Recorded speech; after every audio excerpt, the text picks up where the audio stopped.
Good evening, everyone, and welcome to the 2017 Classic Products Doubles event. It's the inaugural event for this on the Bradley weekend here in Lexington, Kentucky. We are here at Collins Bowling Center, the Eastland location, and this is our second year broadcasting the tournament to you and everyone all over the world. I'm Mike Flanagan from InsideBowling.com, and tonight's broadcast, it will be primarily me on the broadcast. Hopefully I will have a few guests that will stop by and sit in for a little bit.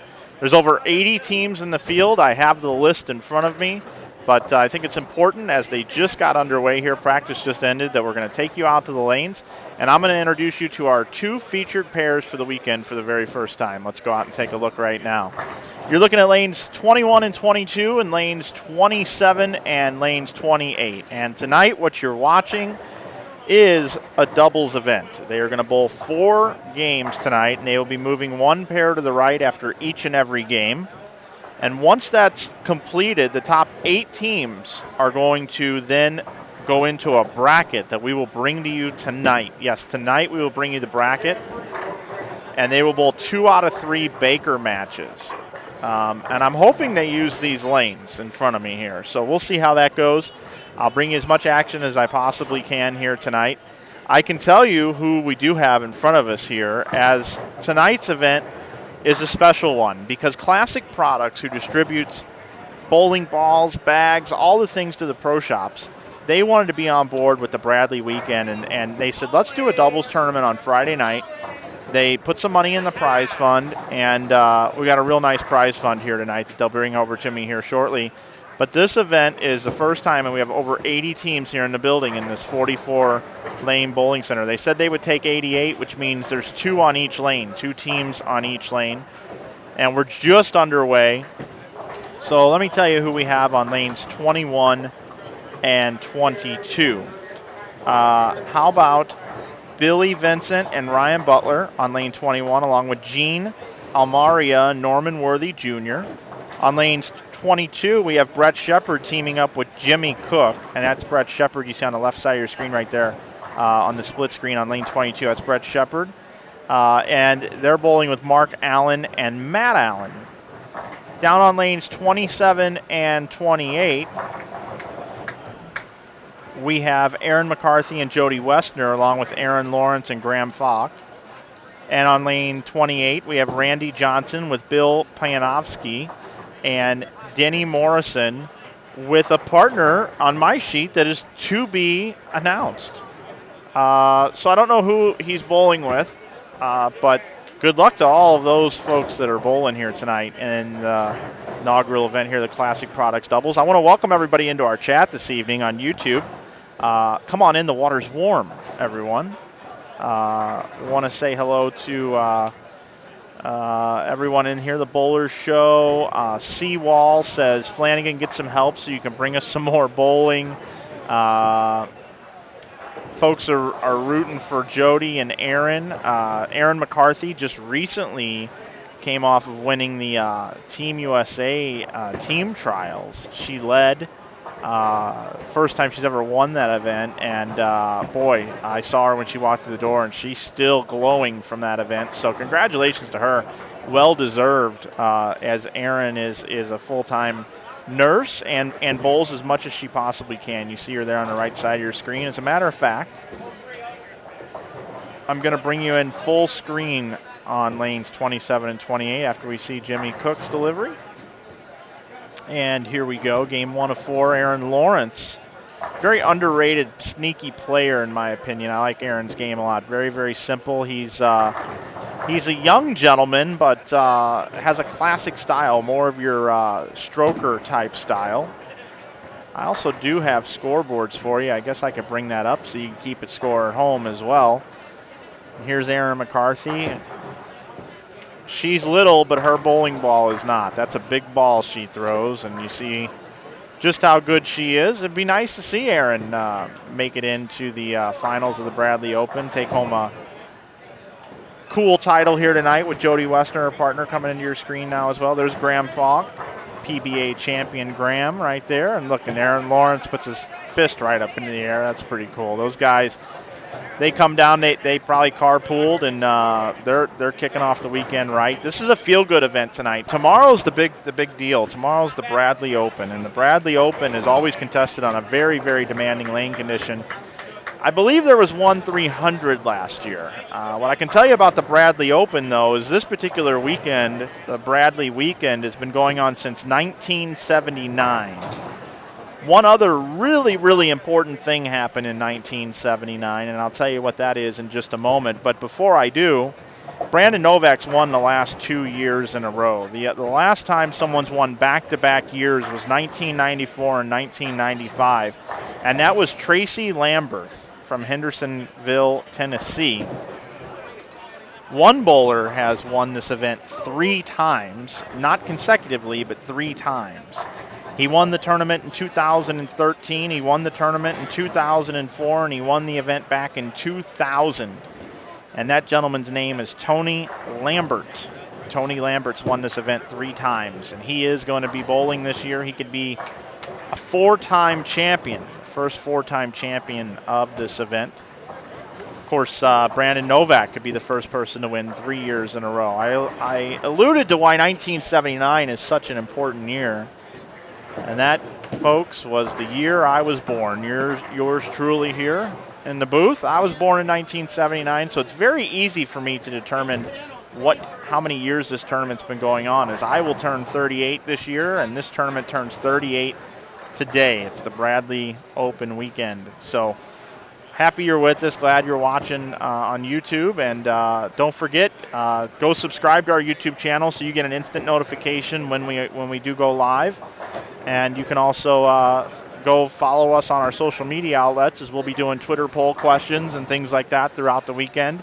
At InsideBowling on Twitter, at InsideBowling on Instagram, and Facebook.com/InsideBowling will take you over to our Facebook page. We do encourage folks to participate in the chat here. And at this point in time, there's a lot of companies that support this weekend of bowling, and I'd like to go through them now. You see on the screen Classic Products being involved with this doubles event this year. Can't thank Classic Products enough.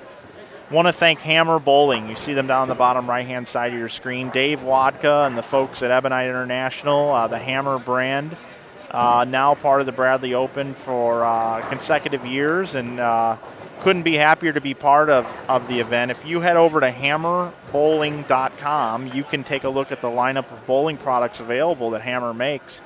When you consider your next bowling ball purchase and you head out to the pro shop, or if you purchase online, wherever you may purchase, make sure you consider a Hammer bowling product. Hammer well represented here this weekend, and we will have some guests here from Hammer to talk about the products a little bit throughout the day tomorrow.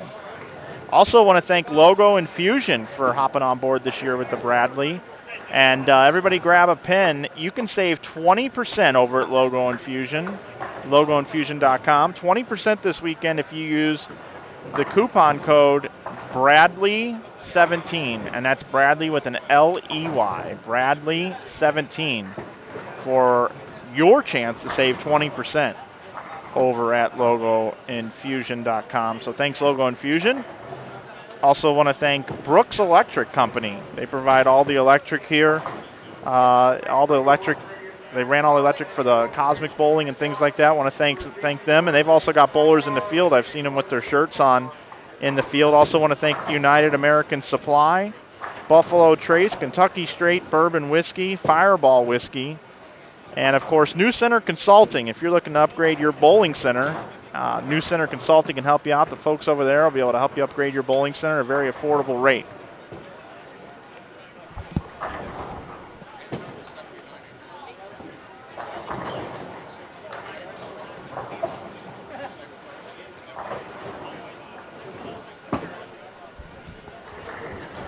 Jason Ushwal, I want to thank him for inviting us to be here. He's the tournament director. He just came by the booth and asked me a question about tonight's payout. And it looks like they're going to pay out 14 teams here tonight. They ended up with 79 teams in the field. And I don't know what just happened to that camera. Oh, I see what's going on. We got people standing in front of the camera. So I think that might be a good opportunity to go take a look at our other pair, lanes 21 and 22. But I do want to give you guys a rundown on who all is in this field here tonight, and many of them will be bowling in the main event tomorrow. Checking in on the chat, want to say hello to David Waswo with the Bowler Show, Ron Inman, hello to Steve Tunnicliffe from Wales, welcome. And I do also want to say hello to Seawall and to Bowler's Deals. I don't know if that's Neil or who it is over at Bowler's Deals, but welcome into tonight's broadcast of the 2017 Classic Product Doubles. And Bowler's Deals says, thank you to all the folks over at Classic Products. Couldn't agree more, Neil and the folks over at Bowler's Deals. So I'm going to go ahead and take you through what would be 79 times 2, 158? 158 bowlers. I'm going to call them out by name because I know a lot of people are watching, looking for their favorite bowler. I do have 2 pairs for you this evening, 27 and 8 and 21 and 22. So I'm just going to take you through who we have in the building. So here we go. Tim Abitabic, thank you for the comment in the chat. Hashtag InsideBowling. That's right. Head out on Twitter, hashtag InsideBowling. We'll get a Twitter question up here in just a moment as we're 3 frames into this game 1 of 4 tonight. I will tell you, this is going to take a while. I mean, this is like a league night, with 2 doubles teams on each lane. This place is packed, and there's a lot of spectators here. It's hard to move. But here we go. Tony Lambert and Brian Himmler are bowling together. Richard Rogers and Brandon Simpson. Jacob Osborne and Noah Combs. Johnny Welch and Brad Riggs. Bobby Rice and John Blackburn. Kyle Rogers and Jeremy Thomas. Daniel Hochstein and Justin Knowles. Brad Serralo and Jeff Leppert. Frank Rose and Sabrina Rose bowling together. Kyle Fight and Jimmy Porter are participating tonight together. Rusty Parsons and Anthony Winthrow Jr. Brian Robinson and Brandon Williams. Doug Aston and Corey Pointer are bowling together. John Hurd and Neil Weicker. Tony Hines and Tyler Slaubaugh. Derek Patterson and Sean Barton. Ron Elliott and John Meese. Brian Wallace and Louis Berrigan.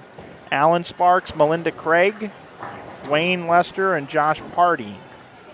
Ken Abner and Jeff Fair are bowling together. Rick Carroll and Brandon Flora.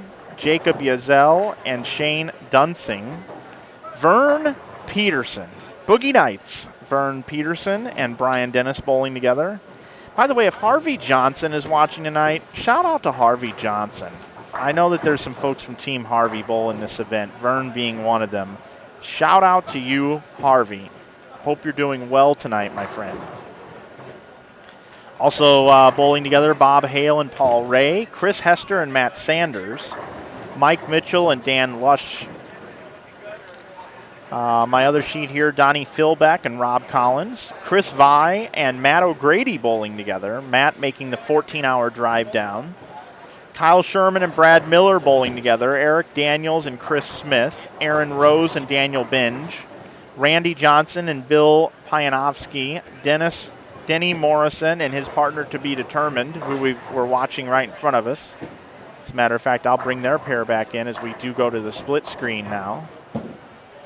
Aaron McCarthy you see on your screen and Jody Westner, Aaron Lawrence and Graham Falk, Zach Cooley and Adam Voth, Chad Bischoff and David Norman, Kirby Allen and John Tordiff, Courtney Burks and Andrew Watterson, Derek Roseberry and Gene Perez, Greg McKnight and Brian Clark are bowling together, Brian Aldridge and Greg Jones, Mike Moore, Justin Ward together, Brett Shepard, Jimmy Cook, Shepard's on the left side of your screen right now, Mark Allen and Matt Allen, Gene Almaria and Norman Worthy Jr., Ryan Butler and Billy Vincent, Brandon Novak, 2-time defending champion of the Bradley, bowling with Chad Roberts tonight.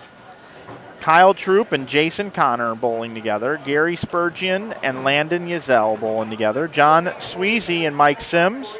Eric Abner and Mike Eaton. Charles Easton, and Austin Bolds. My last list of bowlers, and yes, in the chat, have I had Steak and Shake? Not yet. Not yet. Braden Sexton and Nate McGinnis bowling together. Crystal Land and Jordan Adams. Walter Ray Williams Jr. in this field, bowling with Mitch Beasley. And I would imagine the conversation went something like this when Mitch asked Walter to bowl. Well, Walter, I've been, it's be a lifelong dream if maybe you and I could, maybe we could shoe up together at the Classic Products Doubles in Lexington. I just won a title, and I did win that title, and I'm kind of in your company. I know you got 100, but I got some regionals, and I now have a national title. So what do you say you and I shoe up together? And Walter Ray probably said, absolutely. Let's do it, Mitch. So congratulations to Mitch Beasley for winning that title at the World Series of Bowling. Such a great moment. And I happened to be there live watching it. It was a treat. So happy for Mitch Beasley, one of the good guys in bowling, and he's a hoot. I covered him all week, so that's how my impersonation has happened. Love me some Mitch Beasley. All right, let's keep going down the list. And Walter Ray. 100 titles. What a record. Walter Ray Williams. Matt Ogle is participating with Ronnie Russell. Keith White is bowling with Michael Shipley. Ari Wilson's bowling with Zeke Bate. Jeremy King bowling with Greg Thomas. Scott Sin bowling with Todd Barboza.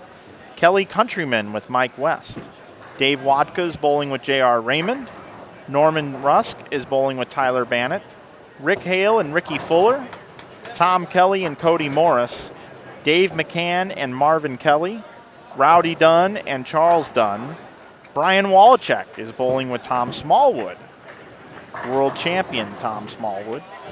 Greg McMahon and Gene Hickson. Melanie Johnson and Aaron Butte. Brandon Lutz and Michael Bryant. Aaron Hayes and Steven Zimmer. Kenny Simpson and Kevin Bale bowling together. Zach Doty and Matt Hayes. Kyle Peterson and John Gilbert. Jeff Evans and Dwight Adams. Mike Wolf and Jeff Butler bowling together. And rounding out our field of 79 teams and 158 bowlers is Josh Coomer and Nick Coomer. So there you go. That's your entire field. Whoever you're rooting for, hopefully I said their name correctly, and they're in the field, and I can try to get you updates as best as I can. We'll see how that goes throughout the evening. But once again, we're happy you're with us. You're watching game number 1 of 4 games here at the 2017 Classic Products Doubles. We'll take you to Aaron Lawrence full screen. We're halfway through the game. And at this point in time, I will check in here on the chat. I want to welcome in 176 viewers. And I want to say hello to Ricky Kilgore, Ron Inman, of course, in the chat again, and Seawall. So, yes, lots of PBA guys and girls, and PWBA as well. I think at this point in time, it's time to ask a poll question over on the Inside Bowling Twitter account, and I'm going to go there now.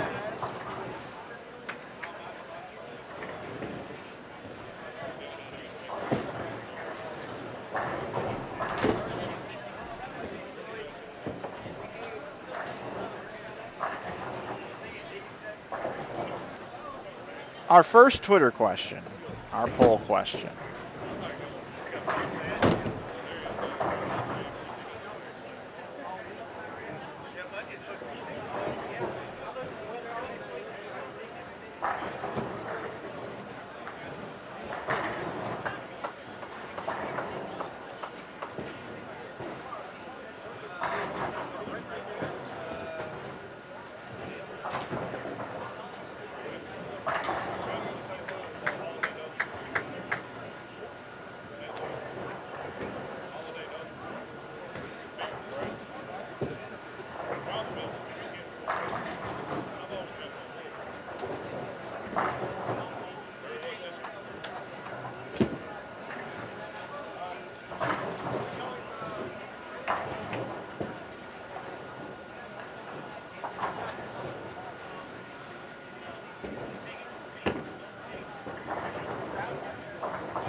Okay, ladies and gentlemen, if you head over to Twitter, the Inside Bowling Twitter account, I have posted our first poll question of the weekend.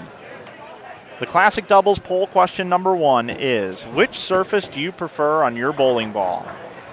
Do you prefer polished, lane shine, 1,000 to 4,000 Aberlon, or 80 grit chalk? You can go over and vote right now and cast your vote for what your favorite bowling ball surface is for you on your bowling ball, and I'll check in on that poll question here in just a little bit, and we'll see what wins. Polished lane shine, 1,000, 4,000 Aberlon, or 80 grit chalk?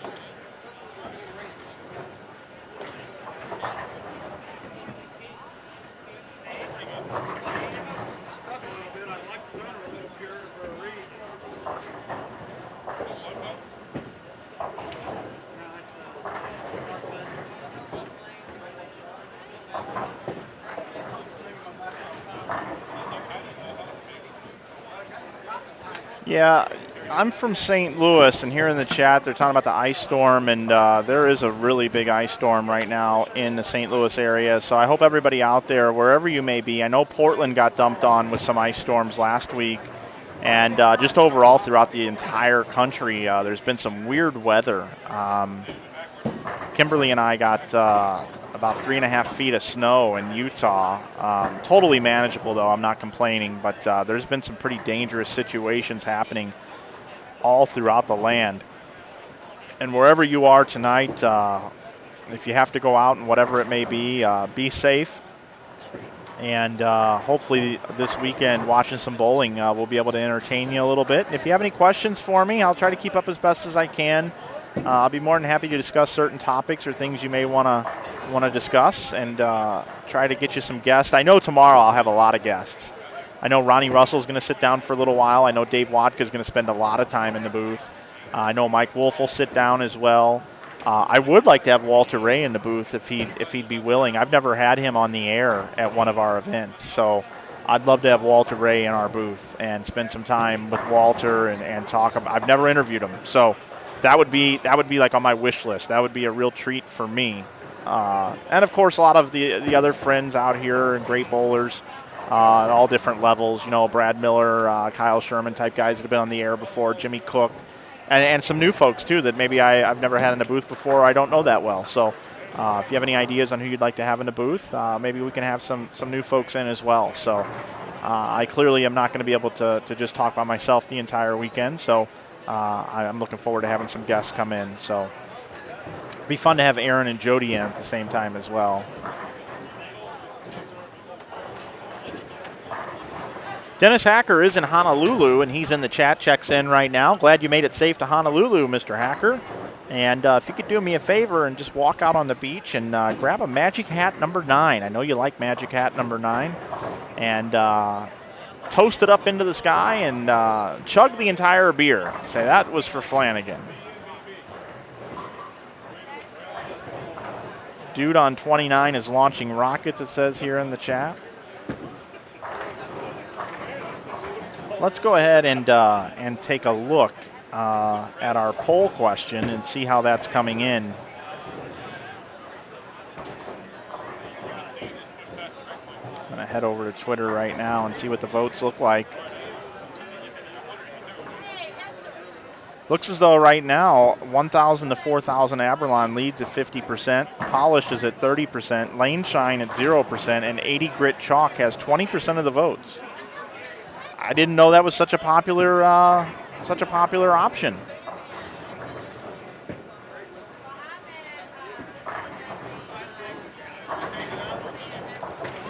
We're up to 170 people watching now, and if you were in at part of the Holiday Doubles, our last broadcast, we had some fun on that broadcast. And one of the things that I did and that I realized is we had some folks come into the chat and start watching our stream that aren't bowlers. And that was really, really exciting to me because people just came in and stumbled across our broadcast. And I asked the folks, how did you find us? And what they did is they went to YouTube and they browsed the channels and was looking for anything live, people watching live sports broadcasts. And we were number 2 in the feed on the Live Now Sports section on YouTube. And I found out the way you can increase your ranking is by having more likes on your broadcast. It takes your search ranking up. So currently right now on this broadcast, we are at, had it up on the screen, we're at 51 likes down below. It's a little thumbs up or thumbs down button. And if you could take a minute and click on the like button as you're watching our broadcast, we sure would appreciate it. What that'll do is it'll increase our ranking, and we'll come up at the higher part of the feed on YouTube and attract more people to watch, and more so people that normally don't bowl will find out about our broadcast and watch the participants in this event bowl, and maybe want to go out and bowl themselves and help the industry. So if you take a minute and give us a like down below, I see them coming in now. We're up in the 60s. Let's see if we can get that number to 100 or so. Certainly would appreciate it. And I know that as our viewership goes up throughout the weekend for the Bradley itself, and I get some notable names here in the booth, I'm sure that we'll be able to get that number up even more. So really appreciate you guys hitting that like button for us. And as a matter of fact, I'm over on YouTube right now, over on the Live Sports now. And when we started the broadcast, we weren't even in the top 10. And now we are successfully in 4th position. Beating us right now is Florida Tropics versus the St. Louis Ambush on the MASL TV channel. There's 325 people watching that.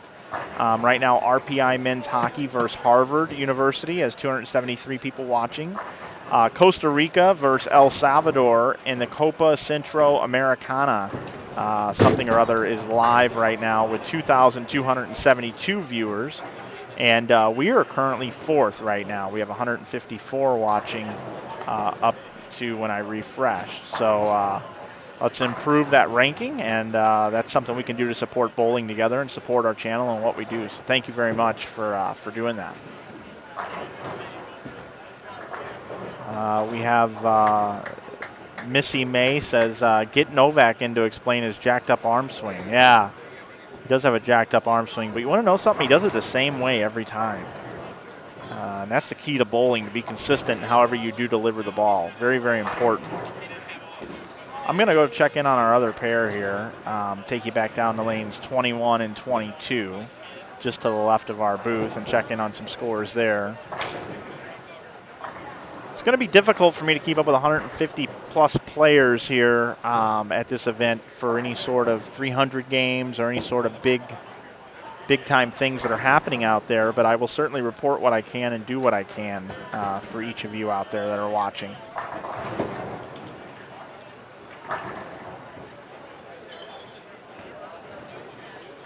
This event was a $60 entry and per bowler, and this event, the Bradley is a $300 entry. So the folks that live in town or might bowl league here wanted to be part of this weekend but couldn't afford the $300 entry. A lot of them are here tonight bowling the doubles, and who knows, if they do well and they make a little coin, maybe they'll enter the Bradley.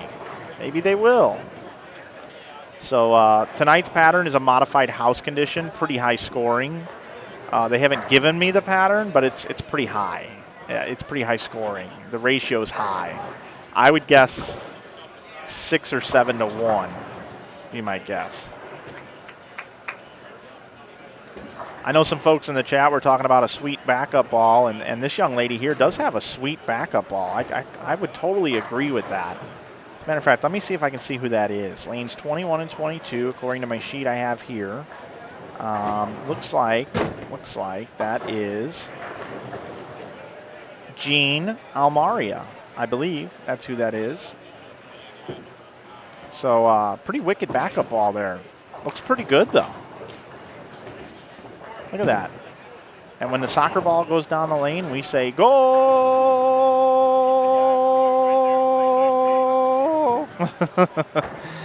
I needed a drink of water before I was going to try that. So those of you that just turned the channel, it was nice having you on our broadcast. Sorry for offending you.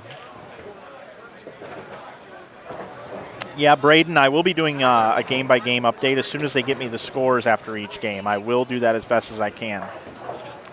And Eric Lonesberry, he's referring to the holiday doubles in the chat here. Are we going to go raid ping pong again? That would be fun.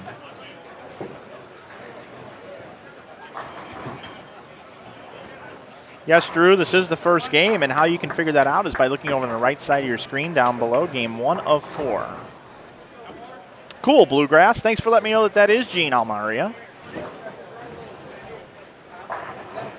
Thanks for all the likes. We're up to 76. You guys are awesome. You guys are the best. Thanks for watching and putting up with me, the voice of the tournament. I will tell you, I got a lot of compliments from the holiday doubles, and that kind of tells me that I think you guys want something different. You guys want raw, just someone talking and just observing things and talking about different things. And it's very boring to just say 4-pin lane 22 covers it up, 3 strikes in a row. You guys want to interact. I want to interact. I don't want to sit here all weekend and just tell you what's happening in the bowling tournament. But I'll tell you what, come Sunday with $10,000 on the line, when that Bradley Open is coming down to the wire, I'll turn into whoever you want me to do my best impersonation of a well-polished broadcaster, because I truly do enjoy that. But through these fun doubles events like this one that Classic Products has provided for us tonight, and just qualifying, I enjoy talking about other topics, and I know you guys do too. And your computer comes with a sound up and down button, and so does your Amazon Fire, or however you're watching on Apple TV. You'll also be able to turn me down that way too if you like. Picture still comes through.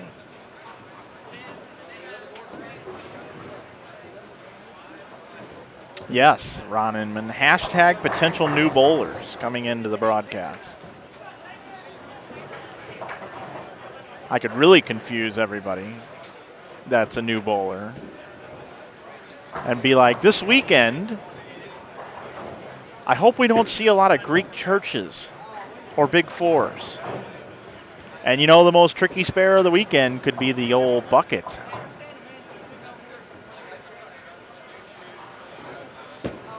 Putting that 2,000 on that ball to roll over the rangefinder just perfectly into the pocket was what bowlers will try to do this weekend.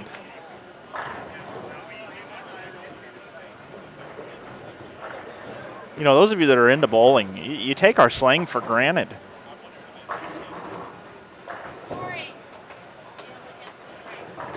Question in the chat says, I have a fun little question for the chat. Yes, Drew and Mike, when did everyone start bowling competitively? I started bowling when I was 11 years old. And I had some success. I bowled 3 bills. That's right, 300, perfect game. How old was I? 13. I bowled my first 300 when I was 13. I don't think I could do it anymore, though, once I turned 31. It was that whole inverted thing. Take you back to the lanes. I love me sometimes. But no, bowling's been great to me. Ever since I was 11 years old, I'm 38 now, 27 years I've spent a lot of time in this sport, some way, somehow. I loved bowling when I was a kid. I loved bowling through college, and then this thing started called work. And I didn't want to work anywhere else but in the bowling industry. Running bowling centers for numerous amounts of years, learning a lot of things, cutting my teeth, so to speak, and then got involved in this live streaming thing. What's up? Do you need commentating?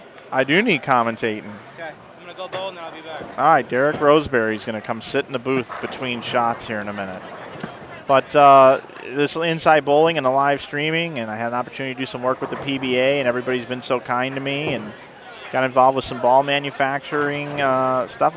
Storm Products gave me an opportunity to go work there in the marketing department and learn some things there. And then I learned, and we're all learning every day, that sometimes it's just best to do your thing and surround yourself with people that allow you to do your thing and your thing best. And folks over at Ebonite International, when I became a free agent, stepped up to the plate and said, "We'd like to be involved with what you're doing over there, Mike." And they allowed me to kind of write the terms the way that I wanted, so that I could do other things besides just work with Ebonite International, but work with other bowling companies. Of course, that is the only ball manufacturer that we work with, but I've been able to build a team, and we spread the good news of bowling throughout everywhere as best as we can, and we continue to do that with our broadcast. And I couldn't be happier with the opportunity that Ebonite International and some folks like Logo Infusion, On the Ball Bowling, and some of the other great accounts and things that we have with social media that we do, and the team that I have with Kim, Brady, Eric, Jerry Anderson, and of course Brian Burkhardt, who I wouldn't be here without any of those folks.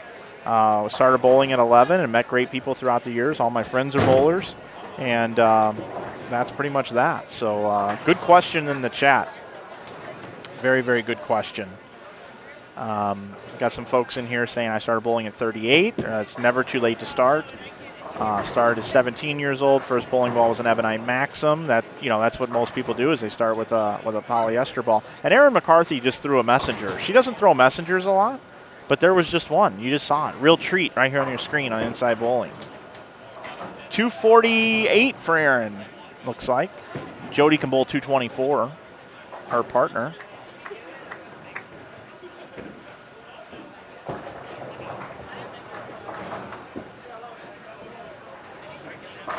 Also, I just got the payout sheet for this event. $1,500 for first, $1,200 for second, $900 for third, $700 for fourth, $600, $550, $500, $450, $400, $350, $320, $280, $240, and $200 for 14th position. $8,190 payout. Now, joining me here in the booth, none other than probably one of the most talented bowlers in this entire field, actually. That's crazy to say that. Yeah, the most talented. I mean, we've got Walter Ray here. He's amazing. But Walter, you need to look out for this guy, Derek Roseberry. Welcome to the booth, dude. What's up? How's everybody doing tonight? I think they're doing well. We've got 183 people watching right now. That's quite a few people. Yeah, we're off to a good start. Lots of strikes out there tonight. Yeah, modified house, right? They're hooking a little bit. Tell us a little bit about the pattern and what you're seeing from the folks around you. So I heard it was a modified house shot. I thought it was going to be a little tighter to get go, but they're hooking a little bit more for the lefties. I don't know about the righties. But they're going to be high scoring, and we're going to good field out here, so we'll see what happens. Now, Tony Lambert's with you, right? He is here in the building. He's bowling with Brian Himmler tonight. Yeah. He traded me in for his drinking buddy, so that's cool. I understand. I'm bowling with Gene Perez. Amazing bowler. Likes to throw urethane. Hopefully we see it later here tonight. And Tony is the only guy to win this tournament 3 times. He's pretty good at bowling, and I'm going to go finish my game, and then I'm going to come back. All right, Derek. I got 259 out, so wish me luck. All right. Be right back. That's Derek Roseberry coming by. See, what happens in bowling is these bowlers feel sorry for me. They see all these open chairs up here, and they see me here doing my best Vin Scully, and they're like, well, you know what? We got to walk up there and sit down for a minute and help Mike out. Give him a bathroom break.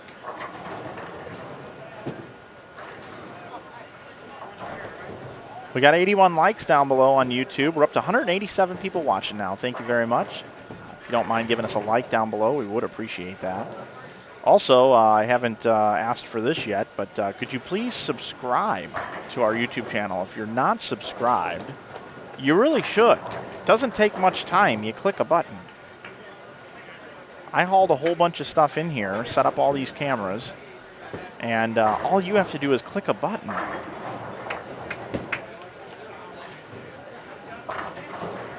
Take you back over to lanes 21 and 22 as they are wrapping up. 204, 237, 213, 180. I know that it is difficult to see when you see someone walk across, but now it's back in focus.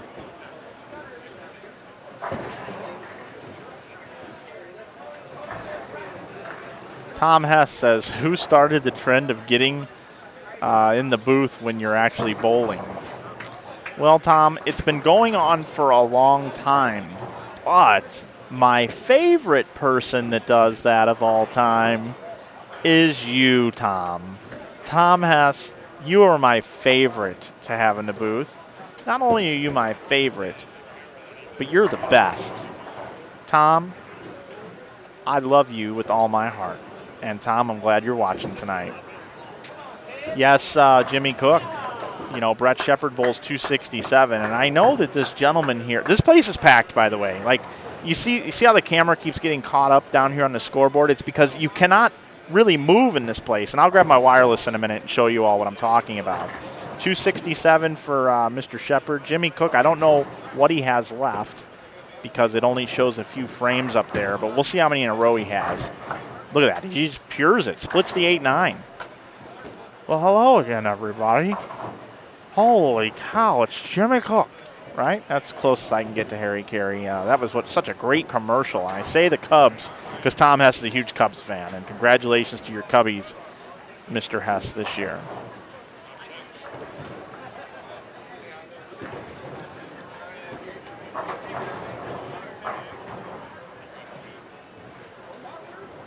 So Jimmy Cook, he made a good run in this event last year. I don't remember where he finished. You could go look it up on Inside Bowling, though. We have the archive footage on there. Jimmy Cook. Oh, did you see that messenger? I wonder what he calls that with his hand. Derek Roseberry's back with me. What would you call that when he does the little shimmy with his hand for 6 in a row? I don't really know. I don't know what you call that either. Those good bowlers, they got that, I don't know, sign language and shit and stuff. That sign language and shit. Yeah, exactly. Welcome to the airwaves. All right, well, here we go. Here we go. What do y'all see out there? Anything exciting? 267 for Shepard, 249 for Jimmy Cook. So they both beat me. That's not acceptable. Yeah, what'd you finish with? 248. I left a 7-pin in the 11th ball and spared it out. My partner is bowling 213. We had a bad pair. So right lane is so much different from the left lane. 21 and 22 is complete. 27 and 28 just wrapping up here. Our two featured pairs that we have for you. I'm Mike Flanagan, and I've got Chris Chandler is out here, everybody. If anybody knows Chris Chandler.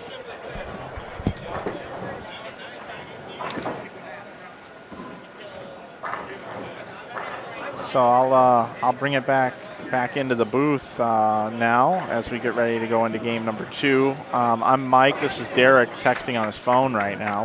I'm texting Jean's wife. She is actually, unfortunately, in the hospital with her son. Oh, my. He has a fever. He's like, I think 5, maybe. Okay. She just texts me. Hope he's doing better. She texts me sign language and shit. Yes, I see that. It's all right. Jimmy Cook. Nice bowling, Jimmy Cook. Wow. Jimmy Cook says the ratings go down when you're on the air. I don't know why. My scores were decently awesome. Yeah, I mean, decently awesome, yeah. I shot my 7-pin back up well, just like I normally do. So. Hey, before you do jet out for your next game, wherever you're going or whatever's going on here. Do I have to leave? No, you making me leave? No, you don't have to leave. I'm just gonna bowl right here. Well, yeah, just come back. Okay. I'm sweating over here. But I wanted you to tell the folks at home, if you don't mind, why you come to this event. Like, what is it about this event that you can't miss this one? This event, Friday night is awesomely fun. Scores are higher. Typically, that's when I bowl good. Saturday, nice, good field. A lot of PBA bowlers here. A lot of competitive bowling. The lanes are hard. The lanes are tight. You got to make good shots. Brandon Novak has done exceptionally well the last 2 years. Congratulations to him. But yeah, it's competitive. It's fun. Come join us if you haven't been before. At least come watch, or at least get on the live stream. Yeah, and there's bleachers here. Yeah, and it's set up great. The place is busy. Yeah, no, they're gonna make tons of money in the bar because of me and Jimmy. Sorry. Because of you and Jimmy. Yes. And Jody. Jody. You think Jody will come into the She stream might. with us? She might. We can take selfies, like a trio selfie. You could do that. Selfie. No, Nope. she's not interested Nope. in coming into the She booth must have right bowled- now. She must have bowled 250 instead of like 300.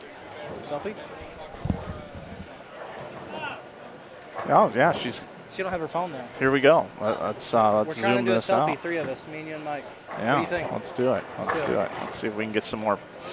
We love Bring in selfies Jody here. Westner now. Give her Jody. the headset. Get on the headset, Jody. Hook her up. Hook her up. Just get in there. What's that? Yeah, we're desperate. That's the thing. So Desperate. For sure. So joining us now, Derek, and Jody Westner now. This is the high average woman bowler for the year. Here we are.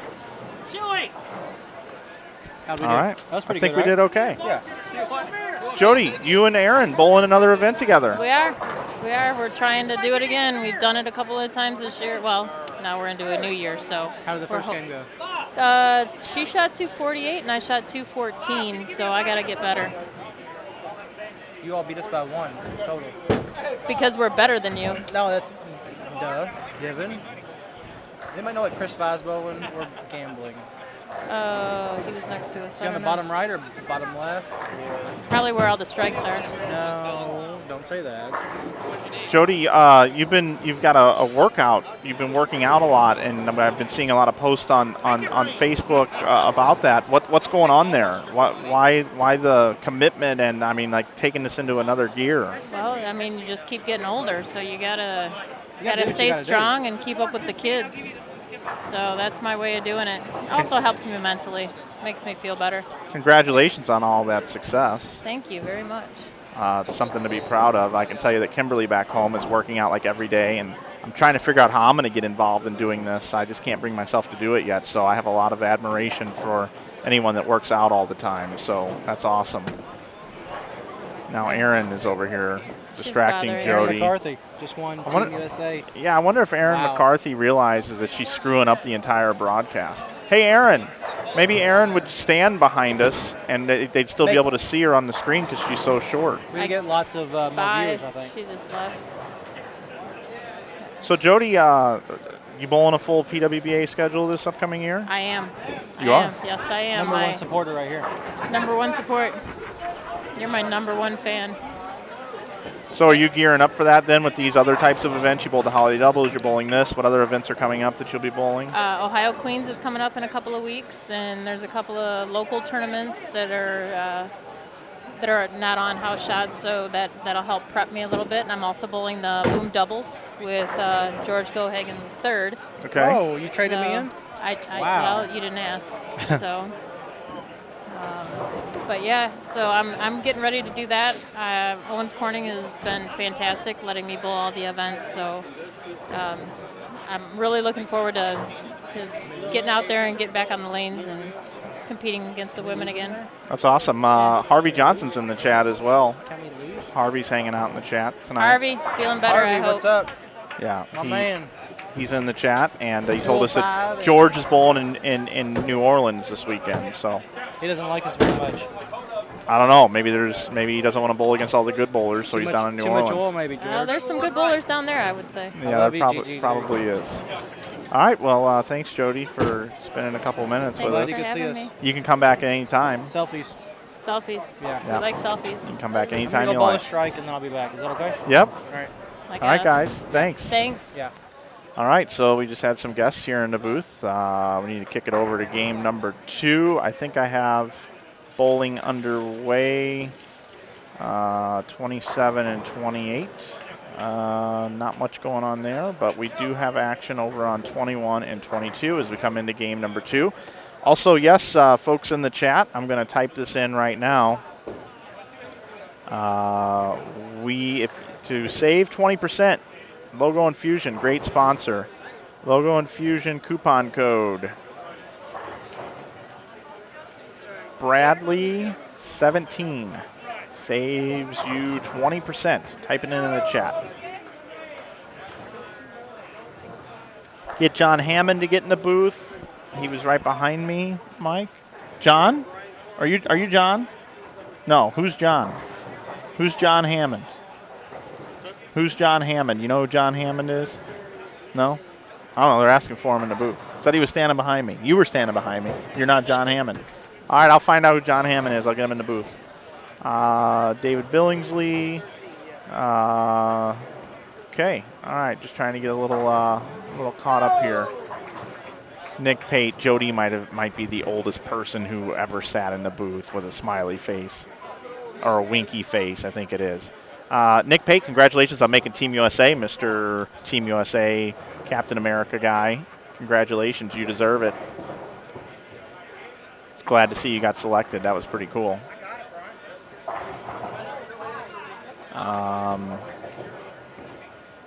Trying to get a little caught up here on the social media as we do have new players coming into our broadcast. You see Brandon Novak, so I can tell you, and Kyle Troop, so I can get you that pair. It would have started on 19 and 20, it looks like.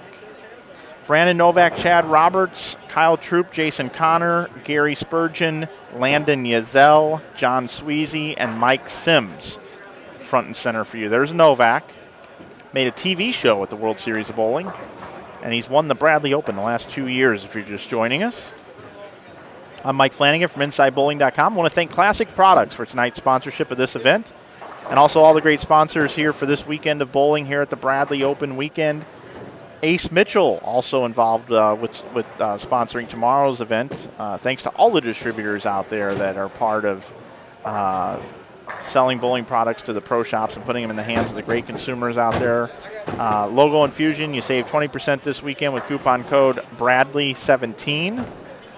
Brooks Electric, Buffalo Trace, Kentucky Straight Bourbon Whiskey, Fireball Whiskey, United American Supply, and of course, last but not least, New Center Consulting. If you're looking for upgrading your existing bowling center or building a new one, check out New Center Consulting. And those folks over there will help you with your bowling center become more profitable and drive more people to your business. Appreciate all those folks being part of this 38th annual Bradley Open weekend.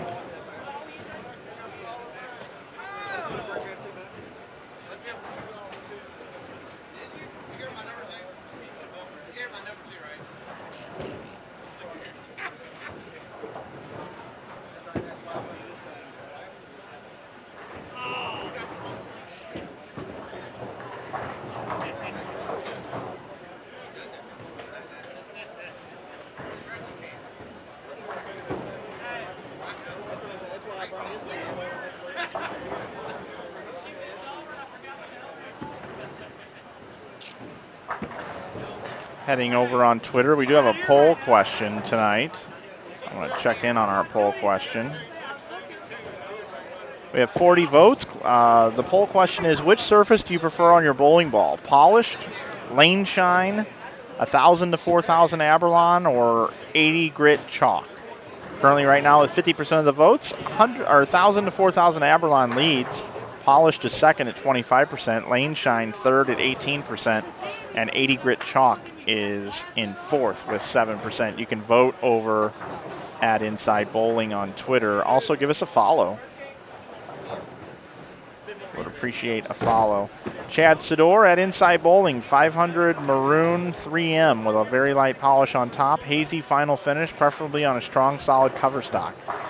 Chad, that's a little too descriptive for me, buddy, but thanks. Rachel Blumke at Inside Bowling, have Jimmy cook in the booth or on the stream as much as possible. Yeah, thanks for the screenshot and the video here. Really cool, Rachel. We're going to go ahead and share that, retweet that. Over here on Twitter, yes, it's Ricky, says, I prefer polish, but learn that there is a time and a place for all. There sure is. And Tim, thanks for the tweet. Looks like I'm all caught up over on Twitter right now.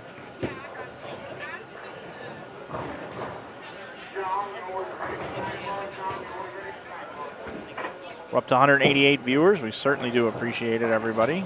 185 now. We got 90 likes down below. Do you think we can get the likes to 100? That would really make my night if we get that to 100.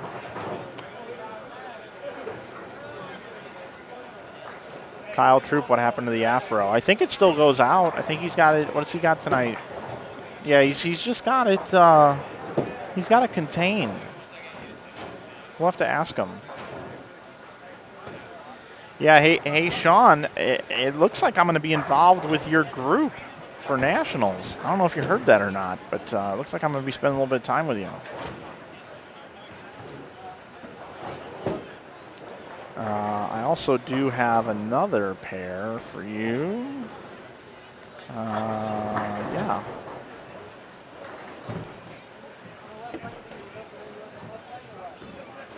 I'm going to bring in lanes 27 and 28 for you, which has Zach Cooley and Adam Voth, Chad Bischoff and David Norman, Kirby Allen, John Tordiff, Corny Burks, and Andrew Watterson are over there bowling. Other teams that you are going to see tonight, in our next game on this pair, we will have Mike Moore and Justin Ward, Brian Aldridge, Greg Jones, Greg McKnight, Brian Clark, Derek Roseberry, and Gene Perez. And then the final game, we'll have Ryan Butler and Billy Vincent, Gene Almaria, Norman Worthy Jr., Matt Allen, and Mark Allen, Brett Shepard, and Jimmy Cook. We'll have them in game 4, as that's how the cross tonight is worked out. During this game, you're seeing Brandon Novak, Chad Roberts, Kyle Troop, Jason Connor, Gary Spurgeon, and Landon Yazell, along with John Sweezy and Mike Sims bowling on the left. If I just brought up the split screen, you'd be able to see that on the left side of your screen. And then the next game we'll have on 21-22 Eric Abner, Mike Eaton, Charles Easton, Austin Bolds, and we will have Braden Sexton, Nate McGinnis, Crystal Land, and Jordan Adams.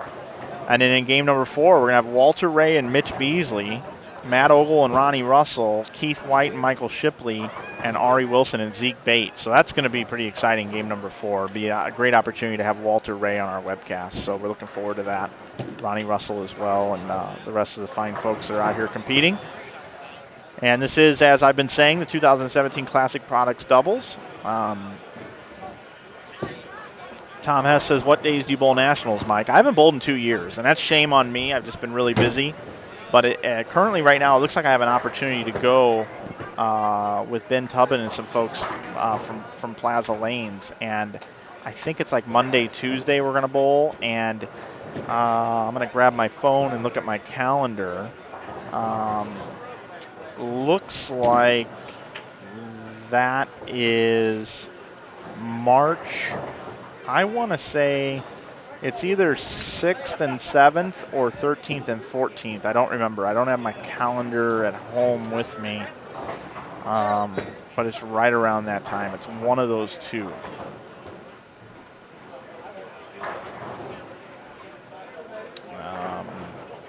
Sean got your private note. Thank you.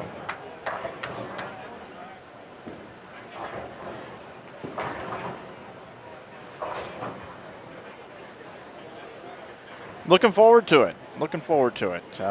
Drilling some EBI product. Going to practice a little bit before I go out there. Might even do some video ball reviews.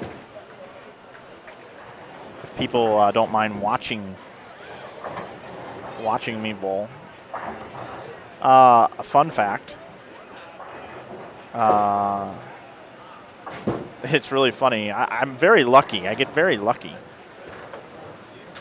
It's either that or I'm extremely good looking, devastatingly handsome, if I'm quoting Ferris Bueller.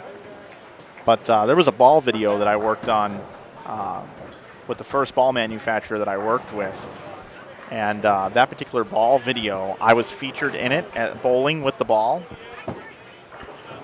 And Time Magazine picked up that particular ball video, and it sits at like 120,000 views, most of any last time I checked. So, yeah, 120,000 people watched me bowl. Maybe I need to bowl my own live streams to attract viewers, huh? Once again, earlier I did say I do love me some me sometimes. But hey, at least I can admit I have a problem. That's the first step, right?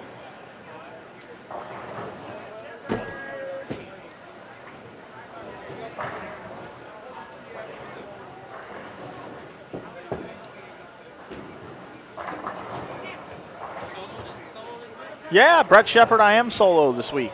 Brett Shepard. Hey, nice start. You and Jimmy Cook, nice job. So I did say that I would show you the bowling center. Let's see if I can do this. I have to unplug the camera. I'll do that right now. Oh, and yeah, I do have it. All right.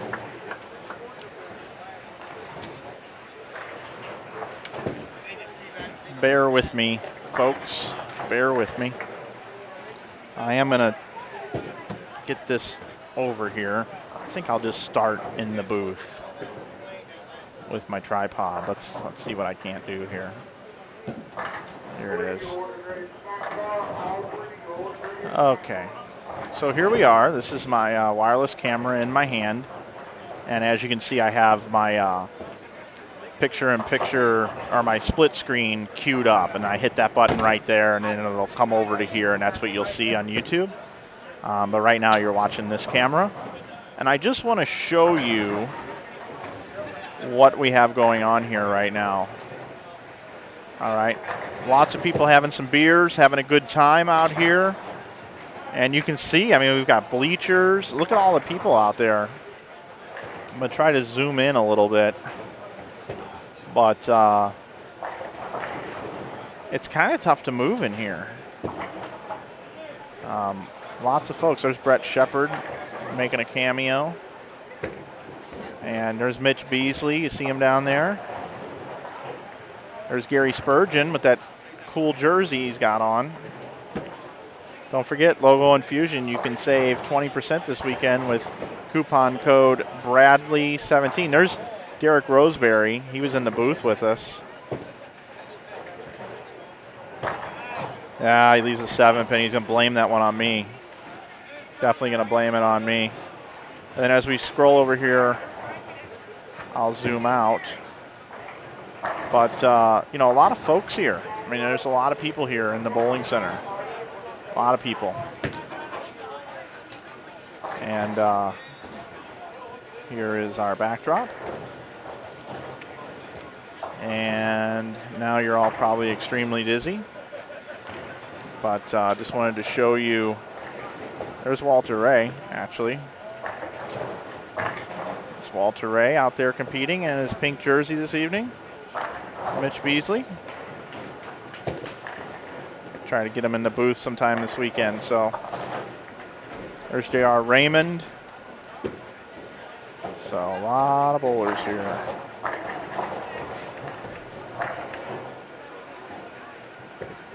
Jimmy Cook, Brett Shepard. And I will bring it back in here. And you will see me click the camera back to the split screen, just like that.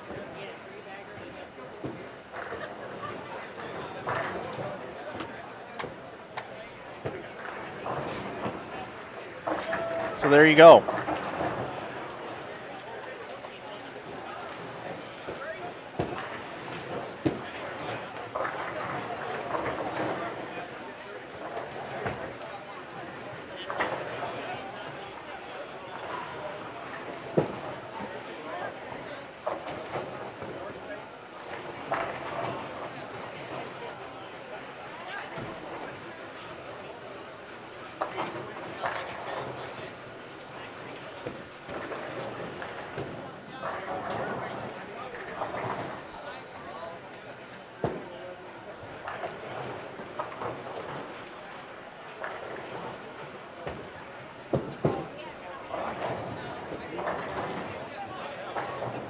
Take you to full screen on Kyle Troop. Take a look and see how they're bowling. Mitch is bowling with Walter Ray.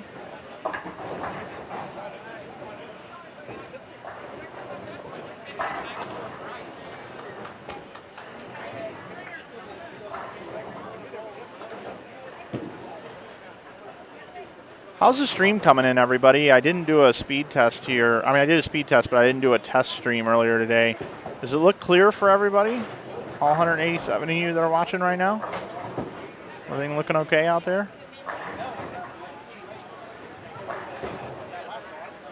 Got some new Twitter followers coming in. Thank you for that.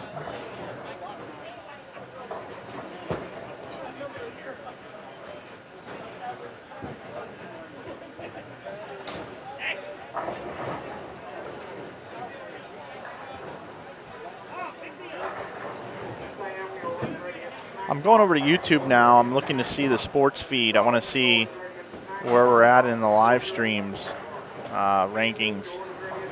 We're still fourth in the rankings. So we can get a few more likes out there and get some shares out there so people can watch us. That would be great.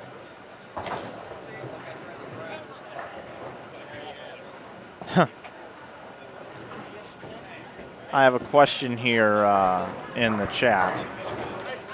Mike, I bought my father a Roto-Grip Haywire. I think it's a good bowling ball for him, but I want a professional's opinion.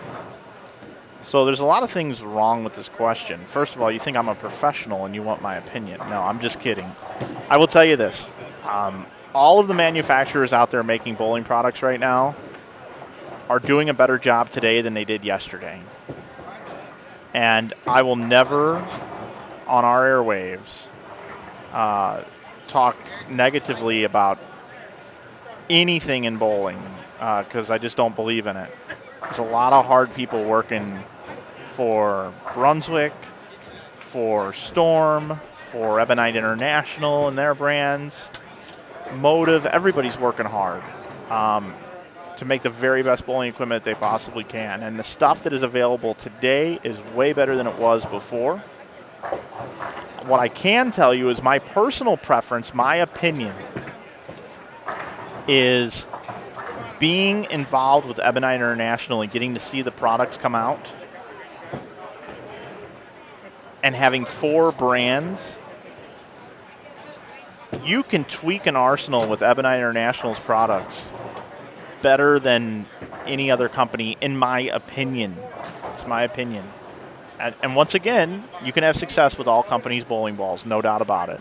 But if you're looking to find a condition-specific bowling ball and tweak your arsenal, and what I mean by that is, let's just say you've got a, oh boy, let's see. I'm just going to pick you have a Scandal. You have a hammer Scandal, and you love it, and it works great. But once the Scandal is just, it's too much ball for you, okay? You have so many options with Ebonite International. You can go Scandal Pearl. You can go Rebel. You can go Phobia.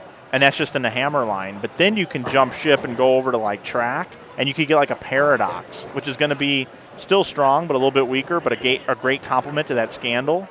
You could go with a Cyborg Pearl, like Mitch Beasley just won at the World Series of Bowling with. You could head over to Columbia 300 and you could get yourself an Impulse. You could look at like a Swerve FX. The Tyrant. If the Scandal's not hooking enough, maybe the Tyrant, because it starts up a little bit earlier, in my opinion, for different rev rates and different styles, bowls. But what I'm saying is, I haven't even got to Ebonite yet. Okay. They're making a lot of great products over there at Ebonite International, and I'm not saying that just because I'm involved with a lot of the things that they have going on. I'm super impressed with the team of people, the great people they have, the attitudes they have, how they work together, and when there's a need from the field, they step up and they deliver. And a trend is your friend, I was always told. And recently, there's been a lot of professional bowlers trending to go to Ebonite International. Most recently, Jacob Buttriff and Ronnie Russell. And just before that, Tom Hess, who's in our chat right now. And before that, there's several others. You can do the research. But a trend is your friend, and there are more collegiate programs choosing Ebonite International than ever. There are more professionals taking a look at Ebonite International and saying, yes, I need to make the switch. Ebonite International is involved with Junior Gold again, and they give back to the bowling community. All bowling brands do. But let's just take it like this. this broadcast right now wouldn't be possible if it wasn't for Ebonite International. So take that for what it's worth, and hopefully you consider a Hammer product. But I'm sure your dad will love that ball that was mentioned earlier, and whenever he needs a new ball, hopefully he considers a Hammer product.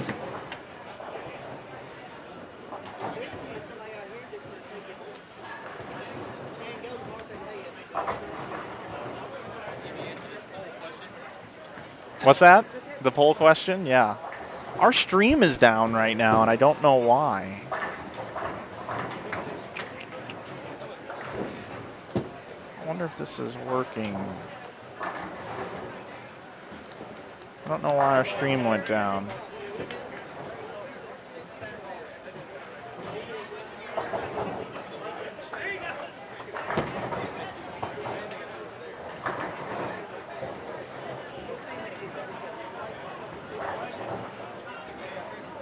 Try this, try that.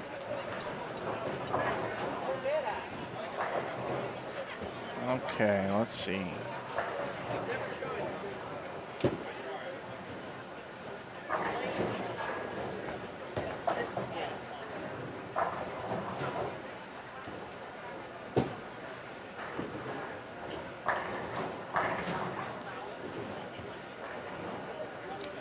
Okay, everybody, are we back on air? My stream went down, and I don't know why. I really don't.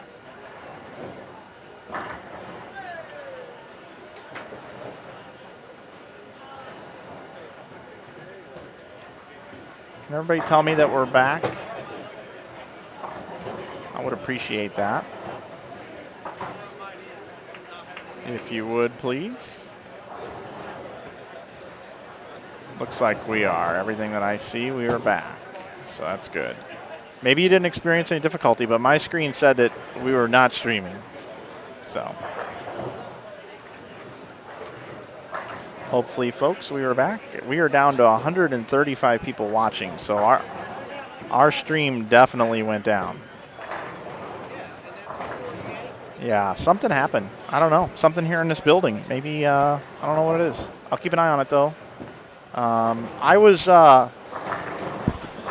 just to recap before I went off the air, I think I broke the internet with talking about bowling products. But once again, just want to reiterate, everybody's making great stuff. My personal choice is Ebonite International. The stream, as I was saying at the end, Ebonite International provides the stream for you. And Jason Ushwal and the folks here at the Bradley, and they want us here and everything. But without Ebonite International support and the brand of Hammer, you wouldn't be able to watch the broadcast. You'd be hard-pressed not finding a ball that will work for you and building an arsenal of products. You can look no further than Ebonite International. But if you do look somewhere else, that's fine, too. We need every single ball manufacturer to be up in sales next year. Everybody to be up in sales. That would be good for bowling. It means more people are bowling and more people are drilling product, and they're continuing to be interested in the sport. So that's all I got to say about that. All right. So we are in Game 2 of 4 here tonight at the 2017 Classic Products Doubles. Classic Products, they carry all those different brands of bowling products, including Hammer, and they wanted to get on board with the Bradley Open weekend, and they did this year, and that's why you're seeing the first ever doubles event. It's the inaugural doubles event. And they showed up in droves. 79 teams here tonight, 2 teams on each lane. It's a 44-lane bowling center. So they would have taken 88. So they were just 9 shy of selling out. After these 4 games are completed, we will break for just a moment. And then the top 8 teams are going to bowl a bracket style, best 2 out of 3 Baker matches. And we'll crown a champion tonight. $1,500 goes to the winner, the winning team, on a $120 team entry fee. Second is $1,200, third is $900, fourth is $700, fifth $600. Then it goes in sixth, $550, then $500, $450, $400, $350, $320, $280, $240, $260. So that's your payout, almost $8,200 with a 1-in-6 cash ratio tonight. So thanks, Classic Products, for your support of this event and this new doubles event. I think you got a winner.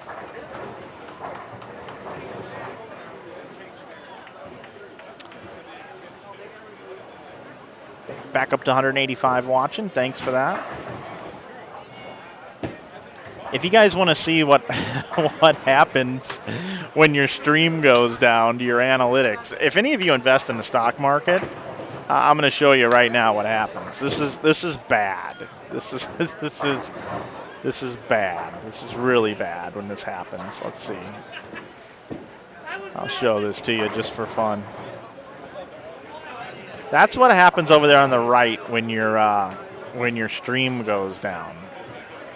When the stream goes down, you get that big dip. I hope you all invested when we were down because we recovered nicely.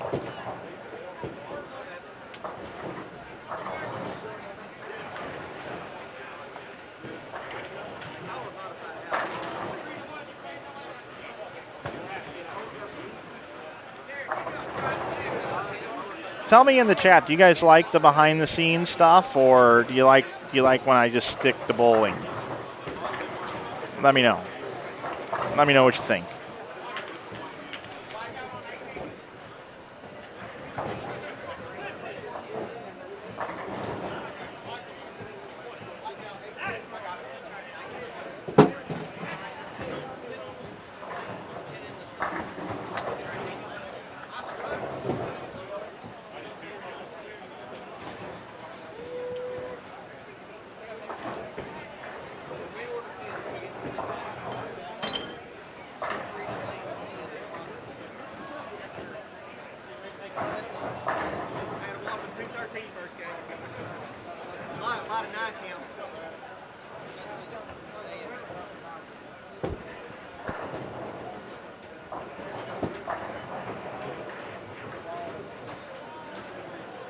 Okay, good to know on the stream, guys. We've got about a 4 meg upload here. You know what? I'm actually going to jet out of the booth for just a moment, and I'm going to go find out how I'm going to get scores to you. So give me just a minute. I'll be right back. Enjoy the split screen. They are in frame 6 on 27 and 8, and they're in the 10th frame over on 21 and 22, which is because they only have 3 teams bowling on that pair.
Okay.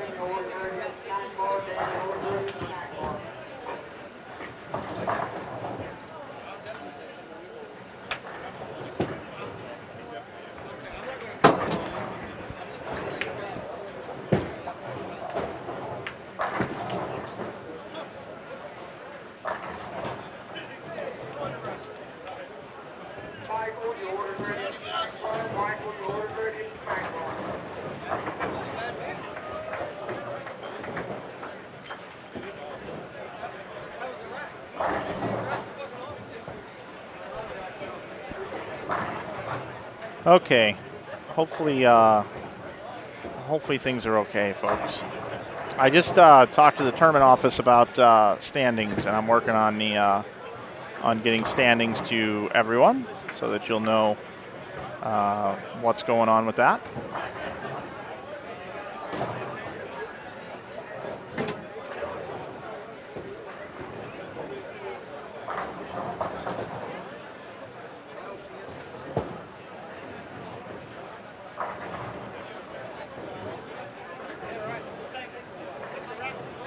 Thanks, Bluegrass. Thanks, Sean. Thanks, Alexis.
Okay, just updated you here in the chat to let you know what was going on. I'm trying to get standings, and I'm working on that right now. So,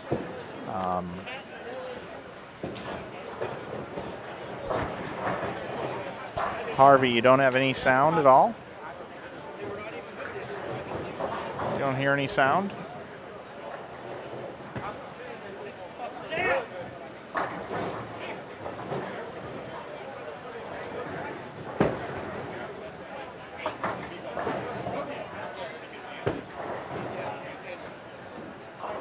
Okay, good.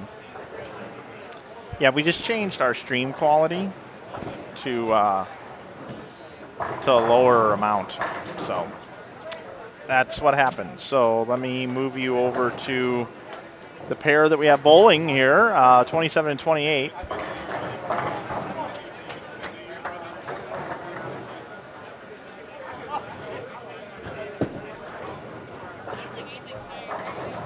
And my analytics, my stock went down when the stream goes down. No good.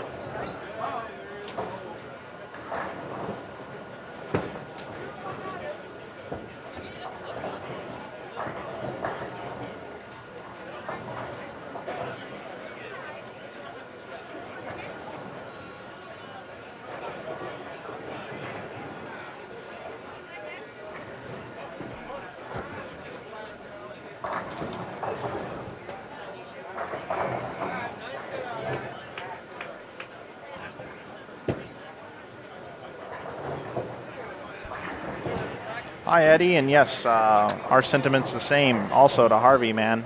And, I'd like to see you out here soon. It's great seeing you at the holiday doubles. I already told you that, but I'm telling you again.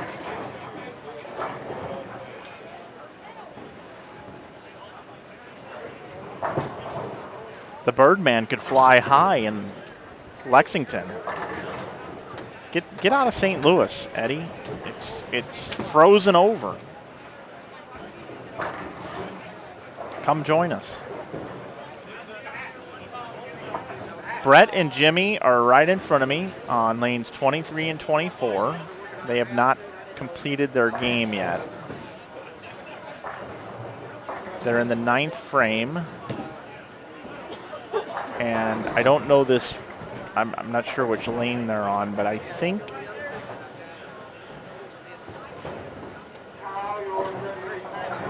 hey, Brett Shepard. Hey, Brett. Is he hard here? Which letters are you or numbers? 3? All right. Looks like Brett Shepard has 227 left, 259 left for Jimmy Cook.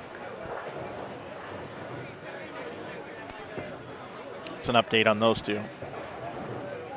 Yeah, I hear you, Eddie. Just giving you a hard time.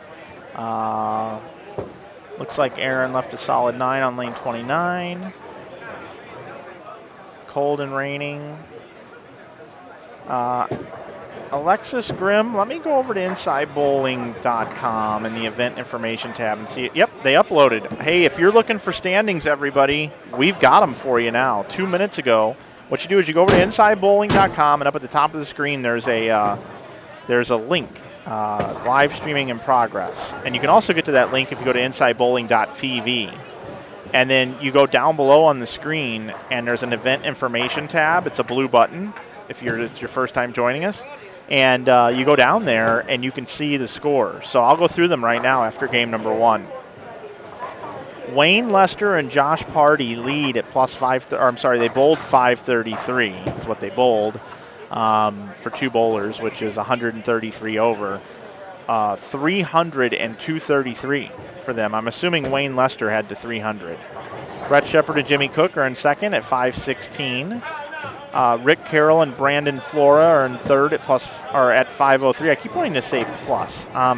Tony Lambert and Brian Himmler bowled 258 and 238 for a 496. Matt Ogle and Ronnie Russell fifth with 277 and 215. Charles Easton and Austin Bolds are next with 484. 483 was Zach Doty and Matt Hayes. Brian Wallace, Lewis Barr again, 482. Rick Hale and Ricky Fuller, 482 as well. That's your top 9, I believe. And 10th is Norman Rusk and Austin Kaler at 478. And there's a 3-way tie with also Brian Walchuk and Tom Smallwood, Jeff Evans and Dwight Adams. McCarthy and Westner, 462. But you can go see all your favorites now on there. They're uploaded in the PDF form. So there you go.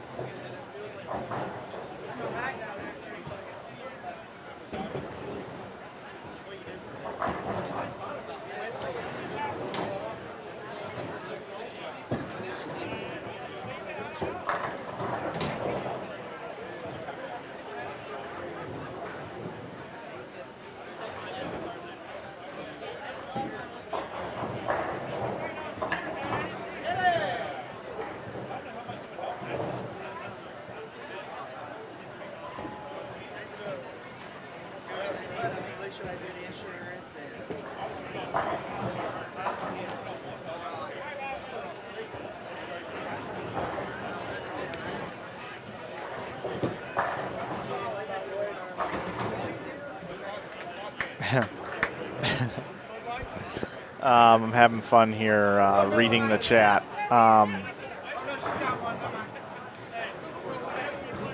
Hello, Mike Flanagan. Hi, ADP Fan 07. It is a modified house shot tonight. Yeah, but tomorrow's a different story. Very, very difficult tomorrow. Lester shot a 300 Wednesday night also. Man's on fire. Good to know. Thanks, Bluegrass. Now, Bluegrass, are you from California? You're not interested in any of this Fireball whiskey or Buffalo Trace Kentucky Straight Bourbon whiskey, are you? Special thanks to Logo Infusion for also being part of this event. Don't forget, you can save 20% over at logoinfusion.com with coupon code Bradley17, Bradley17. And, of course, Classic Products for bringing this doubles to you. Classic Products wanted to get involved with the Bradley weekend, and they certainly did in a big way, stepping up, sponsoring this event tonight. 79 teams are out there taking to the lanes right now. It's 158 bowlers for you math majors out there. Also want to thank Brooks Electric for their sponsorship and continued support of this event. The two whiskey companies that I mentioned, United American Supply, New Center Consulting, and as I said, Classic Products and Hammer Bowling.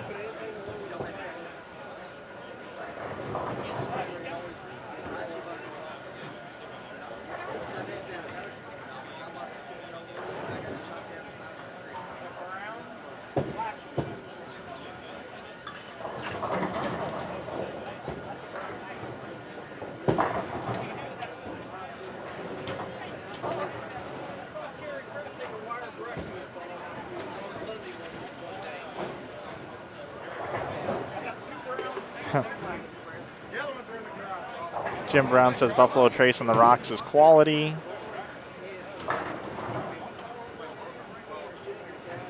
Good stuff. 178 watching. We're up to 105 likes. Thanks, everybody. If I could pipe in some crowd applause, I would. Maybe one of these days we'll get that advanced. Adam Barta is not in the field. I don't know if Adam's coming to this event or not. I would assume he would have already been here, but I'm not sure if he's bowling or not. I don't have a list for that right now. Let's see, trying to get caught up on a few things here. Michael Haggett, thank you. Harvey Johnson sending me messages, thank you. You guys are all the best. It is like a family on this broadcast, and I do appreciate it. Oh, I want to give a shout out to Eric Binky and Danielle Binky and their baby Addie. She's 2 years old today. Yeah.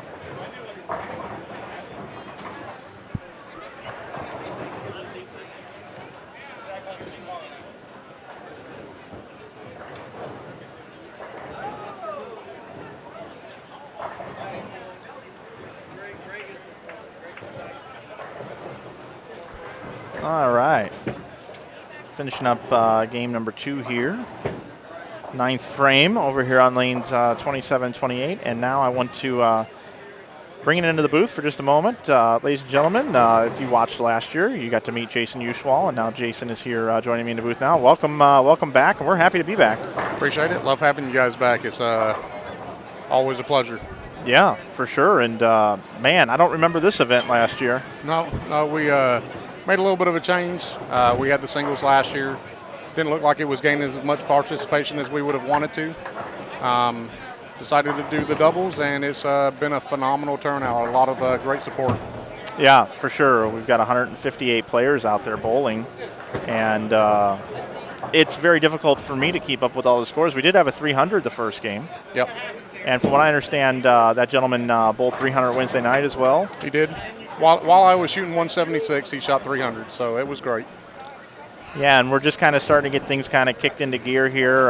Your guy over there at the desk hooked us up with all the standings, and you can go see those on your event information tabs down below, so people can see all the individual scores. So we're up and rolling with that, and we'll keep updating that after each game. It was Wayne Lester that bowled 300, right? Yep. So good for him. It's good to see a local come out and participate and do well in the doubles. Yeah, it's great to see everybody out here, but yeah, like you said, I mean, we've got locals participating, and they're shooting well as well. It's always great for the tournament success moving forward because they're always going to support you. Yeah, we've had just about 200 people watching. We got 110 likes out here on YouTube, and hey, let's hear it for Classic Products for stepping up and wanting to be part of this Bradley Open weekend. Yeah, they've been great supporting this event. John Hammond and Jimmy Land and everyone from Classic Products. We can't thank them enough for supporting the event, backing us, and doing everything that they can to not only support bowling, but support tournament bowling as well. Yeah, Jason, we do have a poll question up on our Twitter feed, our first one of the weekend. And I want to get your input on this. Our poll question is, which surface do you prefer on your bowling ball? You can choose polished, lane shine, 1,000 to 4,000 Abralon, or 80 grit chalk. Well, I'd say Bradley bowlers tomorrow morning might like 80 grit chalk. Yeah, they might. Myself personally, I would go with the majority there and go 1,000 to 4,000. Okay. You can go vote on that poll question over on Inside Bowling's Twitter channel. This is our second year in a row coming to this event. Jason, I want to thank you publicly here on the air for allowing us to come down and be part of your event. We only go to the events that we want to be part of, and this is one of them because you guys do such a good job, and you guys love bowling, and so do we, so it's a perfect fit. Yeah, we love having you guys down here, taking the time out of you guys' busy schedule. We know that you're busy doing a lot of things yourself, Mike, so taking the time to be here with us in Kentucky, support the event, and do a phenomenal job like you normally do. Speaks volumes for you and definitely helps us out a lot. Yeah, we try to bring entries, and we try to get people here, and folks at home are watching. And if you're not bowling this year, make sure you get your entry in early next year, as this is a good one that you don't want to miss. And come out and support the doubles, make a little bit of money, and pay for your entry to get in the Bradley. Yeah, definitely can do that. I'm a big advocate for none of these events would be successful that we're running, and I really think you would agree with it without the support of the bowlers and the bowling community out there. So we're nothing but thankful for everyone's support, whether they're at home watching or here participating. We're just thankful for all of them. Yeah, and your concourse is pretty packed, and I see a lot of Bud Lights being sold. Yep. Maybe we can get a Bud Light to jump on board next year and support a little bit. So definitely a lot of Buds and Bud Lights out here being drank. Well, I would think if they donated 10 cents a bottle, you'd have $1 million prize fund about right now as I look around on the concourse. That would always help. What is it about running this event and going through all of the hard work of taking the entries and then stressing out on the weekend? Because I run events too, as you know, and man, it's very stressful with all the people wanting to switch squads, and then there's so much money that changes hands between brackets and everything else. Well, why do you put yourself through it? Why? Not to sound corny, it's basically for the love of the game. I've grown up in bowling. My dad was in the Air Force for 20 years and ran Air Force centers. It's really part of my DNA, so the lack of sleep, the stress going along is gratifying to see everything turn out well at the end. And to work with good people like yourself, like I said, Classic Products, Dave Wadka's been a phenomenal support and help. Mike Wolf and all those guys. I couldn't do it without you guys supporting and giving advice as well, and it's just a pleasure to put an event like this together, and all the stress through the year is worth seeing it get out on the floor. Yeah, I didn't expect to see Walter Ray here tonight, and he's bowling. Is he signed up for the event tomorrow as well? Yep, he signed up to bowl, and I'm equally excited to see Liz Johnson come out and bowl for the first time. Oh, really? Yep. Liz will be here tomorrow. Excellent. Yep. Is Adam Barta bowl in the event? We've had some people in the chat asking about Adam. He is not. I've spoken to Adam a couple of times over Facebook. I'd love to see him out one year, but I know typically he's bowling in a local event. But maybe one of these times we'll have the pleasure of seeing him out here. Yeah, he bowls doubles with Liz Johnson at the holiday doubles. We just saw him on our last stream, and this is the streaming time of the year right now for me. We got some other events coming up: Fusion Realtors, Boom Doubles, IB Open. Several of them coming up. We'll also do the Southland Bowling League will be coming up here soon. Nice. So this is a streaming season for me. Definitely keeping you on your toes, and you're already busy enough as it is. So.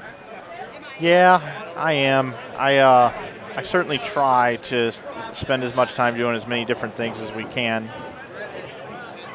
We got a question here. Ryan Downward wants to know, where is Raymond and Wadka standing? Well, you can go check that out yourself, but we'll go look together. If you go to InsideBowling.com and click on the link at the top, and then down below in the event information tab, you can see that Wadka and Raymond right up here. 249 for Dave, 201 for JR. They bowled 450 the first game, which puts them down in probably about, if I was counting, around 23rd, 24th position or so.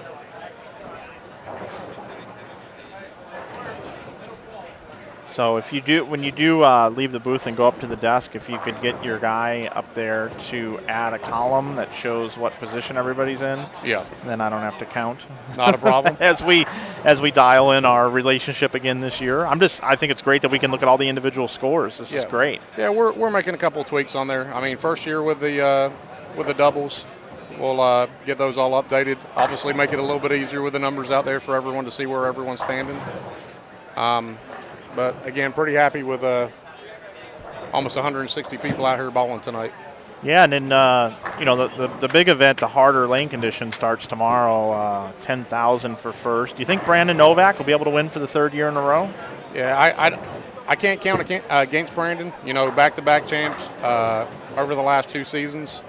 Phenomenal player and has had a phenomenal season himself all across the nation. So I don't know if I could pin him in to say he'd definitely win, but I think he's definitely got one of the best shots out there. Yeah, he defeated Chris Vi last year in the final, and he did. I remember Chris had just come off a team trials win last year. He did not win this year. Matt Russo won this year, but Erin McCarthy won the women's division outright this year, and she's in the field. Yep. You think Erin has what it takes to potentially make a run at this thing? I think Erin's a phenomenal bowler. I mean, she made a great run last year. I think she finished in the top 20, top 25. Again, I can't count her out at all. She throws a phenomenal shot, and she's an elite player, so I think she's definitely got an opportunity. And this is her kind of tournament to win, too. She doesn't – it's all about shot making, making your spares, grinding it out, staying around the pocket, and keeping a level head on your shoulders. Power players don't necessarily always rise to the occasion at an event like this. Definitely. I think it takes a lot of touch and finesse. Patience is a virtue in this event starting tomorrow. It can definitely get overwhelming at times with the almost brutality of the shot.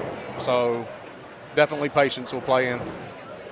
Alex Grimm asked, will you be streaming the Bradley tomorrow? Yes, we will. Coverage will start just a little bit before 9 a.m., and I would imagine we're going to stream till close to 1 in the morning. Pretty close. Tomorrow's format, you want to take the folks through it? Yeah, tomorrow's format, we've got A squad and B squad. A squad's at 9 a.m. Bowlers will be bowling 5 games. In between each game, they'll be jumping 10 lanes. Total accumulated pins will advance the top 62. The same format for B squad. Top 62 will advance. We'll also have a re-entry squad after B squad's completed. And then 8 lucky bowlers will have an opportunity to not only buy their way back in, but win their way back in to advance to the Saturday evening squad. And the Saturday evening squad is $100. Well, the re-entry is $100. That will advance the 8 bowlers back in. They'll bowl 3 games apiece. Again, highest accumulated pins will advance them back into the Saturday evening. Saturday evening's late night squad will start probably around 6:30, 7 p.m. approximately. You'll have 132 bowlers participating. They'll bowl another 5 games, doing the same lane jumps. And the top 40 bowlers will advance to Sunday morning. And then it's 5 more games, and then we've got how many do we cut to after that? 8. We cut to the top 40. They'll bowl another 5. It's accumulated pin total from Saturday night and Sunday morning, and then those top 8 bowlers will advance to a best 2 of 3 bracket format final. And our championship pair will be lanes 21 and 22, as decided upon with our camera placements. Yep. And we'll probably crown a champion sometime around 4 or 4:30 Sunday afternoon. About that time. So full weekend of bowling, a lot of great things happening here in Lexington, Kentucky. And we're pleased to be here, and we're glad everybody's in the chat. We rolled 200 viewers now. We're at 209 for the first time. They must like listening to you. Well, hope so. I enjoy being down here with you. Yeah, flying solo this year, so the more guests throughout the day, the better, for sure. But we're promoting this event. We put a couple notices out there as well, and this year are you seeing more entries for the Bradley itself? Yeah, definitely. Last year we had 167 entries. Currently we're at approximately 185. So a nice increase to start with. Entries are still open now. They won't close until about 45 minutes to an hour prior to each squad time tomorrow. So we'll accept walk-ins.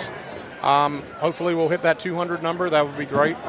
Something that this event hasn't seen for a long time, probably 10 to 15 years. So just happy to see it going back in the right direction.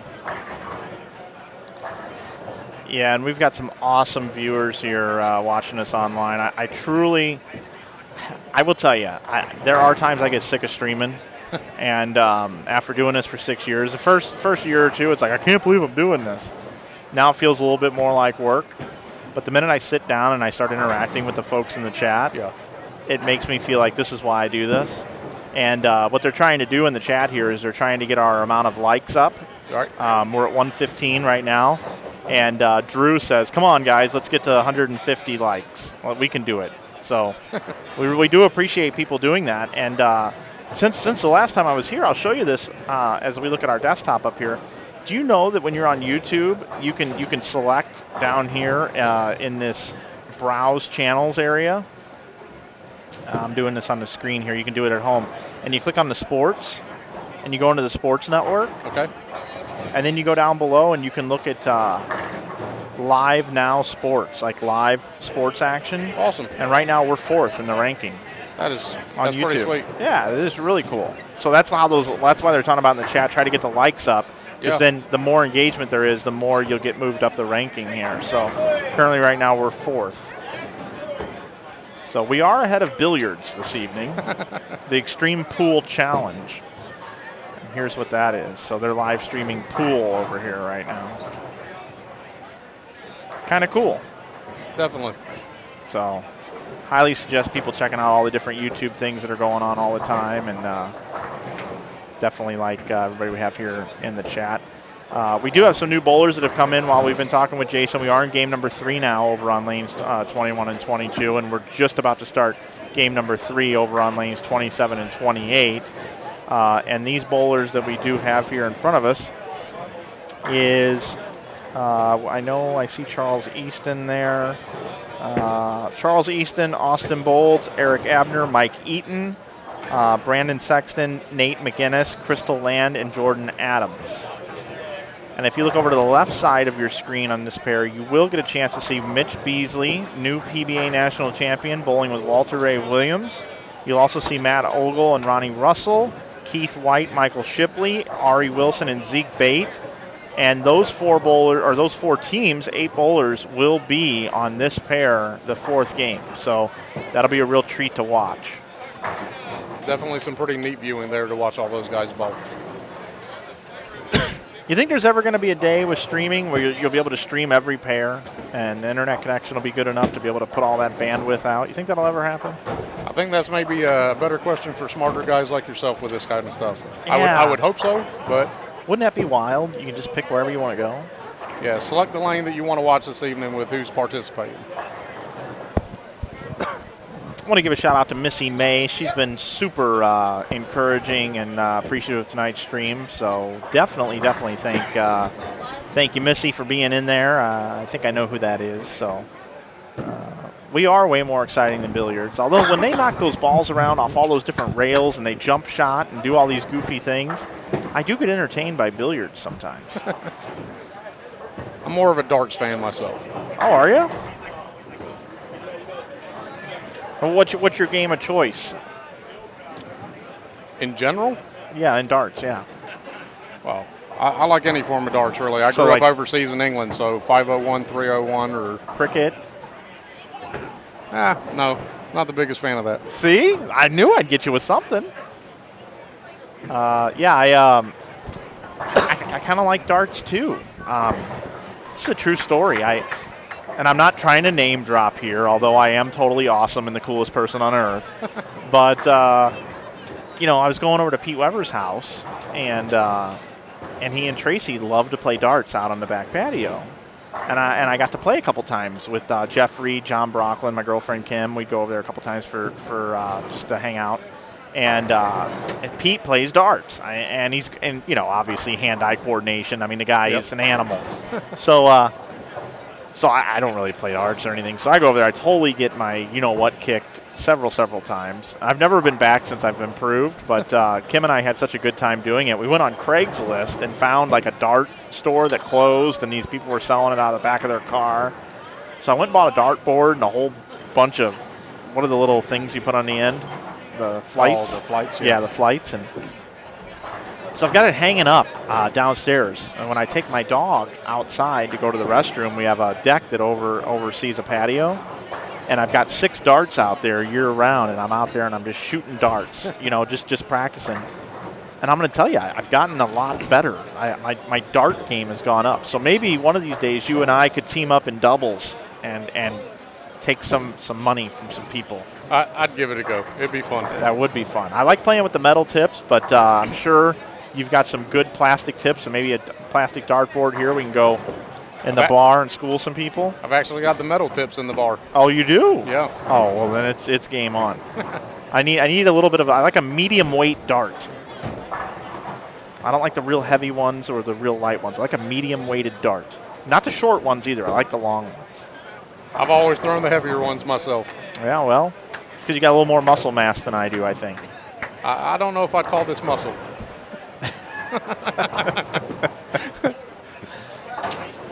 Yeah, I like light as a feather, stiff as a board mentality when I'm playing darts. Well, talking about Pete, maybe we can convince him to come out and bowl this one year. Yeah. Never seen him come out to the Bradley. Interesting. That's a little surprising, being, what is it, about 4.5 hours away from St. Louis? About that. I drove it last year. I just can't remember what it was.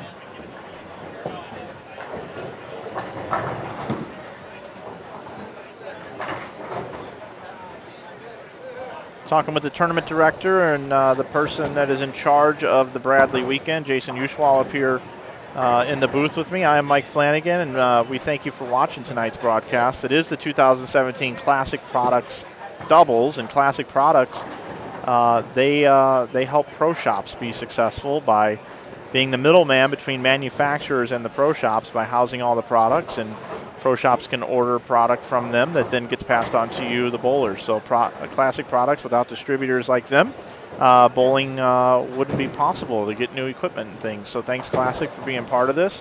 Also, you see Hammer on the screen when you're considering your next bowling ball purchase. Would appreciate you checking out Hammer. They've got a great lineup of products right now, all the way from the Scandal. And if you need something that doesn't hook too much, you saw Tom Doherty run the stepladder about 4 months ago. And he won a title with the Black Hammer urethane. So you just can't say enough great things about Hammer. And then, of course, New Center Consulting on board this weekend. And if you need to upgrade your bowling center, you need some help being a little more profitable and making people want to come into your center and just experience a little bit more fun, whether it's new scoring or some seating or whatever, give them a call. They're experts at it. They can help you out. I saw some folks here, Jason, wearing Brooks Electric embroidered bowling shirts. Yep. Big supporter of bowling and supportive of helping out the bowling centers in the area, the Collins Bowling Centers, doing electrical work. Yeah, they're a great local business. They've helped us out a lot at both centers. Great people. Steve's a big advocate for supporting bowling, so we appreciate his help and his company's. Again, can't do a lot of this without the support of the individuals and the companies that are sponsoring. Definitely a shout back out to Glenn Hartshorn with New Center Consulting. Known Glenn a long time personally. Great friend to me and a great friend to bowling in general. And more importantly, not only does he put out a good product that's affordable for centers, but he's a great person that loves the sport. So I couldn't really name a better person to work with to improve your center than someone that actually is dedicated to the sport itself. Absolutely, and we had him on the broadcast last year. Maybe he'll make it down again, and we'll have him on for a little bit again this year. That would be great. And also, we want to thank our friends over at Logo Infusion. 20% off this weekend with the coupon code Bradley17. Yeah, Brandon and the guys with Logo Infusion have been a great support and help this year. They've designed some phenomenal jerseys for us for the event. You guys will see this weekend. and a lot of the bowlers have taken advantage of the products. I couldn't say anything better about their company. They're just great people to work with, and the product that they put out is first class. So I appreciate Brandon and the team for the help. Yeah, and I'll tell you what, a lot of folks responded to Logo Infusion at the holiday doubles with a 20% off coupon code. Bunch of orders. Logo Infusion wanted me to tell everybody that's watching, thank you so much for the support. They're in Las Vegas. They're made in America, manufactured in America.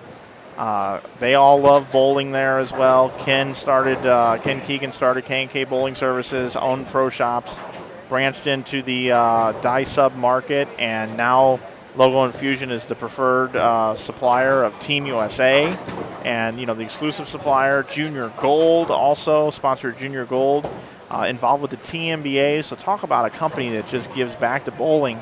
And here's their name again, yet on another event, back-to-back events that we're streaming. Right. So they love bowling and they love supporting competitive bowling. So don't forget, folks, support Logo Infusion. You can go over their website again, logoinfusion.com. Use the coupon code Bradley17. And then we got a couple of whiskeys here also involved. We got Fireball whiskey and Buffalo Trace Kentucky Straight Bourbon whiskey. Yep. I'm not going to have any while I'm in the booth this weekend or before I drive home, but maybe when I'm taking my nap, I'll do a couple shots of whiskey and take my nap Saturday night maybe. But big help, big props to them for helping out as well. Yeah, we've got to thank them a lot. The Sathorax company, who own both of the brands, have been massively supportive. Putting their two brands on our entry form and supporting the event is obviously much appreciated. They've helped out a ton as well. And again, every bit goes a long way to support the success of the event. And then also we've got United American Supply, and we talked about them a little bit earlier, supplying all those paper goods and that here to the bowling center at an affordable rate, so that you can charge a nice price for a hamburger, a cheeseburger, and French fries and all that. And by them keeping their rates down and you being able to supply a little bit better pricing here in the center and supporting this event, I can't say enough great things about them. Yeah, definitely. David Underwood and his company for United American Supply are a great local business. I've got to know David pretty well myself. I'm happy to say I can call him a friend along with a business associate. So what he does to support both of the centers, and I'm sure a lot of other local companies, goes a long way, and he does a phenomenal job. Got a question here in the chat. They want to know, ask Jason who won the qualifiers today.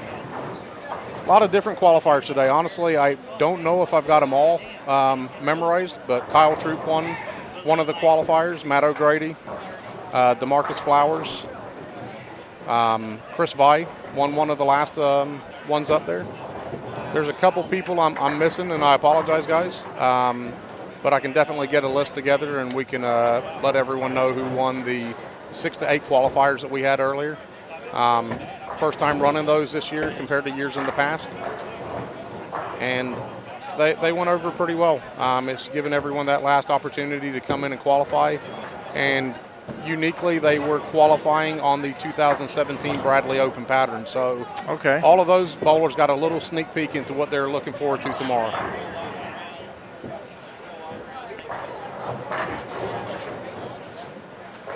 How many bowlers will be on a lane tomorrow or per pair tomorrow, do you think?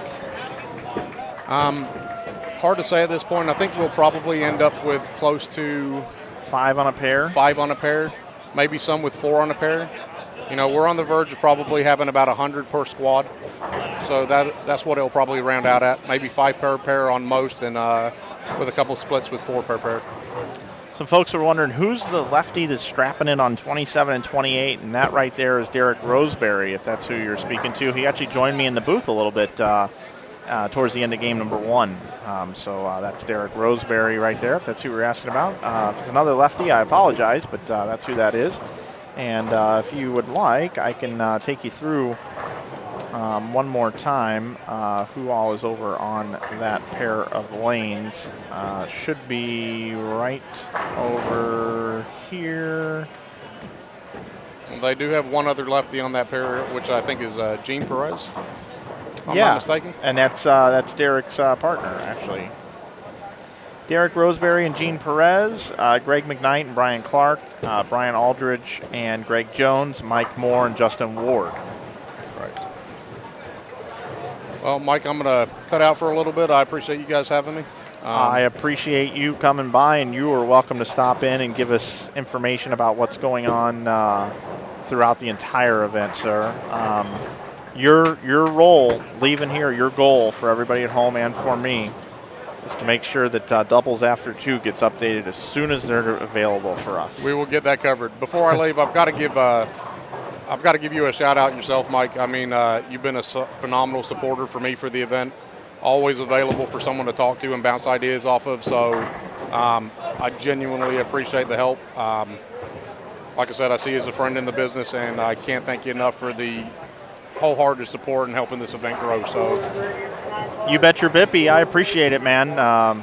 We're here to help however we can and pass on any knowledge that we get out in the field. Going and streaming all these different events, we see it all. We see good days, bad days, good formats, longer formats, everything else. And what I like is when you ask my opinion, and if it's good, you give me the same reaction as if it's something that's a little more challenging in regards to running an event. And I know that you've also suggested some things for me and asked some questions about things to help make my events better as well. And that's what we're all here to do together. So I appreciate it very much. And that's Jason Uswall. Thanks for coming by. We'll see you more throughout the week. Thanks a lot, guys. All right, buddy. So that was Jason. And, boy, if you didn't know him already, that's just a dude that loves bowling. And he puts on this event down here. So big props to him. Big props to his entire staff here also helping out, and the Collins family and their brand of bowling center is willing to displace open play revenue and party business for a weekend to support scratch competitive bowling. You do not see that very much anymore in the bowling industry. Money's tough today, as we all know in today's economy, and you got to capitalize when you can. So when a center sacrifices and messes up their daily, weekly routine with party business and things like that to put on an event like this, big props to Collins Bowling Center's Eastland location here in Lexington, Kentucky. I am Mike Flanagan. And Drew in the chat likes the you bet your bippy. Yep, you do bet your bippy. It is fun to bet the bippy. We got Deuces Wild right now. We had 222 watching. It just dropped to 216, but I saw Deuces Wild.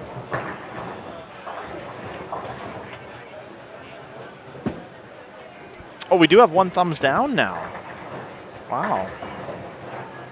Surprised we only have 1 with our stream going down like twice here in the building. That's pretty good. That's like a record. Stream goes down, we have 1 dislike. And hey, I'm glad you disliked the broadcast. I appreciate you voicing your opinion.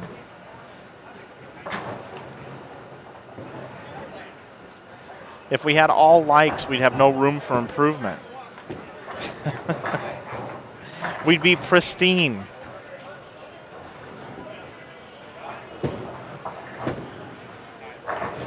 Bradley Martin, yeah, Boom Doubles, talking about the Boom Doubles in the chat. It's another event we went and were part of last year, and Tamara and the rest of the crew down there, you guys do a great job. We'll be back again this year. I got to tell you, somebody typed here in the chat said haters, and now we have no dislikes. So whoever clicked the dislike button, it was either a mistake or I think if I asked for dislikes, it's kind of like reverse psychology. You ask for dislikes, you don't get any. Maybe. Let's see. They want to know about the you guys are asking right now. What's the pattern? And I haven't reviewed that recently. What it is it's a modified house pattern. It's fairly easy to get the bowlers loose here and get an event done in one day. More strikes, the better. But tomorrow will be very, very difficult. The Bradley Open pattern's very, very demanding. I'll take you around a little bit here. We're looking at 27 and 28. They're in the 4th frame over there. You get a look at the scores. Just give you an idea of scoring pace right now. A couple of spares, so not a whole lot going on, although that 2-8 there, that was an interesting way, light on the 2. And then I'll go ahead and I'll take you back over to 21 and 22, where they're much further along here in the 7th frame. So they're going to get done sooner. So we'll stay here, and then we'll revert back over for the end of lanes 27 and 28's third game. Should have a standings update here shortly on InsideBowling.com on the event information tab. It was 40 minutes ago is when we had the last game update. So going around and trying to get 158 scores and get them all entered into a computer and making sure and verifying that they're correct does take a few minutes. So we'll have that for you as soon as we possibly can. If you see it refresh before I do, just go ahead and message there in the chat and let me know that they're updated, and I'll certainly read them off to everybody.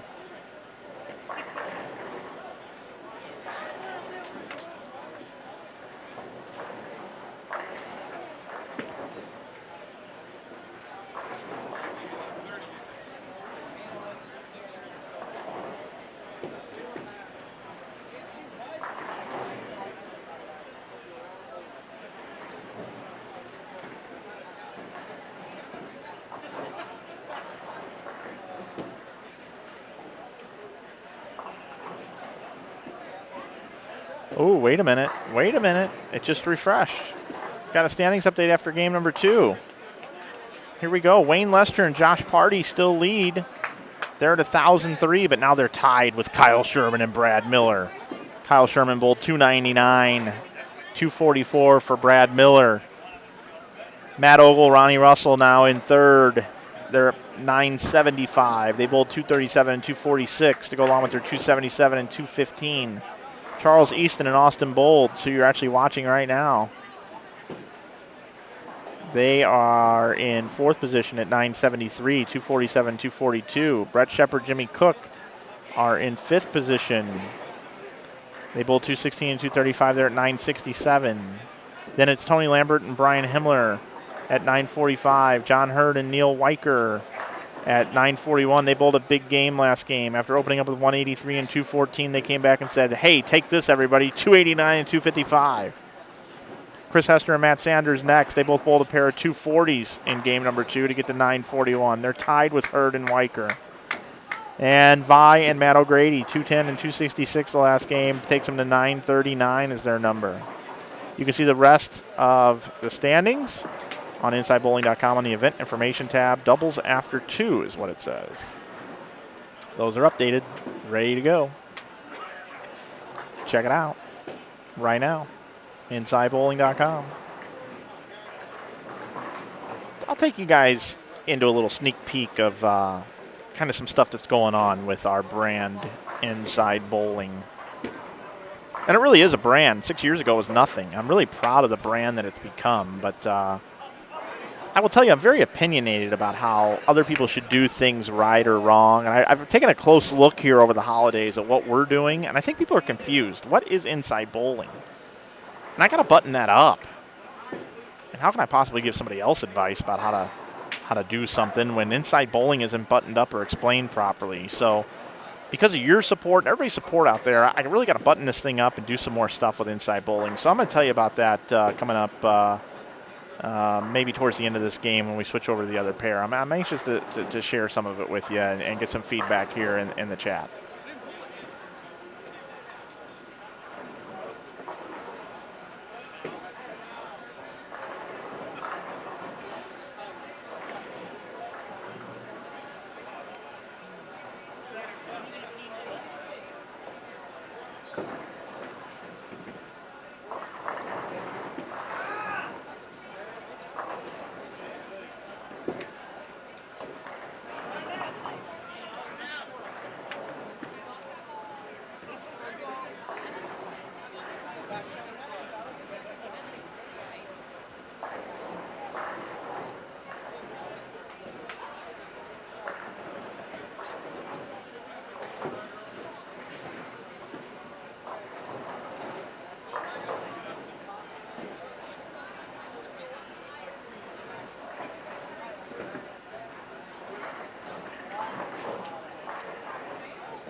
I'm just playing around on Facebook, ignoring the broadcast for a minute, and I see an interesting post here.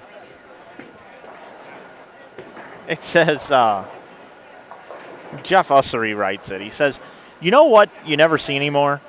Watch a YouTube clip of a pre-1990 bowling TV show, and you'll spot no less than a handful of spectators keeping a line score sheet of the match. Never happens now, ever. You don't keep score there. Pretty interesting. That's an interesting thought. I never thought of that before. Drew, thanks for driving the likes. Just need 22 more to get to 150 likes. That'll increase our search ranking on YouTube. That would be awesome.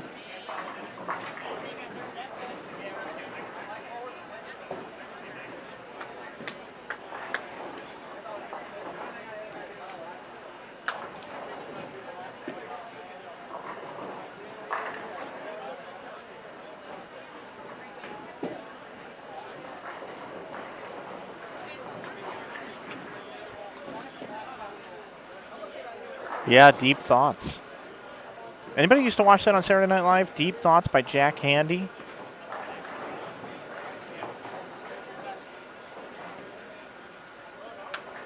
Yeah, Diesel Trucker. That's what I do. Diesel Trucker pointing out that when I'm on a live broadcast, what do? I check Facebook. That's what I do. I mean, why not? That's what you guys do. Okay, here's the deal.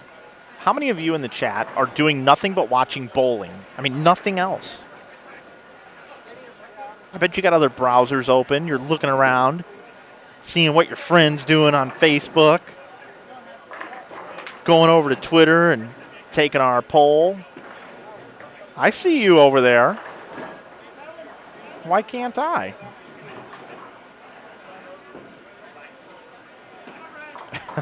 Subscribe to Loud Noises for good luck. I love it how these people try to tout their channels in here.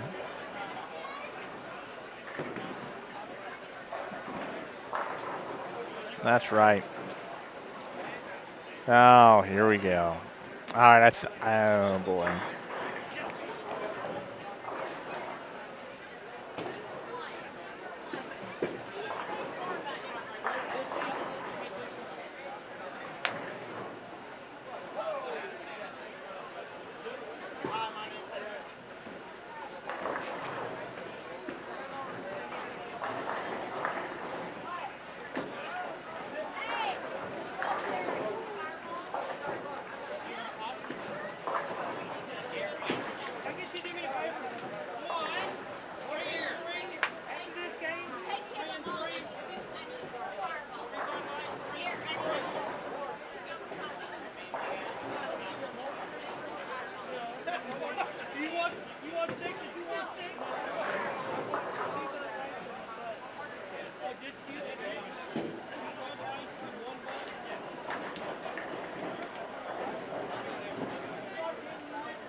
All right. Let's see what else we can do here.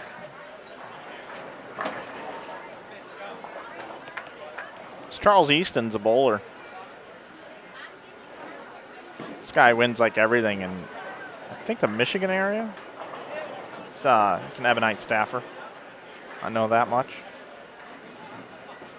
Yeah, a lot of Paw Patrol here in the center, Bradley. Absolutely.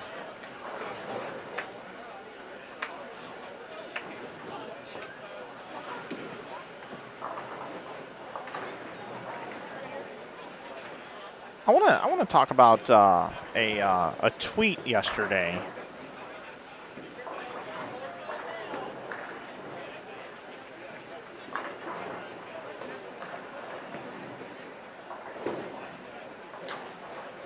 Man, it says my stream health is low. But, all right. I got to figure that out. Anyway, a tweet that really angered me. Pissed me off. The LA Kings last night took on the St. Louis Blues, and the St. Louis Blues are my team. And I don't mind if they beat the Blues because the Blues aren't very good this year. But they tweet. I mean, the city of St. Louis was screwed over by Stan Kroenke with the Rams. Like the dude just kept lying over and over again about, he was committed to the city of St. Louis, and all that was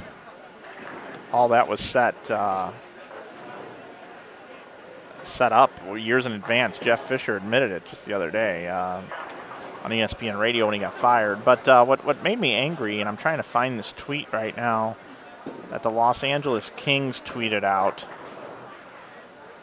to the St. Louis Blues, or to their folks about the Blues. I thought it was a real low blow. So as soon as I find it here, I got to scroll a little bit.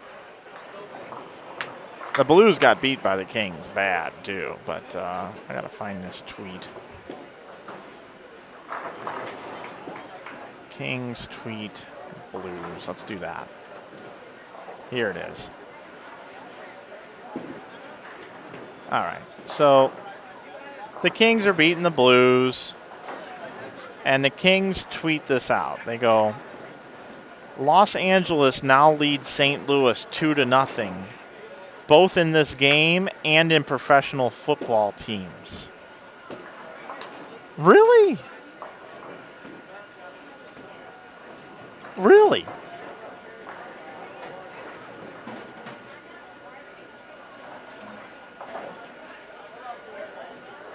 Crazy. Anyway, it's kind of Bush League, if you ask me. What are your thoughts on that?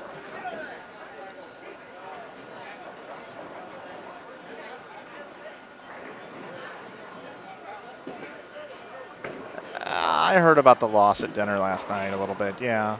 And that's fine. I get it. When you're bad, though. We haven't won 2 games in a row, in 6 weeks. Our goalie is 38th in save percentage in the league. There's not even that many teams. There's people's backups better than our number 1. You can't win like that.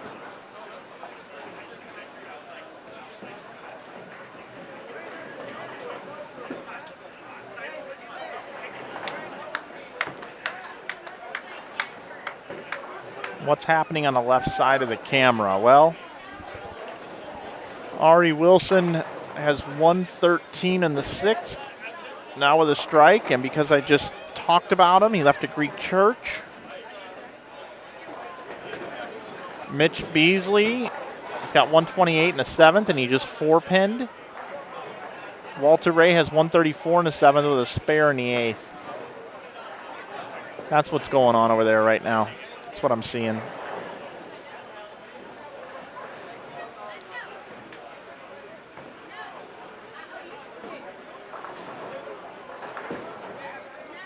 Ooh, Drew, good question. Steelers or Chiefs? Well, the obvious answer is Steelers this week, but I got to tell you something. I got a couple thoughts on the Chiefs. One is I like Andy Reid a lot. Number 2, I kind of have a thing for the Chiefs, being in a Missouri team and the only Missouri team left. I'm kind of a karma guy, to where, the state of Missouri deserves a Super Bowl. I know that the Rams won once, but the Rams leaving, maybe, boy, this could be a heck of a way to make a statement and say, hey, Missouri's good with football. I like Jeremy Maclin. He went to the University of Missouri. I think Travis Kelce could be as good as Rob Gronkowski if he got the ball more or had Tom Brady thrown to him. Look at Martellus Bennett, what he's done this year. I think Kelce's better. Their defense is good. Peters, my God, that guy just picks the ball off everywhere. I mean, the guy's awesome. So I would take Chiefs money line. Take the Chiefs money line and consider it a loss. But if you win, bonus. How do I like Kentucky? Like the state that I'm in right now? Oh, it's a nice state. Come here once a month now. Nothing wrong with it. I like sweet tea, and I can get it here.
Hey, Mary, you bring me some University of Kentucky gear, and I'll wear it.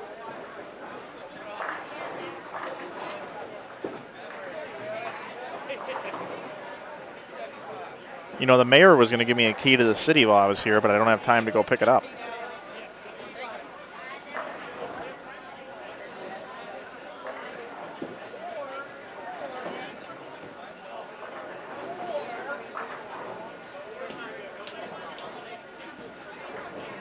Patrick Shipley wants to know, is Angelimar here watching Mitch? I have not seen her,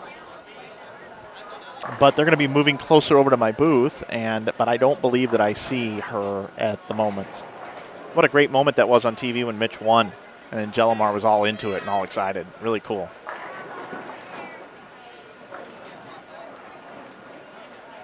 So I do normally call out the scores a little bit more and what's happening on the lanes as we get closer to the end of the tournament if you're watching this for the first time. But since I'm providing the scoreboard and you can watch the bowlers, I kind of take the lazy route and you can just kind of see that for yourself. So if you're ever wondering why I don't really talk about the scores too much, is if I do that kind of analytical shot-making commentary, by the time Sunday rolls around, say 4 o'clock, and it's a championship match, I have done it so much that I don't feel like doing it anymore. And I think it's more important to do it at the end of the tournament and try to be a little more serious than right now. So, Charles Easton, 200. His partner 180, C225 and 235. If there was, say, 3 bills about to be shot, I might get a little more into it. But you get to see your favorite bowlers come through. There's Walter Ray. Look at that. Look at the strike. Putting the hands up. Isn't it like, throw your hands up. They're playing my song. Butterflies go away. Something like that. Nodding my head like, yeah. Moving my hips like, yeah. There's a party in the USA, I believe it is. Oh boy, XX Scopes of YT is giving away a $100 gift card. Subscribe to enter. You know what? You know what I say to you, pal? I'm going to, whoa, man. I hope I'm blocking the right guy. Yeah, that's it. Block. See you, Scopes. See you, buddy.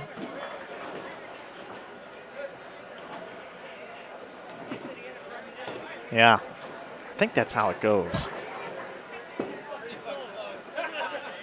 tell you one of my favorite songs when I used to work Cosmic Birthday Parties. It's that High School Musical song. It goes like, together, together, everyone, together, together, come on and have some fun. I mean, how can you not smile with that song? And that's what we're doing together right now on the webcast. I mean, everybody sing it together. Together, together, everyone. Together, together. Hop in the chat and have some fun.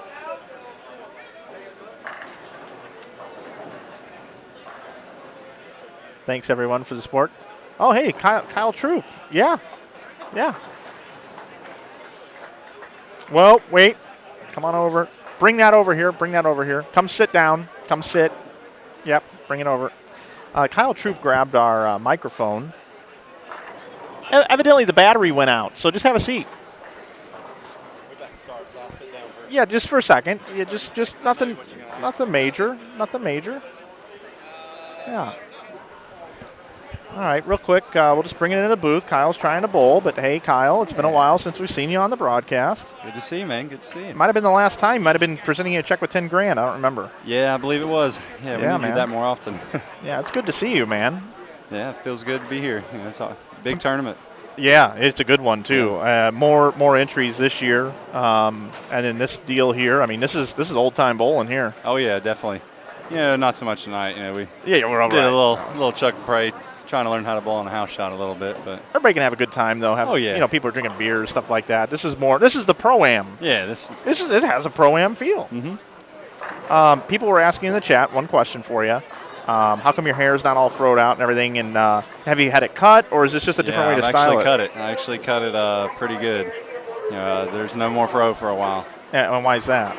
Well, you know, I figured to make this year a little more about my bowling instead of my hair, since the fro didn't go so well last year. So we're gonna. I was wondering if it might have been kind of just a time for a change. Yeah, it was time for a change. You know, it was getting so tiring fixing it up every day. Now, have you found that you have more women on Tinder and Bumble swiping to the right since you've cut the hair, or? We'll have to try that out. I just cut it 2-3 days ago. Oh, so this is like brand new. Yeah. Okay, all right. But you know, I was hoping the bowling would go a little better, but you know, I don't know. We'll have to see tomorrow because we just won't count today. We'll hit the reset button. Well, my analysis for you and my advice for you is out of all the two-handers, as we know, you're more up the back and keep your angles tight. Okay, so you're more of a shot maker's two-hander. You're not a big boomer that opens up the whole lane. You certainly can. But at the IB Open tournament, you got to keep your angles in front of you and kind of go at it, and you did well in my event.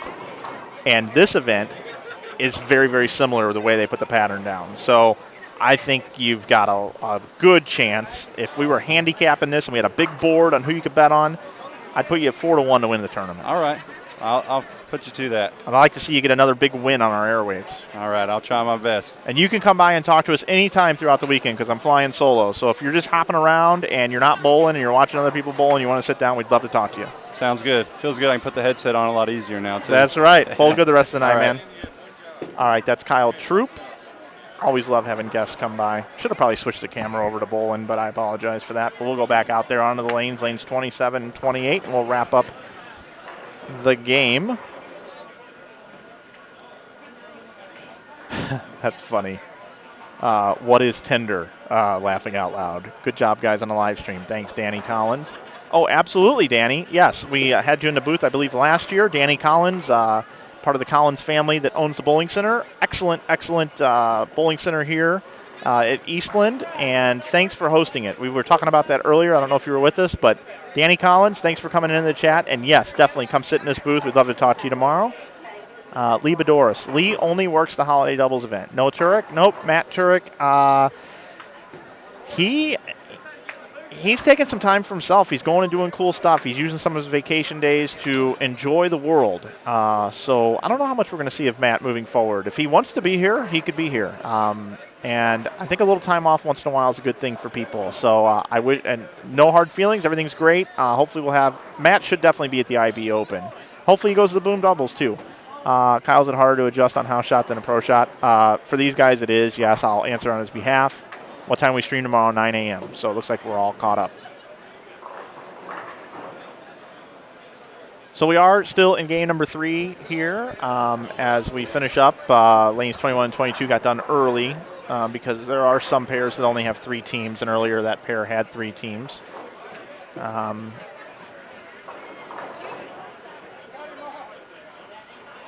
Well, since I keep getting all these guests, I guess I had to fix the camera now and angle it a little bit better. It's getting to be that time of the night where the guests are coming by, and we're happy to have this guy who's going to spend a ton of time in the booth this weekend. At least I hope he will. Dave Watka now in the booth. Hey, bud. Hey, so you're saying that I'm not going to bowl good, so I'm going to spend a bunch of time in the booth? Is that what you're saying? I guess I did say that. Yeah, you kind of did say It's wishful thinking. Thanks. Because I need Appreciate help. it. I need help here. It has nothing to do with your bowling. I mean, I'd love to see you win 10 grand, but it's just, you know what you got to do then? You got to find somebody to sit in the booth to call your title win. I'm sure we got enough guys here. We can figure that out. Yeah, I know. How's it going out there tonight? I was looking at the standings. I haven't even seen the standings, to be honest with you. I'll get you squared away on that. Where are we at? I'm going to guess we're not very high. Oh, we're actually way closer than I thought we were. 885. They don't number them for me here. So 2, 4, 6, 8, 10, 12, 14, 16, 18, 20, 22. Around 23rd. Oh, that's way higher than I thought we Around. were. We had 438 points that game. Game 3? Yeah. Okay. So that certainly didn't help us, but maybe a little 500, 520 the last game. We can still get there. We've been having a little difficulty with our stream tonight. It's been very inconsistent. Yeah, I actually heard that a little bit. Working through that. We'll be good for tomorrow. We've got Missy's been in the chat tonight supporting us. Michelle Russell's in now. Oh, Hi, Michelle. What is a Vincennes anyway? What is a Vincennes? I was very sad. I was very sad to see. ADP fan. I am throwing a Game Breaker Phenom Pearl. Have thrown it all 3 games so far. Yeah, he's got new ball syndrome. No, that ball's really good. These guys get these balls ahead of time, then they just want to throw them because they can. Yeah, I don't think that's quite it. Yep, Vincennes. I was so sad to see that video come out. I believe it was Gary Sparks telling everybody that the bowling curriculum program was folding. It made me sad. I didn't like it. Mike was saying something about a mean tweet that the Kings send out about the Blues. Well, that's because the Kings beat the crap out of the Blues last night. They deserved it. It was a low blow, dude. Did you see the tweet? I did. That's ridiculous. Bradley Martin, there is a better than average chance I'm going to bowl with Jimmy Cook again at Little Rock for the Boom Doubles, sponsored by Hammer. Not 100% yet, but right now we're planning on it.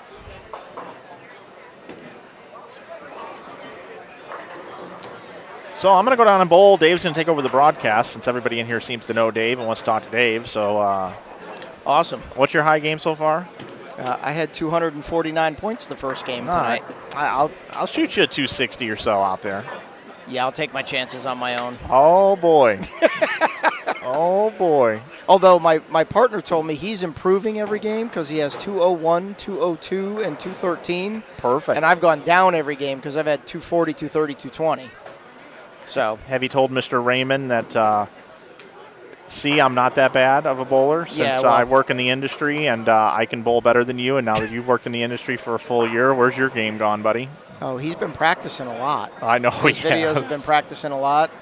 He's we are having an absolute blast bowling. Actually, I'm going to have to leave the booth in a minute because he's getting up right now, and I'm going to have to go bowl. But he's having a little issue with spares tonight. We won't really go there, but you know, appreciate everybody watching tonight. Support the sponsors, Classic Products, Hammer Bowling, InsideBowling. Appreciate it. Collins Bowling Center. We'll talk to you guys tomorrow. Thanks, Dave. That's Dave Watka stopping by. And we are at a point now where I can get the Game 4 graphic up and ready. It's Charles Easton coming over saying hi. All right, so I'm going to kind of cheat here. I'm bringing in this split screen because we have Walter Ray, Ronnie Russell, Mitch Beasley, Ari Wilson, Zeke Bate, and I'm missing a bowler. Matt Ogle. Keith White, Michael Shipley, the other 2 bowlers on the pair. So they're on the left side of your screen. That's Game 4. Right side of your screen is the very last frame of Game 3. But I've changed the graphic to Game 4 of 4.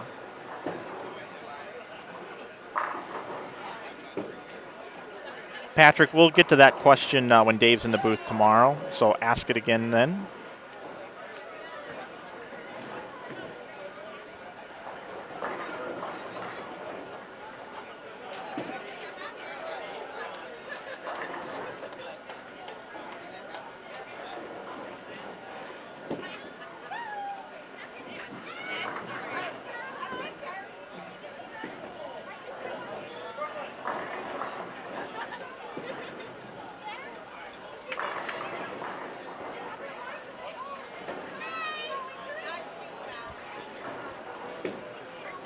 Dave, we had a question here in the chat as Dave joins us back. Billy Oatman, any updates on Billy Oatman? I actually don't know. Last I heard, he was in the hospital. Obviously, our thoughts and prayers are with him. I don't know how he's doing. So I'll try to get in here as much as I can this last game, since we're bowling only a pair to the left of your camera pair. We're bowling on 19 and 20 this game. My partner started out with a strike, so I think he saved an open that time. Well, good.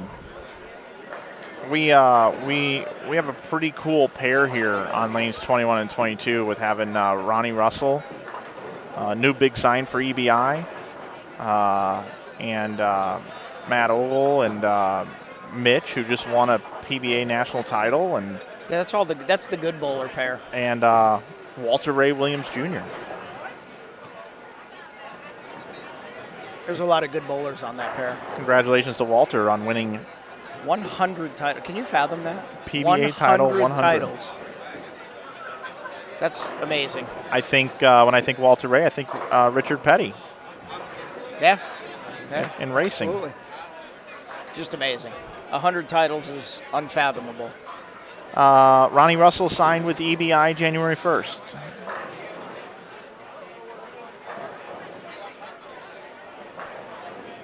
Yeah, and Ronnie's going to join us in the booth this weekend, and he will. He actually will be in. He's bowling B squad tomorrow, so he's going to come in and join you tomorrow during A squad at some point. Yeah, so I'm going to ask him the exact same question. I know that I know this from reading his Facebook post. It was nothing that that Motive did. It was a change that he wanted to make. For whatever reason, and we're going to find out tomorrow. Right. I'm going to ask him. I'm going to answer this question reluctantly from Justin C. about Aaron and Jody in Game 3, because we have a little side bet with them, so I know what they shot. They shot 453 points, which was just a little bit more than us, unfortunately. Okay. We're going to get them this fourth game, though. Yep. I got to go again. Okay. Thanks, guys. Thanks, Dave. Boy, I don't know for sure, but I think this is the first time Walter Ray has been on Inside Bowling. Wow, there's Ronnie Russell with the 410. I guess if you leave it, you got to pick it. So Ronnie picks up the 410. I don't think Ronnie quite knows that he can wander his way up here and join us if he wants.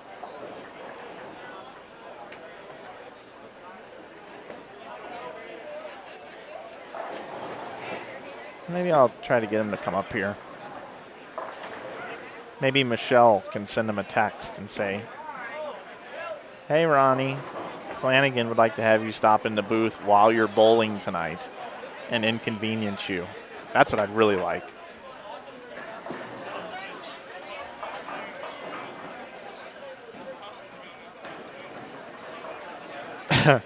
I like this chat here, or this message in the chat from Bradley Martin. Mitch is one of the nicest guys you'll ever meet, but that was an awful shot. The cool thing is, if you walk up to Mitch, he'll tell you it was an awful shot. But man, that was so cool when he won. I know I talked about it earlier, but Mitch Beasley, class act, great guy, great bowler, military guy too. He's dedicated, several years to, defending our country.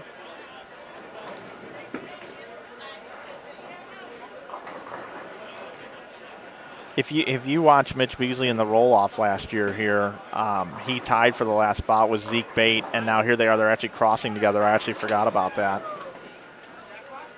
Yeah, just grab that right there. I got to tell you, this is my favorite thing in the world. All the bowlers are here to help me out. Matt Ogle's in the booth now. What's up, Matt? Hey guys, how you doing? Doing all right? Good. You enjoying bowling with Ronnie? Oh yeah, Ronnie, Walter. Who else we got? Mitch Beasley. Ronnie hasn't said probably 3 words to me the whole time we've been bowling. Are you serious? Yeah, seriously. And he's your partner. And he's my partner. What's he doing? Is he too busy signing autographs or Yeah, what? signing autographs. Talking on the phone like he's doing right now. Yeah, he was just on the phone. Texting. Yeah. What's the deal with that? I don't know. You'd think he'd talk to his partner. I mean, we're in the top 8 right now, so. I did tell Michelle, who's been in the chat, I said, tell Ronnie to come over and join me in the booth for a minute. Yeah. All these people want to know why you went to EBI. Oh boy, I can't answer that. So that's Yeah, it. I know, I can't That's his either. deal. Yeah, nobody can answer that but him. Here's Mitch Beasley, though. Yep. I don't ever see Mitch this far right. He's throwing a spare ball. Oh, that makes sense. Yeah, they're hooking a lot. Yeah, there's Michelle. He just called me. Oh, yeah, he was just talking to you. Trouble at home? You know, the kids are in trouble. Do you have to? Hope not. Yeah. Hope they got that straightened out. Did you see the song that actually? I should have sent him a message. I didn't even think about this, but I wonder if he brought his guitar. Oh, well, I don't know. I've never He had may have. an acoustic bowling performance ever in the booth, and I'd like to have that. Yeah, that would be great. Wouldn't it be great if he came up here and sang a song about inside bowling? If he made his own words. I'll tell you what, if he tells me a country song, I'll write the lyrics, and then he can sing it. Any song he wants. That'd be great. That'd be perfect. Blame it all on the stream. You can make the words. He can sing it. That's what I'm saying. I'll make the words. Yeah. Yeah, I'm sure he would do that. No problem. Kicked the ball return and caused a big scene.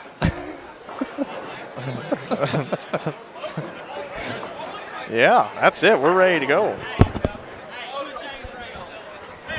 And then the bowlers. Oh, I'm good. not even up. You've been requested. They're waiting Oh, on you. he says he's trying to win. Oh yeah. Well, I've been trying to win the last 2 games. He's not even beating me yet. So Well, yeah. Well, that's as soon as he starts beating once me, that's once when you we can beat talk. him, you gotta beat him. Once you're in the lead, you can start talking. Yeah. Lead off doesn't count.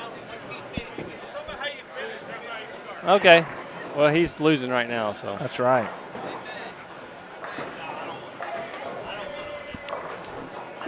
Yeah, I'll write the whole song for him. Yeah, that'd be perfect. He would be glad to sing that, I'm sure. Yeah. It could be like. I know. Seniors on it. I know. Well, we got Walter too. That's not making it any better.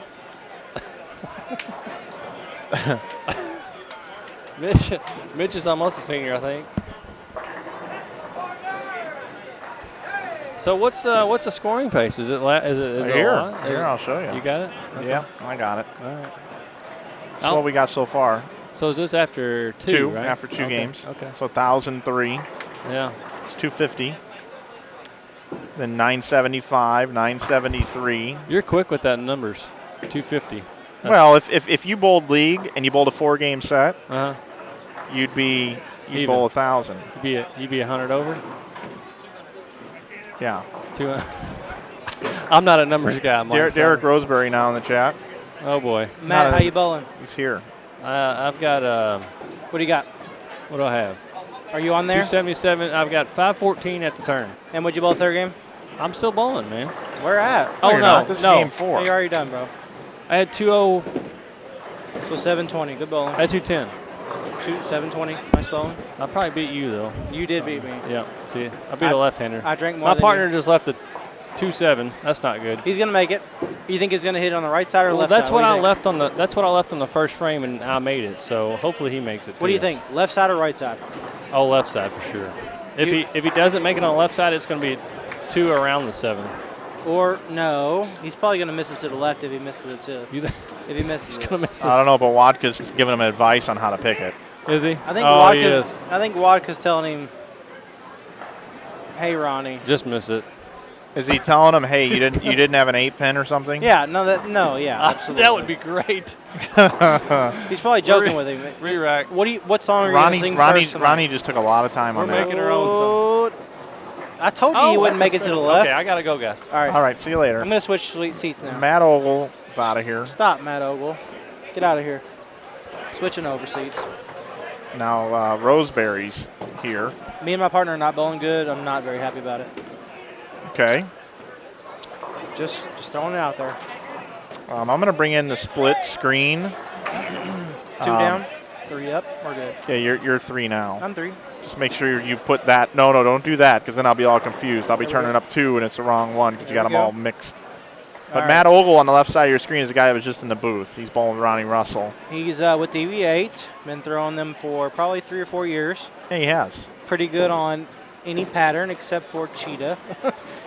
And then on the right side of your screen, we got the Jimmy Cook pair. I Jimmy know we got Cook some and fans. Brett Shepard, they strike a lot on league or when they're hard, whatever.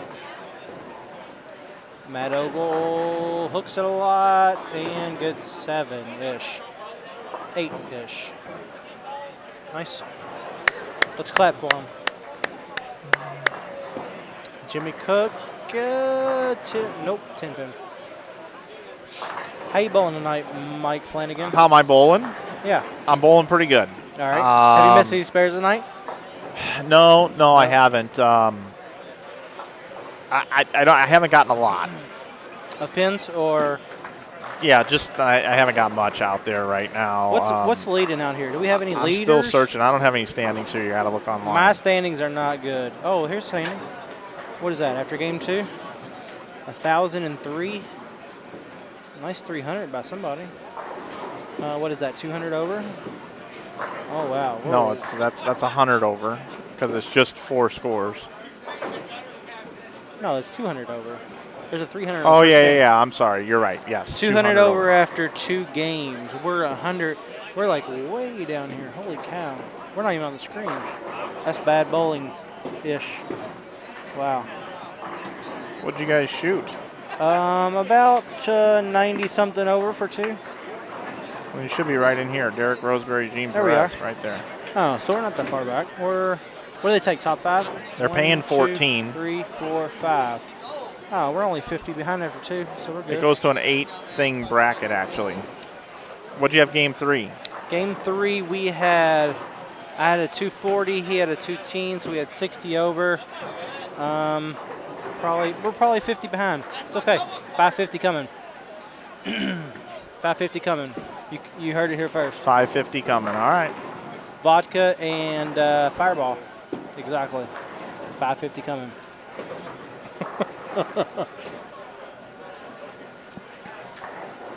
What do you think about Ronnie Russell? What do you think? Think he'll spare that 6, 9, 10 up? Yeah, I do. Yeah. That's like a 94%er? That's that's probably the right number.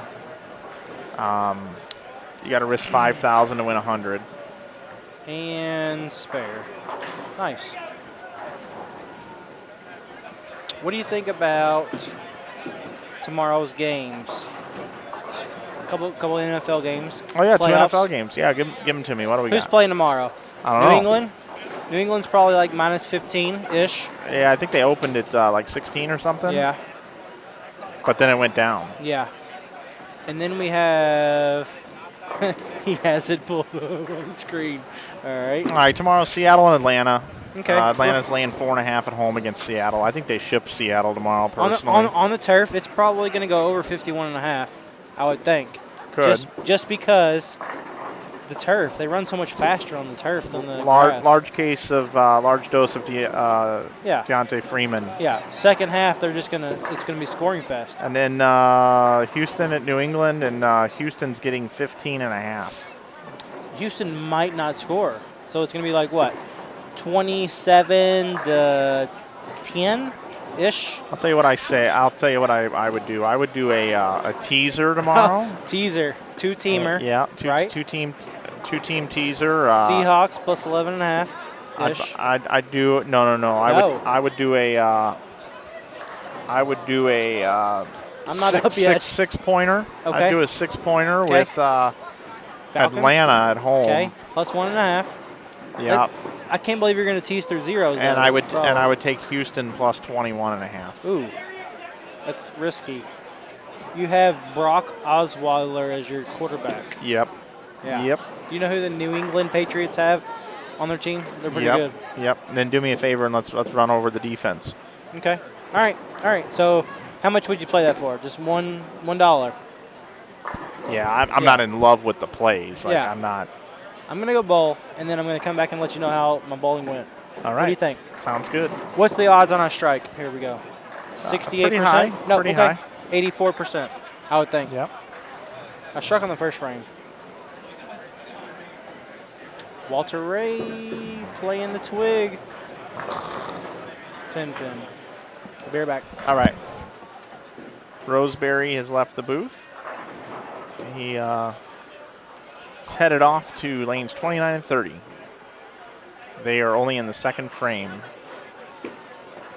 So tonight, don't forget, after these 4 games, we will then make a cut to the top 8, and it'll be Baker 2 out of 3 matches in a bracket. So I guess one will bowl 8. I'm actually going to draw this out. Let's see. So 8-team bracket.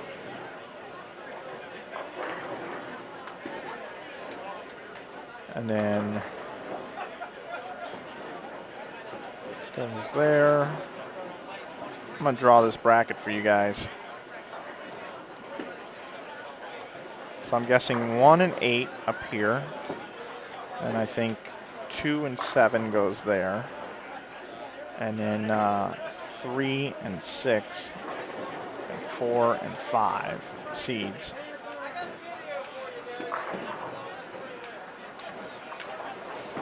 Bring it into the booth real quick. Here's what's going to happen right there. That's what's going to happen. No, I haven't got game 3 yet. Not yet. You're 3? Is that you? That is me. I'm 3. Okay, all right.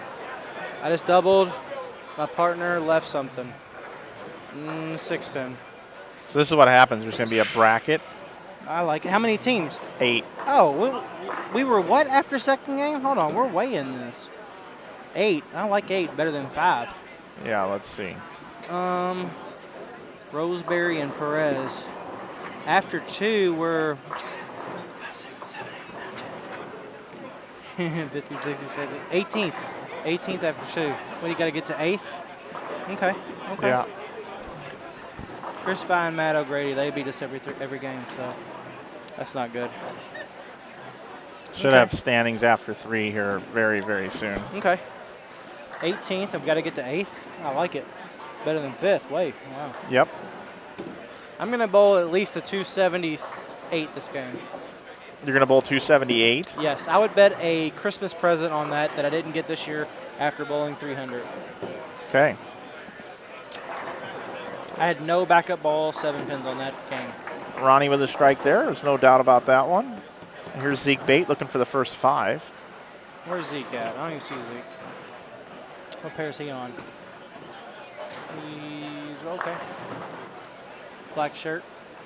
Yep.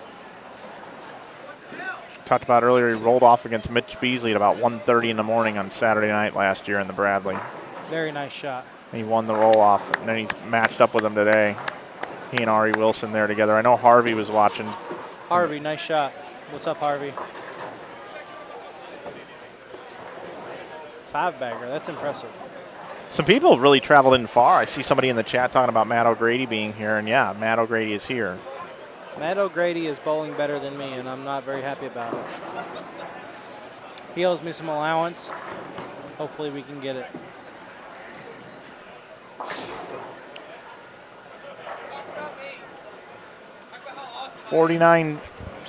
Actually, 79 teams here tonight.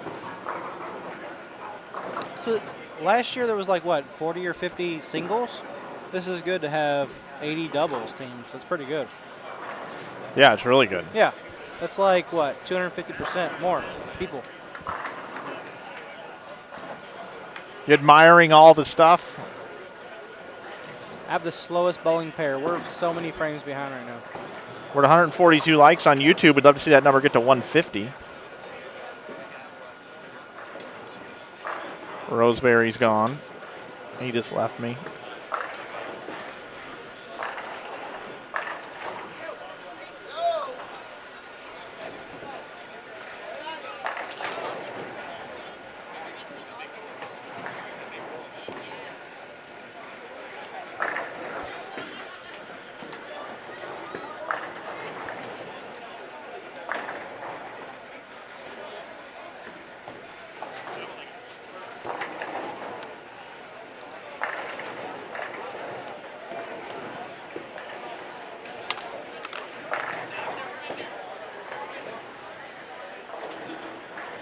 Walter Ray comes in light for the 7-pin. That'd be cool if Walter Ray won the Bradley. That'd be fun. That'd be a lot of fun. I know they asked him at the World Series of Bowling. You know, I think Wriggles or somebody asked him, you know, why do you keep bowling? How long do you think you can keep doing it? And he goes, I still feel competitive. He goes, I will not bowl on the national tour as soon as I feel like I'm not competitive. He still feels like he can win. And then guess what? He goes out and he made a show. Almost won the Hunter title, the World Series of Bowling. In the Shark, I believe it was.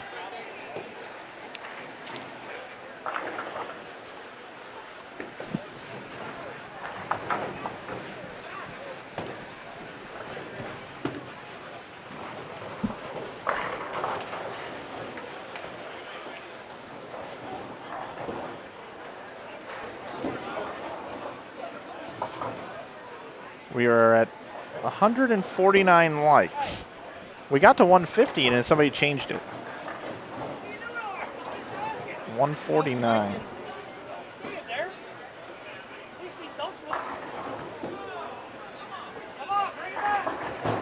Mitch Beasley with so much tilt off the end of the pattern blows right by the 9. So what do you got going on over there, Derek? Not much. I'm kind of disappointed right now. Left a 7-pin, crushed it pretty good. Double 7-pin. We're behind compared to everybody else. Couple frames. We got 151 likes now. 153. The likes keep going up. It increases our rating on YouTube, and I'm going to go refresh. Ronnie Russell comes in light. If I was Ronnie Russell's ball rep at this event right now, I would go take a 2,000 pad to the ball he has in his hand right now. While he's bowling. Yeah, right in the middle of the competition. I like it. That's good. Actually, I'd go to the truck. I'd drill him a new one with a new surface, There you 2,000. go. I like that. That's legal, right? That is a better idea, in my opinion. Wow, there's 8,000 people watching Zolos de Tijuana versus Puebla en Vivo Liga MX 2017 on YouTube. YouTube? Yeah, what is this? Have you ever been on Twitch before? Yeah. You should add Twitch to your agenda. Yeah, maybe I will. Twitch is very, very, very popular It is. for gaming. Myself, I watch a lot of poker on there, online. Oh, do you? I learn a lot. You play much poker before? I have. Yeah. I tried that whole gig for a couple of years. Yeah. Online poker is very, very hard. Yeah, back in the day, party poker. Did you play limit or no limit? No limit. Ooh. No limit. It's crazy. It's wild. Cash games then, right? Yeah. It's very hard. And tournaments. Yeah. Tournaments, I'm like, It's nothing better than having like a 3,000-4,000 player pool and the color of the screen changes color because you made the final table. yeah. And then you come in 8th. Yep. Because you just can't win. You're Start not playing like a gonna win. maniac. Right. And you're tired. It's 5 a.m. and you started this thing at 7 p.m. I fell asleep the other night on a tournament. Came in 15th out of like 1,200. Is that good or no? But I fell asleep playing. I'll be back. All right. Derek Roseberry joining us between shots.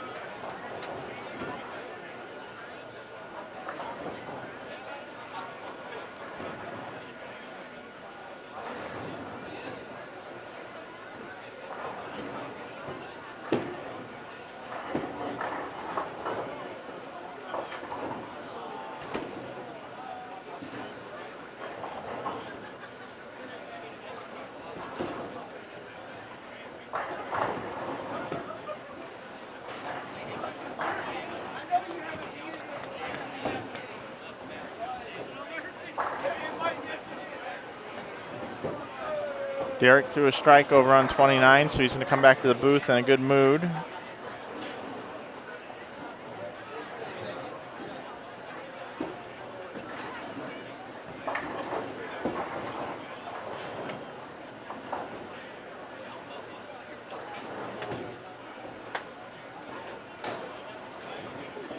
I knocked them all down that time, so I was back real quick. Nice.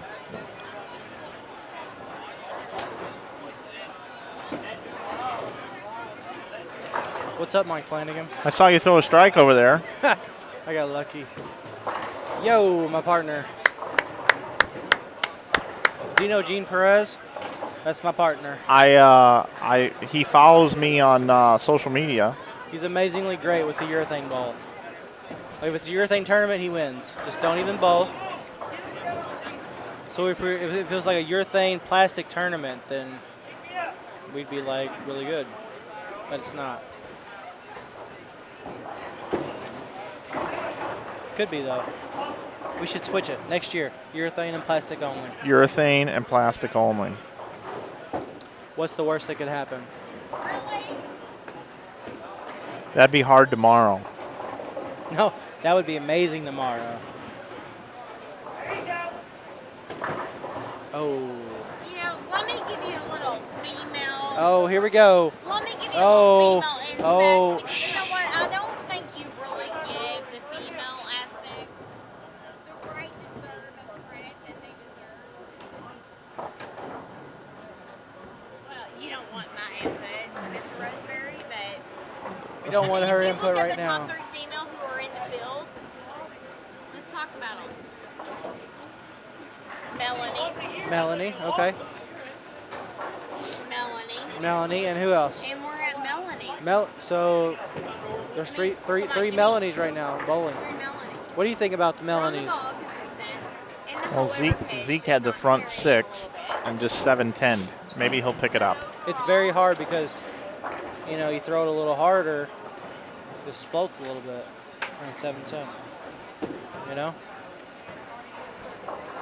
Melanie. bit.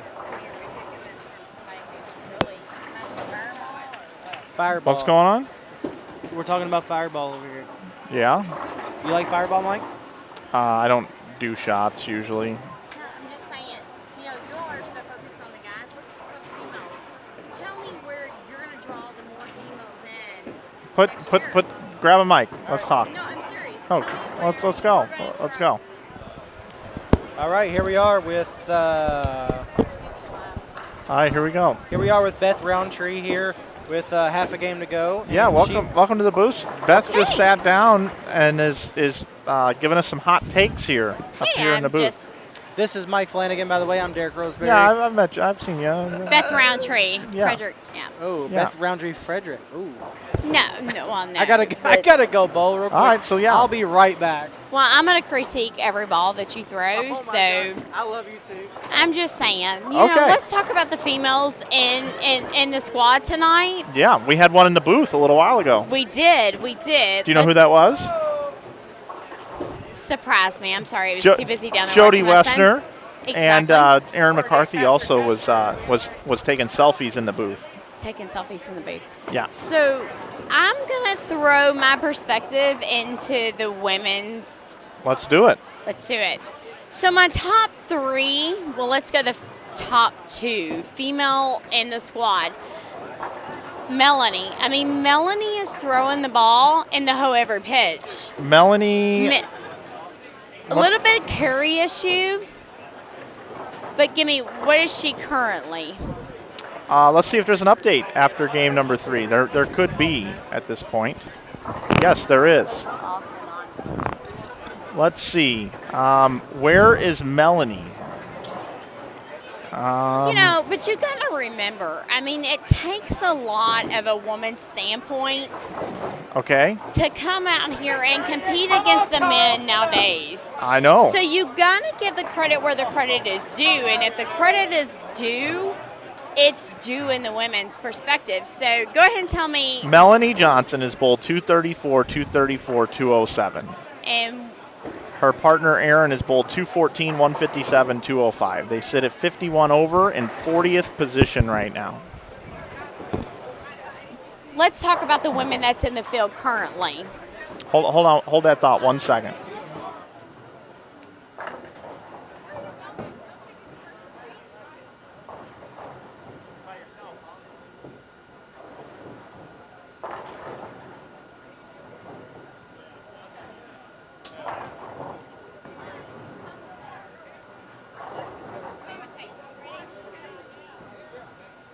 All right, you got the right one? We're right. We're good. Okay. So your name, you are Beth, I'm Beth Roundtree. and you're from around this area? Yeah, a little bit. Okay. You know, I haven't competed in the Bradley in 2 years. And But what brings you here tonight? Just to watch some bowling? Well, you know, my son, Austin Kohler, who's 15, is in the field tonight. But I haven't bowled in the Bradley in 2 years. Okay. A lot of that has to do with the ladies' support industry. But I'm in the bowling industry, Yep. obviously. Okay. Proprietor in the state of Kentucky and southern Indiana. Okay. I would like to see this tournament expand to women, and I know we can. We're just not marketing for the right woman. But you talk about the women who's out competing against the world today, against these guys today. You look at not just Melanie, but let's go to lane 27 and 28 right now. And Jean. Yeah, we were watching her earlier. Currently, I don't know what she is at. I don't have statistics Yeah, no, in she's front a of good me. bowler. Yeah. Very much. Good backup ball. We were talking very about. much. Bows in the Kentucky Open every year. Yep. But competes in every tournament. But let's go across the field. How many women do we have in the field right now? In this doubles event tonight? Let's go double. Yeah. 10-ish. Yeah, maybe. around 10 or so. Liz Johnson's going to be here tomorrow. Can't compete against that. Yeah, she's going to be awesome. Exactly. She is awesome. She is awesome. You got to give credit where credit is due. Are you bowling the tournament tomorrow? Actually, no, I'm not. Because I'm on the back side of it. I am, we are a family business. We own 4 locations. Yep. It's very hard for me to be on this side of the Okay. backfield and be See you in a second, concentrating Derek. on the lane. Okay. Well, hey, it was nice meeting you. Thank you for coming by. Hold on, wait. I got to critique Derek. I mean, I have But we don't have a camera on him. We don't. No, it's only these 2 pairs, I and know, I got to but get you- back to You calling got to action. get on 23 and 24. But- You got to give that girl credit right there on 24. Yeah, we don't have that pair either. Our camera pairs are there and there. But anyway, thank you for coming by Thank you. and having an opportunity to come on the broadcast. Have a great night. You too. Thank you very much. All right, there you have it. Special guest coming by. Never met her before. Thank you. Nice meeting you. Give the ladies credit. I will give the ladies credit. I am going to go look at the chat right now. And, oh boy, you guys here in the chat. You know what though? Here's the thing, guys. Here's the thing, everybody in the chat. We let people come by and sit in the booth. And yeah, it was an interesting interview. So we have more people watching now than ever, though. So what I do is we do things like that, and then you guys miss me.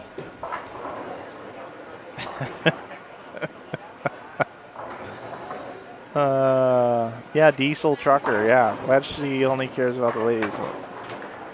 Yeah, give them credit, Mike. Hey, I'm trying to give. Oh, look at that.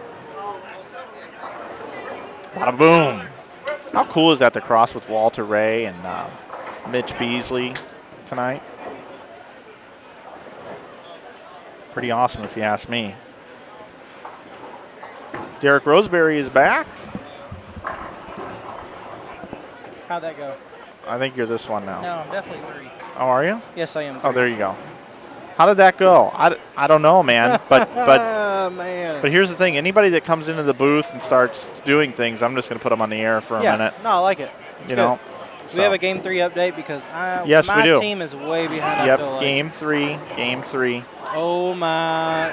We're way behind. Kyle Sherman and Brad Miller, your leaders at 15:05. Wayne Lester and Josh Party are in second at 14:74.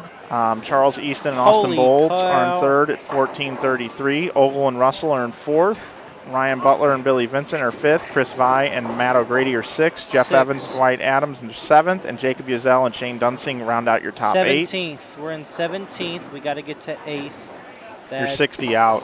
Ooh, 60 out. That means we need 540. We need 540. We have 540 out there right now. 259 and 280, 90. I have to strike a little bit. Are you texting me or no? No, I'm. Somebody's texting you and they don't. People. You're not replying to them. People are responding to. People are talking about that last interview we had. OG and Vi love it, hate it. No, they're beating us. Funniest interview I've ever. That's what I'm talking about. I like that. I wish I had like a. Can I borrow that? What's that? Can we type in the chat, or what do you think? Yeah, you can type in the chat, but you have a voice right now. You can just talk to them. Oh, okay.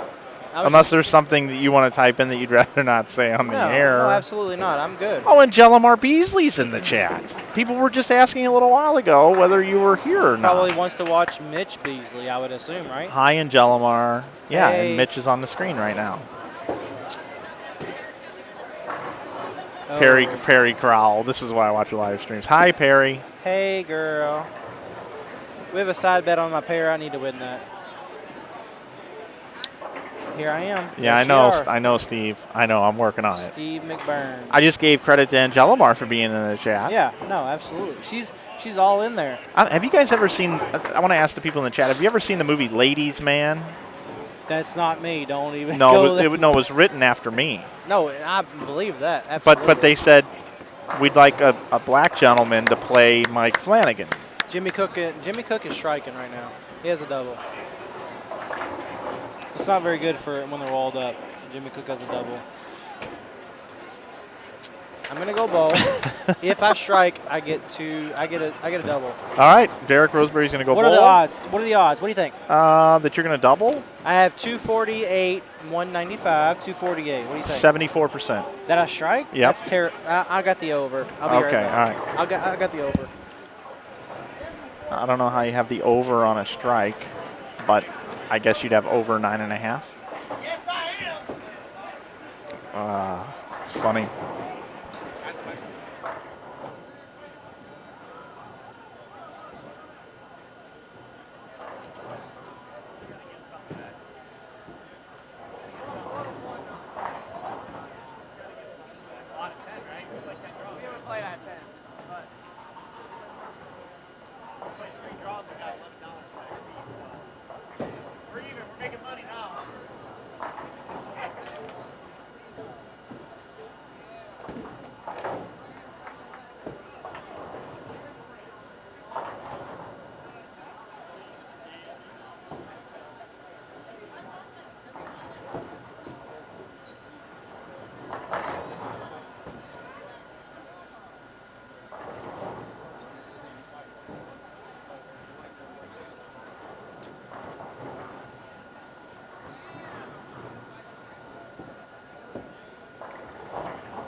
All right, I'm back. I was just talking to Jason Ushwal. There's been a little bit of a change to the prize list. Still the same amount of money, but because it's a bracket and people get eliminated at the same time, it can't go down in succession. So the prize list has been adjusted a little bit, which makes perfect sense. It's $1,500 for first, $1,200 for second. If you finish third and fourth, you get $800. Fifth and sixth is $500, along with seventh and eighth, $500. So it's just been adjusted a little bit. Matt Ogle, I think that mic's going to work. Are you there? Now try it. Can you hear me? See, Derek switched 3 and 2. That's supposed to be 2, and that's supposed to be 3. Oh. And he's got them all mixed up Well, here. what else is new? We need a miracle here to get to the final 8. Have you ever? You've listened to my broadcast quite a bit, Yeah. right? Yeah. Would you say that I'm sexist and that I favor males? Negative. Would you say that I give equal love to men and women? Absolutely. You do. Okay. All right. It just so happens that there's more men than women that bowl well, right. most yeah. tournaments. I mean, Demographics 80-20. For sure. Scores are going down. Yeah, they are. That's good for us. I need Ronnie to double here in the 10th. You know what else we need? What? We need more black people. We need more black people on the webcast. Right now, we don't have enough. Well, I'll tell you what. I support Chinese as well. You know, we do. And you know what? We've never had anybody on the air from Antarctica. We've never had any spinners on the air either. Say, you know what I mean? Yeah. The what do you call that? Twisters. Yeah, the twisters. Is that what they're called? Yeah. We got those pins here, though. Yeah, they're hard to knock down, too. Very hard to knock down. Nimroot Jane says, yes, more blacks. Mexicans. Listen to this. This is hilarious. Is this where you kick people out? No. We're just having fun. Don't forget about the transgenders. Absolutely. Oh, okay. And they stink. Don't leave midgets out while we're sharing the love. That's a good call. Midgets bowling. You're right. You know, actually, do you know that that there was one time I was called a Southern bigot in a YouTube comment? Really? Because I did a Chinese person impersonation. Do it right now. No, I'm not. I promised I'd never do it again. Promised I'd never do it again. My partner's re-racking on 22. I still like what Eddie Murphy says in Delirious, though. How Asians make fun of white people. They hold their eyes open really. I mean, Big Mac and a large cherry pie. To go, please. I wish you guys could see him making this impersonation. Oh, I can show you. Okay, show him. It's like this. Big Mac and a large cherry pie. To go, please. It's Eddie Murphy Delirious. It's not my content. Oh, that's my partner. And if you don't have a sense of humor and you're taking me literal, give me a thumbs down on the webcast. Yeah. But if you want more of that, give us a thumbs up. Is that like a negative like? Can you do that? Yeah. YouTube's the only place you can do it. Can you really? We have one. Okay. We're a 160 to 1 ratio. Oh, we're doing pretty good then. Yeah. We're doing pretty good.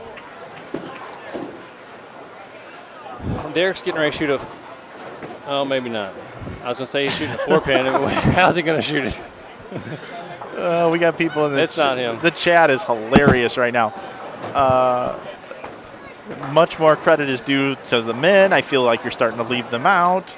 I challenge everyone to walk up to the first person they see tomorrow and say, credit to you, and walk away. Oh, boy. Credit to you. This is going to go down for years on Inside Bowling, this interview that happened tonight. I'm glad I could be part of it. Wow. Really interesting. That was funny, though. That was funny. Okay, I'm about to be up. I need them all. All right, man. For us to not have a chance. Yep. Yep. All right. All right, bud. See ya. All right. Matt Ogle. I got a funny story about Matt Ogle, too, you guys. He was on one of my first original broadcasts, like in the first couple years that we were doing this. And he said a curse word on the air. And it just kind of just happened. No big deal. And he actually sent me a private note on Facebook Messenger apologizing for putting my brand at risk. And he really actually seriously felt bad that he said a curse word on the air. And, you know, you kind of got to respect guys for that, to know that they care that much about and respect the brand and what we do. Good thing, though, we're at MTV. We try to be the MTV of bowling. So kudos to Matt Ogle. He's welcome in the booth anytime he wants. Oh, man. Mike, do Gus at the cookout. I can do Gus at the cookout. I can do that. Here is Ogle right now. Oh, almost 7-10. And I will tell you this, too, everybody. There is a lot of beer being sold here tonight. I mean, I'm not kidding. So the possibility of having some borderline content later on with people moseying over to my booth. See, I have an open door policy with the booth, and we have a lot of people that just come by. I don't ask them to come over. They just come over because they know I have an open door policy. So the risk reward is there, I guess.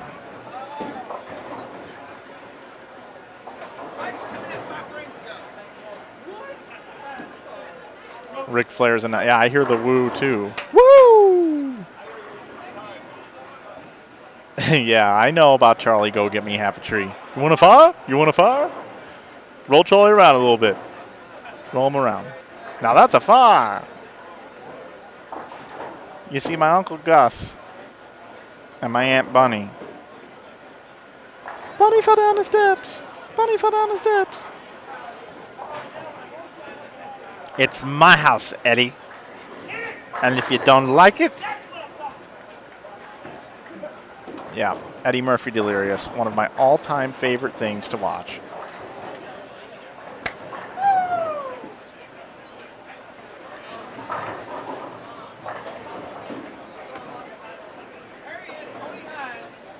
And G.I. Joe got stuck.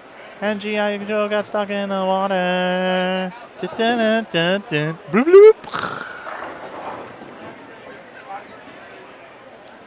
Norton, pal, come on over here. I want to show you something. Hey, hey. I know that you know that you know that I know. Yes. You know I'm like team female. I know your team female. Don't give the females that little less. I know. No, just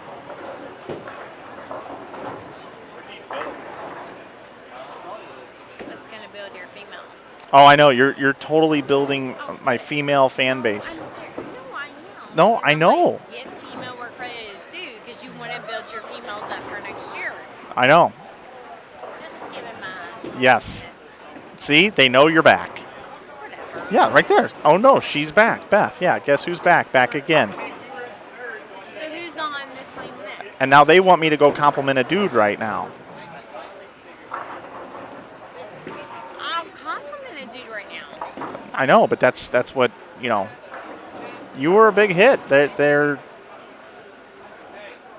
213 people. Who's closing out on this pair next?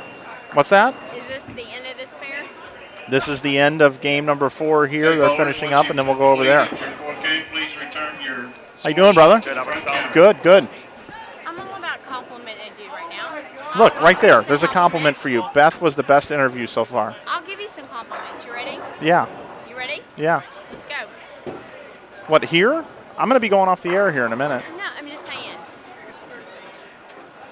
I mean, obviously you can't compete against both. Where he was throwing the ball great, but let's talk about guys who were. Yeah. It's all good. It's all good. We're going to take everybody over to the other pair that's finishing up, and then we'll have your match play for you. My goal next year is to have 15 women in this tournament. If we could have 15 women in this tournament next year, That's a good goal. we only have 18 that bowl in the Kentucky State Open. Yeah. No, Pure. I'm serious. They say it would be pure gold, 24 karat gold. What? Yeah. It's a chat thing. Dang it, Jane. Yeah. 15 women. See? Great You know, goal. A lot of women, a lot of bowlers, and a lot of slack for somebody who throws a backup ball, but she has got to be the one who let's go U.S. Open. Here's how we appreciate women on this broadcast. We are going to finish qualifying with a female delivering the ball right here. She is probably the best backup bowler, consistent backup bowler. Let's go And it's a US Open flush 3 years strike. ago. It's a flush strike. Yeah, 3 years ago, U.S. Open. Beth, I'm giving you credit right now. Oh my God, I'm not that bad. All right, everybody. That is going to conclude our qualifying of tonight's doubles event. We have 8 teams are going to advance into best 2 out of 3 Baker matches. Is that online all night? Yeah, On Inside Bowling. You can check us out. You can get in the chat and talk to everybody. All right, everybody. I'm going to take you over to. I'm just going to take you over to the live cam, my wireless camera, and because I don't have any more bowling, and I'm just going to kind of show you around the bowling center. This is our favorite interviewer of the night right here, and There's over at the desk. I mean, this place is really, really busy. I told you guys that there was a lot of Bud Light being sold. That right there pretty much sums up what's going on here tonight. It's awesome. And you just kind of look around. You see the lanes are finished there in front of us. And we're just waiting to get this thing down to 8 teams, and then we'll do the Baker best 2 out of 3. There's Mitch Beasley putting his stuff away down there. Walter Ray. Right there. So we're just starting to finish up here, everybody. And we will bring you who's going to win the tournament here tonight. We will do that. So there's Jimmy Cook. And I'll recap the 8 teams that are in here in just a moment. But I'm going to take you back out to the lanes first before I get that set up, so it's not too shaky on you.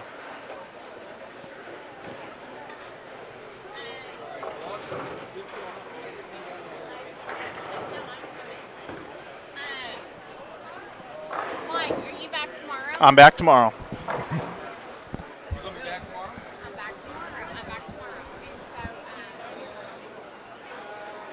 So, how many ladies do we have in the block tomorrow? Not that I'm so. The whole house will be used tomorrow. What is it? The whole house tomorrow? I said how many females? I don't know. You have to ask the tournament office. I don't have any I idea. know 3 so far. Yeah, I'm not sure. Not that I'm so female. Yes. Yep.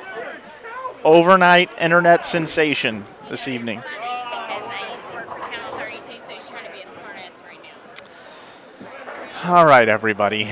I'm looking at the chat right now. Yes, Beth Cam, wireless camera is super cool. Thanks. We want Beth. She should be the only one announcing the Baker game. Thanks, everybody.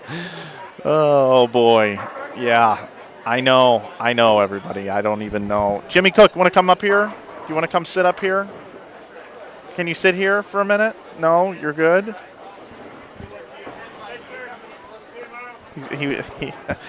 Oh boy, I don't need.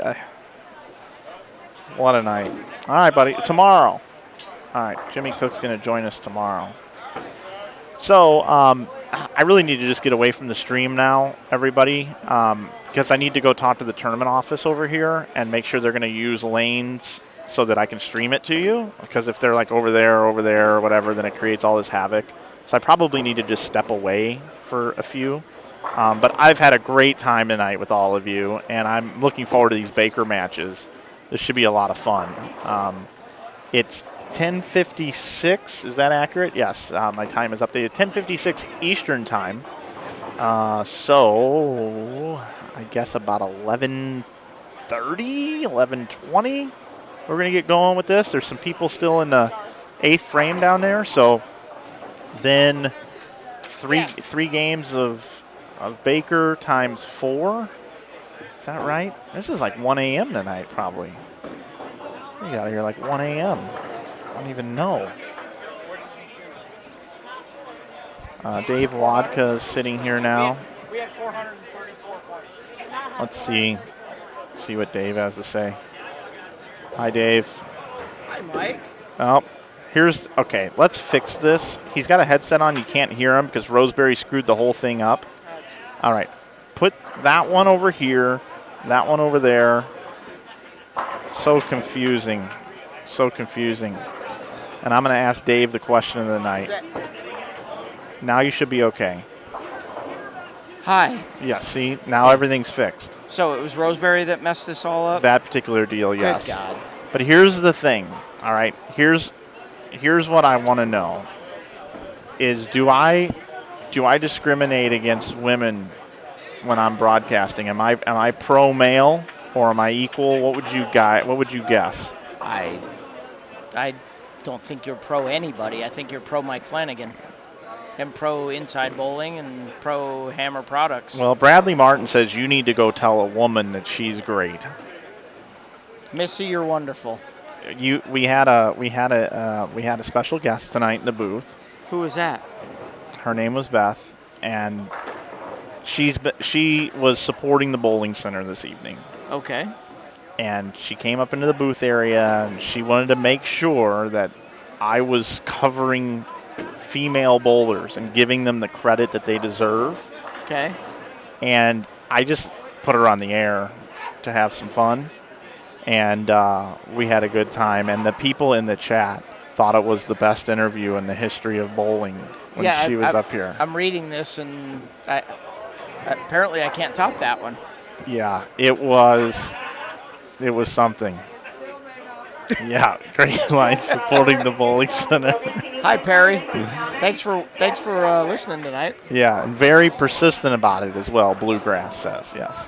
So in honor of that, in qualifying, we went off the air with a female bowler. So I'm trying to give credit where credit is due. And now this is going to be the theme of the tournament. And this is going to probably go on for future broadcasts about how I need to focus more on women. So did you give credit to Aaron McCarthy and Jody Westner for splitting with us tonight in our side bet? Well, I had Jody in the booth while she was bowling? In between games. Okay. Trying to give women credit. All right. So, yeah. We could probably get Aaron in here to talk too, but Derek apparently screwed up the other headset. No, it works. But what happened was you were turning up 2, and it was in the 2 position, but it needed to be 3. So I gotcha. They were just backwards. Well, if we can, there's Jody. There's Aaron. Let's get Aaron in here. Hold on 1 second. Okay. All right. Aaron McCarthy. All right. So we're gonna try to improve upon all of this. We're gonna give credit to the women bowlers now because we're gonna get Aaron McCarthy in the booth at the same time. Yes, she needs to squeeze in though. I was trying to go off the air, and then this we're not never going off happened, the air right? now. No. Okay. All right. I'm going to ask Aaron the same question that I've been asking my guests in the booth since Beth was in the booth. Aaron, you've watched a lot of our broadcasts. Yep. I'd like for you to tell me, and you're not going to hurt my feelings, do I give enough credit to women bowlers? He doesn't have any feelings, so go ahead. No, I definitely think so. You do? Well, I mean, we don't have a lot of women bowlers in the events in general, but the ones that do bowl, you give them credit. I do. You think that would I give women bowlers the right amount of credit? Do I go over and above? Do I fall a little short? I guess maybe a little short, but because there's not very many women bowling in these events, so it's difficult to give them credit if they're not 80-20. Maybe like I was going to say it's probably more like 90-10 at best. But I don't think that's your fault. Okay. All right. Well, I'm going to work on it. I gave you a lot of credit for splitting with us tonight in our bet. Did you? I did. That's very thoughtful. I mentioned it. I gave you a lot of credit for splitting with us. We did not bowl very well the last game. My partner didn't make a spare all night, so. Well, we made spares. We didn't strike. No, I'm really not stressing over this ADP fan. I'm just continuing this thing going because it's going to continue to build and be part of this. I had someone in the booth recognize that we need to pay more attention and give more credit to women bowlers. I think more women bowlers need to come out and compete. There you have it. And the person that was in here is a bowler and is not competing. It's kind of difficult to give credit if we're not actually bowling the event, right? Well, right? Yeah. That's what I was thinking. That's a good point. Yeah. I didn't know it was somebody that wasn't participating in the event. Yeah. Oh, yeah. So, Aaron, since you're here and since I'm going to turn the chapter. I'm going to turn the page. Let's talk about team trials. I've seen you post online how you've been frustrated with your performances, and 2016 wasn't a great year, and PWBA is such a grind, and I'm trying to be a nurse, and I'm bowling all these different tournaments with my homies like Josie and Nick and all these other people, and then boom, January 1st, the ball drops. Mariah Carey can't sing a lick on TV. You go to Vegas and you take home this team trials. Tell me how that feels. I don't think it's sunk in yet. I mean, I honestly didn't make a cut between the Women's U.S. Open and your tournament, the holiday doubles. I didn't make a single cut, didn't cash, didn't do anything. I have the text messages to prove it. Yeah, he sure does. It was very frustrating. How many months was that? Well, August to December, so several. Yeah, no cuts. No cuts. None. The women's US Open was the last cut that I made. So you fly somewhere, you enter the tournament, you light your money on fire for 4 months, and you're fried. So you take to Facebook with your little fingers through your mobile device probably, and then boom, everything's good again. No, I kind of worked my butt off when I was at home. That's what I wanted to hear. Yes. What did that entail for people at home that could be in a slump that are experiencing that? What did you do? What worked for you? I literally went to the lanes almost every single day. Even on days that I worked, I'd just go for like 30, 45 minutes. I didn't have a tripod or anything. I can feel if something is wrong, but I can't tell you what is wrong unless I'm videotaping myself.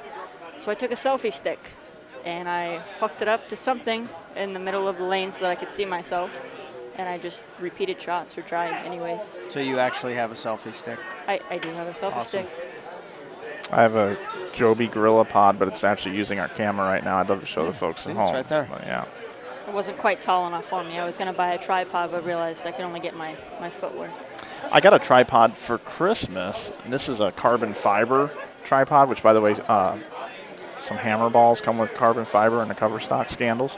But anyway, this is a Manfrotto tripod. I highly recommend it. It's a really good tripod. Are they paying you for that? You might want one of these. And this thing just extends goes out. up. Oh, like crazy. Where would one obtain this? B&H Photography, Amazon, places like that. So shout out to Kimberly for picking this up for me.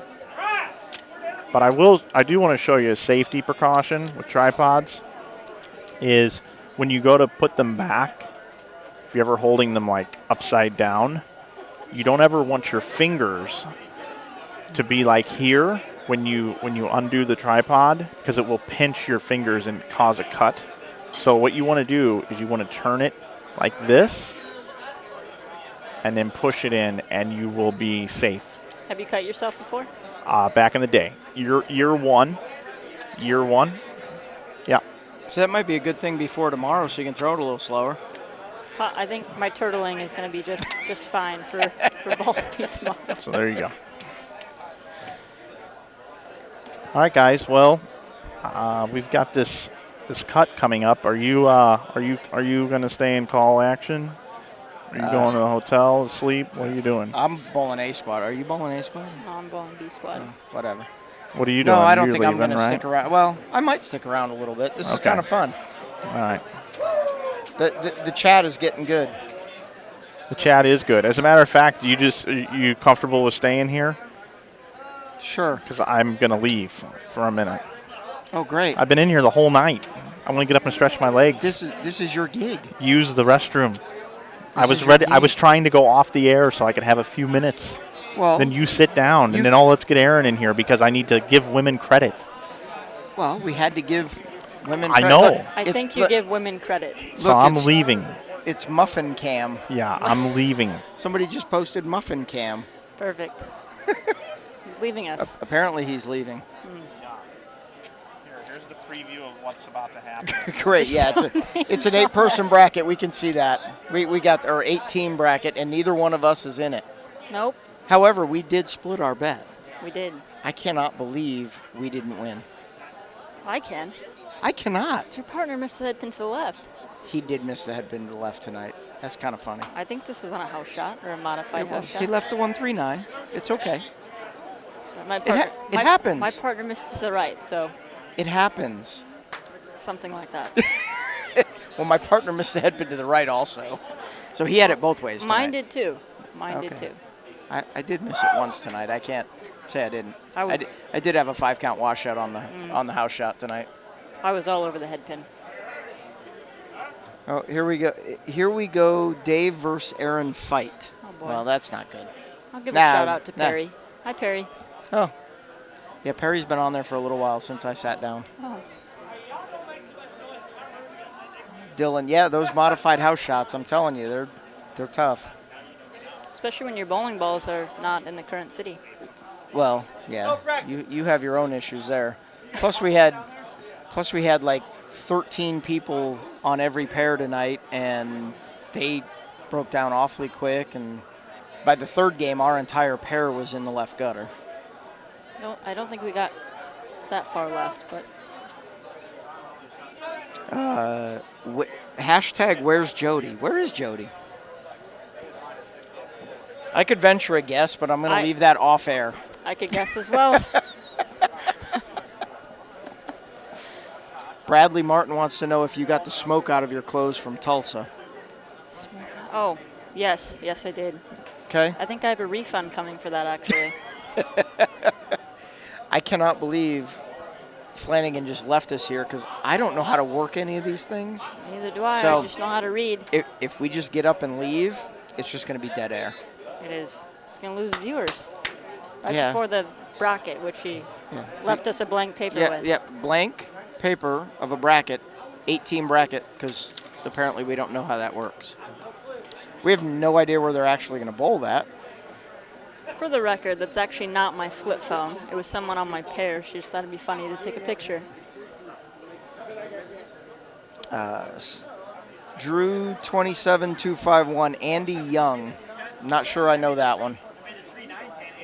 Bring in Beth. Is that the person that was in here before? I have no idea. We could ask Mike, except He's off air. Mike is off air. Picking up Mike's cleaning. He's picking up trash. That doesn't look like getting water or using the restroom to No, does not look like getting water or using the restroom. He's cleaning up trash. Glad he's helping out. Maybe he can fill out this bracket for us so we can maybe announce some of the top 8. Nope, he's going to take a picture of us instead. Yeah, apparently Beth is the interview of the weekend, apparently. So that must have been the person that was in here before. I guess. Beth is on point, guys. You should shout out for her. It won't be awkward at all.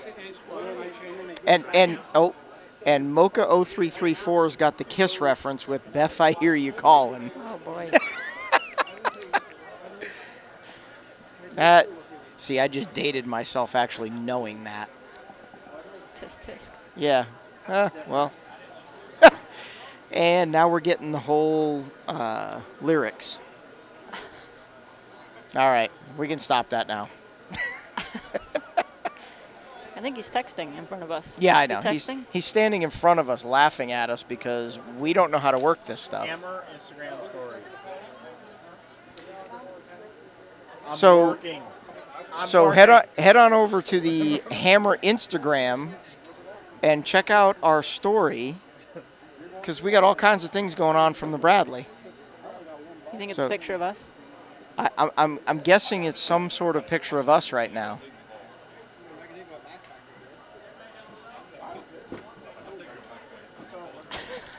Bradley Martin just told me I should drop Jimmy Cook and bowl with you for Little Rock. Jimmy beat me last year. Jimmy bowled awfully well. Thank God for Jimmy. That's the only reason we finished second. Because I couldn't throw it halfway down the lane late on Sunday, and he could. I'm not sure I can throw it halfway down the lane. We're reading the chat here. Perry, I think a tissue will suffice. ADP fan asked where Ronnie and his partner ended up. We actually don't have scores yet. We're kind of waiting on that. Go Blue 62202 asking why are you retiring? I'm assuming that's at me since I am retiring at the end of this year. I'm a little younger than you, so. Yeah, well, exactly. The answer to that is because my full-time job, I don't get enough time to put in the effort to practice, and if you can't do that, it's really hard to compete and beat the guys at that level. So I've made the commitment to do it for one more year. I've started practicing. I've worked on some stuff, and at the end of 2017, I will be part-time. Sad. Well, that depends on how you look at it. This is my 26th year. I'm 26 years old. It's about time for me to leave the booth now. Thanks for that, though. You're welcome. So were you born when I made my first show? 1990? Yeah, 91. Okay. Oh, hey, we're going to have a third guest. Who probably doesn't I know how to love operate it. this He doesn't system. know how to operate any of it either. Yes, Mocha, I missed the mullet too. I don't think I could grow it if I tried. I think you should try. So we're now joined in the booth by Wolf's Bowling Supply ball driller extraordinaire and yes, and bowler Brett Shepard. How'd it go tonight? it went well. Yeah, are you guys in the cut? No, we're not. Oh, awesome. So you're sitting here with us, just I am just hanging out, ready for the show to start. great. Do we have any idea what the numbers were? Do we have any idea No. what it took to make It the was 211 after 3 for the top 8. cut? 211 after 3. That was a lot more than we had. It's a lot of points. It was just a few more than we had, but I don't think it's going to stay there. Probably not. Probably not. Brian Reed said we're boring. Yeah, I kind of get that. I mean, we're waiting on the cut scores and we're not getting updated. I get it. We're trying. There's 44 lanes and none of them are being bowled on. Yeah. No yeah. action. It's a little boring. We're trying. We're trying to be fun. None of us know how to work any of this stuff, though, since Flanagan left us here. Yeah, he's Still busy on his phone. texting. Probably checking DraftKings or FanDuel. No, actually, he's updating the Hammer Instagram story. So if you go over to Instagram and follow the Hammer page. I don't have Instagram. Justin C. wants to know how excited you are to represent Team USA at the World Cup this year. Extremely. I don't even think it's sunk in yet. It's not till November, so I have some time. Where is that at this year? Hermosillo, Mexico. Mexico. Very cool. Is that something you've ever thought about or dreamt about or? Never in my wildest dreams. No. That's very cool. Yeah. Go make the USA proud. It'd be nice. Apparently, we're talking about Roger Federer now in the chat. Hey, there's my partner. Oh, hey. Oh, you have a partner? I think. Yeah. Hi, Jody. Jody, we haven't taken a selfie yet. What? We need a selfie. Oh, are you going to take a selfie Just now? of you two or of all of us here? We can do it all of us. All right. All right, you got it. Yeah. There's Jody. Us too. That's rude. That's rude. Aaron will do all of us. Wow. Guess I know where I stand. Well, that's rude. No, you can do it. I know where we're at. You let me know how many times you Yeah, missed a don't- hit into the right tomorrow, Jody. Don't A lot. don't be mad because you didn't win the bet. Oh. We tied. Do you have to carry Chris Esser's balls to his car? Let's not talk about that. Yeah. Yeah. See, That's But he only man. got in 2 because he's That's gonna hurt. left-handed. That's gonna hurt. Just saying. Hope everybody can hear that. Oh, Vodka's not looking. You're not Oh, I'm looking. hi. Hey, there I am. Here we go. Oh, he pointed out his bag. Well, He goes, "There's my bag." I said, "Singular." Let's see. Singular. Go Blue 622. Jody is hot. She works out. Yeah. Check her Facebook. Omitted from the selfie. Yeah, that's we're used to that. It's all right. I have a question. Oh, hey. Oh, hey, look. hi. Mike's You're back. back. Whoa. Hey, where'd you come This from? question is directed at Brett Shepard. Oh, God. How's Emily? She's great. She's on the way up here. She is. She is. Do you remember way back in the day at Southern Missouri Bowlers, or what was it? It was a Southern Shootout It or was Twin City Shootout. When you wore a purple shirt, Purple shirt. Hammer shirt. Purple three hammer events in a row, and I called you Barney. It was the only hammer shirt I had. And this is back in the day. It's way back in the day. This is 2012. Oh, there's Jamie Simpson. Man, we got all kinds of people here. We're having a big party. But yeah, that's old school. That's way back. That's 2012. Yeah. That is old school. Oh, we got a roll off. I was barely 40 at that point. That's old school. Yeah. By the way, Dave, how is the senior tour going to be this year for you? Let me guess. That came from my partner that couldn't make a spare tonight. What's a spare? Anyway, I'll let you guys get back to your broadcast. You're doing a great job. Thanks for coming to the event and broadcasting. We bowlers really appreciate it. Yeah, we appreciate you too, Mike. Yep. Thanks. Anything for you. Yep. Apparently. No, that's not me. It's right there. There's all kinds of stuff going on I here. can't believe right-handers actually bet a left-hander in this building. Wasn't my Well, idea. I just Well, we tried to make a bet and she wouldn't even answer. So I did answer, and then you didn't answer back. some of us work. I do too, just on a different schedule. Yeah, something like that. But you work? Hmm? You work? Yeah, every day actually. Very much so. Someone asked where Beth was again. Oh, they want Beth back. Apparently we're not very good. No. Apparently Beth was important. Who is Beth? I don't know. Do we know who Beth is? Who's Beth, Mike? Mike, who's Beth? Mike, who's Beth? It's got to be your imaginary friend. She's a fan of scratch bowling that enjoys coming to the Bradley weekend and supporting the bowling center in numerous ways, and is not afraid to voice her opinions because she lives in the United States of America and she can. Freedom of speech. And she's keeping me on my toes and most definitely thinks that I have a lot of room for improvement on these broadcasts. And I'm going to take it to heart. I'm going to go back. I'm going to work hard just like Erin McCarthy did to get her game back in shape. And I'm going to come back out here for the rest of my streams for the rest of the year and improve upon my talents on the airwaves and how I treat women. Out of curiosity, has she bowled any of? I'm going to give credit where credit's due. Let's just put it that way. I'd like to see you teach us how to actually work this thing so we don't just sit here.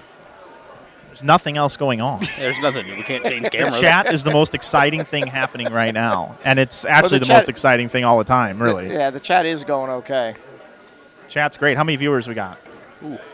I'm going to guess 221. Where's that number? 167. Oh, it's gone down. See, there's no no action. No. I'm sorry.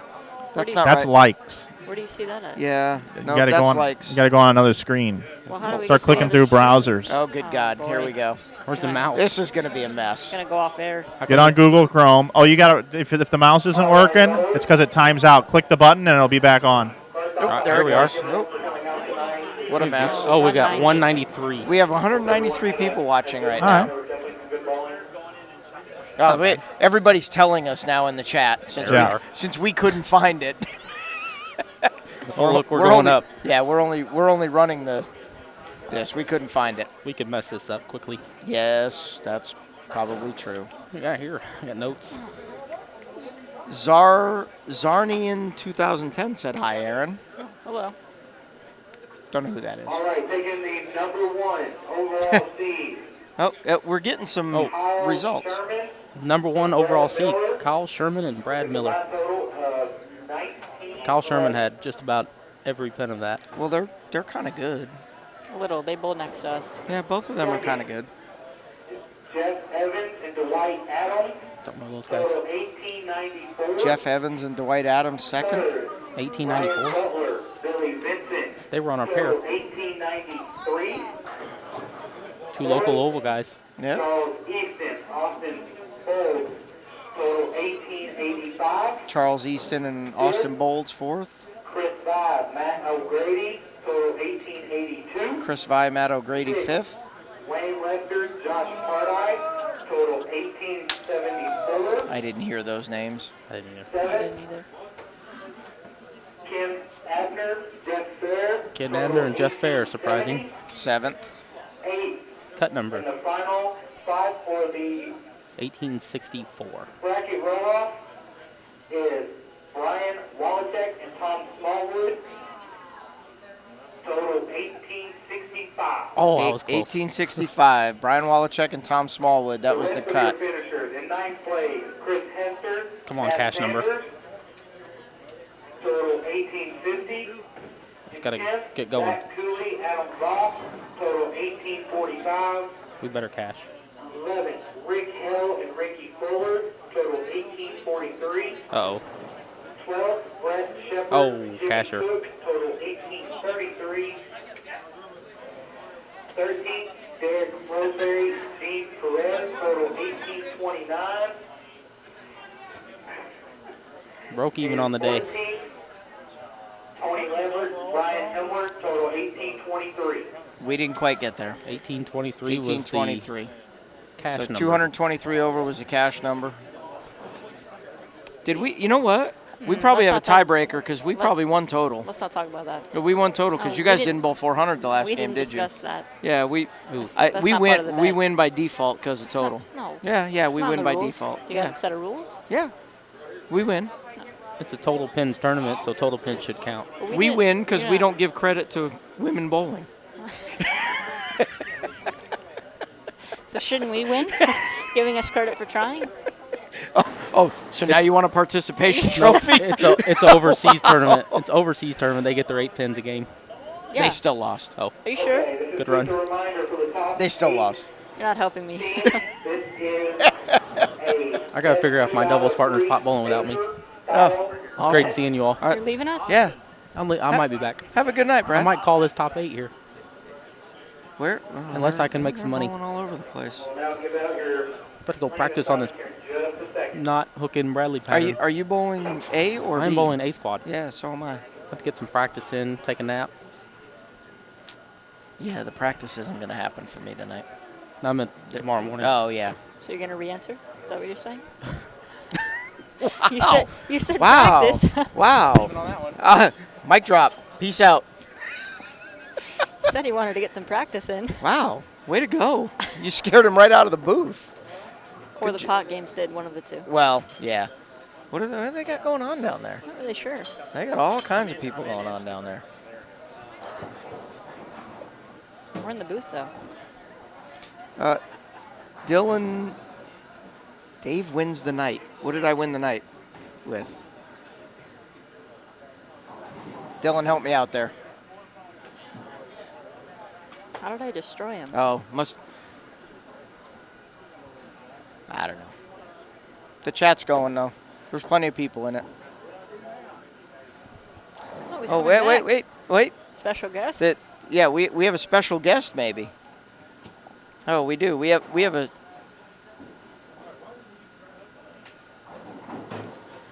We have a special guest joining us now. All right, so a few things. First of all, look where my cameras are. Look where they have them bowling. Not on the camera pairs. Yep. So that's pretty cool. The next thing is they have them surrounding all of those, but I guess they're setting up for it'll move there. So I Right. have to do something with the cameras now. Some way, somehow. Just need to move them. But all my pictures are already built. I have to rebuild all that now, so I'm just complaining. But I've been doing some Instagram stories. Oh, boy. Fantastic. King Delegator. King Delegator. Awesome. So I want everybody to see this. Okay, here we go. Look at that King Delegator right there, getting people to do my job. And then over on Hammer Bowling, you want to check out Instagram stories, Hammer Bowling, all kinds of behind-the-scenes stuff here. And earlier you saw them in the Brad Miller's leading the tournament. Now he's rude. I liked it better when you sucked. No, you got lucky. Next time you will. But anyway, look, there's the Instagram story I did earlier, trying to get you guys some followers. Awesome. Okay. Love it. Yeah. It's great. So I'm leaving now again to go figure out how I'm going to shoot these matches. You can't leave yet. No, not They're yet. getting ready to start. Okay. So here, I'm going to take you over. Here we go. There's a pair that's not being used for cameras. Well, you got the pairs on each side of it being used. Yeah. So anyway, I got to figure something out. Be right back. Great. Here he goes again. What if we're And hungry? peace out. What if we're hungry? We don't We're get to thirsty? eat. We don't get to eat or drink. What if we have to go to the bathroom? Andy's got the camera on us. Butler and Vincent will bowl Webster and Parda. He's going to try to get the cameras moved at least so we can watch these matches. Will bowl Evans. The good thing is once he gets them moved, we're just going to get up and leave and he's on his own. True. So True. that's a good thing. Just a reminder, you will get I think I deserve at the very least a blueberry muffin for breakfast tomorrow. 2 balls on each lane. Hashtag Wad and Muffin Show.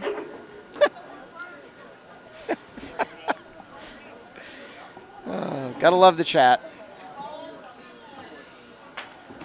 Nick Pate says he wants your autograph.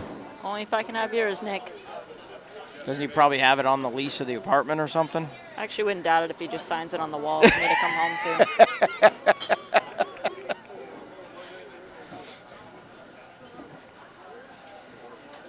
Okay, well, I'm at a little loss here because there is absolutely nothing going on at the moment. Literally nothing going on. Nothing. Although Flanagan's done cleaning, he's actually moving cameras, so we're getting close. We might have action here in a minute. This one looks like it would be the easiest to move. Perry, I'm going to not read that one on the air. Oh, boy.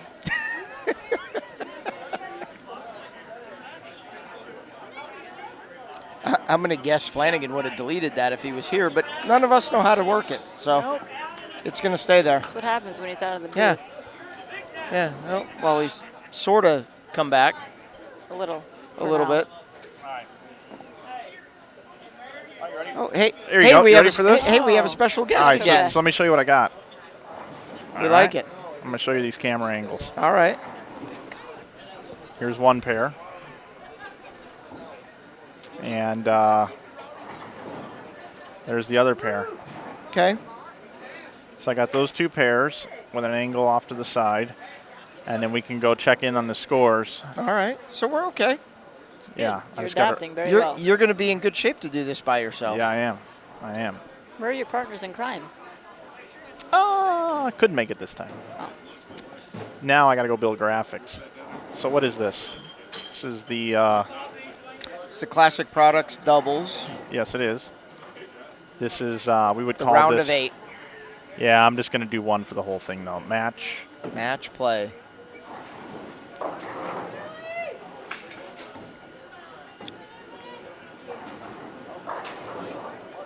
All right. There we go. 80 some odd teams to cut to 8. That's a really hard cut to make. It's Yep. a really hard cut. But it's a 5-hour event, so what are you going to do? Yeah. Dave, absolutely. stop your complaining. Who was complaining? Yeah, I'm just kidding. just pointing it out. Hey, It's a hard cut to make. 80 teams for first year event. Yeah, I mean, great. we had 120 bowlers in Detroit to make it cut to 12 in the That's true. PBA event, so nobody's complaining. All right. Looks like over here on 19 and 20, we're going to have Chris Vi and Matt O'Grady with Charles Easton and his partner. Austin Bolts. Yes, I should have known that. You should have known that. And then 25 and 26. That's we're gonna have Billy Vincent and his partner. We got this in front of us. We'll figure this out here in a second. We don't have Control F. Is it on that one? Might be. Yep.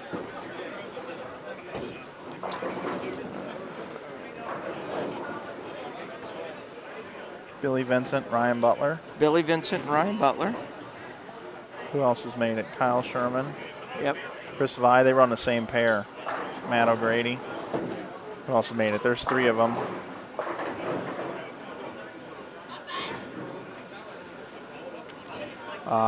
Fair and Abner. Right. Made it. Right here, Easton and Bolds. Yeah. Fair and Abner, are they on that sheet? No. Fair and Abner. Fair. Check. Muffin. Jeez, you scared me. Oh, hey, look, we Chris have a... Hester is waiting for his bowling bags to be taken out to his car. Looks like you're That's our guest commentator. Yeah. I've already taken the other person's bowling bags to the paddock, so. We're going to give credit to women bowling, Jody Wessner. That's our guest commentator. So we're giving credit where credit's due. Did Ogle and Russell make it? No, they did not. Bowlers, when you are finished with your practice, whichever is the higher speed, you will pick which I think one he's you your want boss, to so start you in. probably should listen to him. I think Rob Gottschall is my boss. I think he's your boss. Not him. Hey, remember, you're on air. He is afraid to come down and tell you, though. Huh? You really want me to take his stuff? Hester. Wonder if they updated the standings on the website. That would tell me. That might help. No. No. Excuse me, Aaron McCarthy, if you're not busy, there's a couple bowling bags with your name on them sitting right in front of the curtain. So you don't really have that far to go, except for my car is parked at the end of the parking lot, way down at the bottom of the hill. Can you bring your car Hi, Dave up? Watka. Hi, Chris Hester. Nice of you to join us, and peace out. See ya. All right, bowlers, bracket money is now available in the bracket room. Oh, we can tell it's late at night, Michael. It'd be nice if they'd update the score. There he goes again.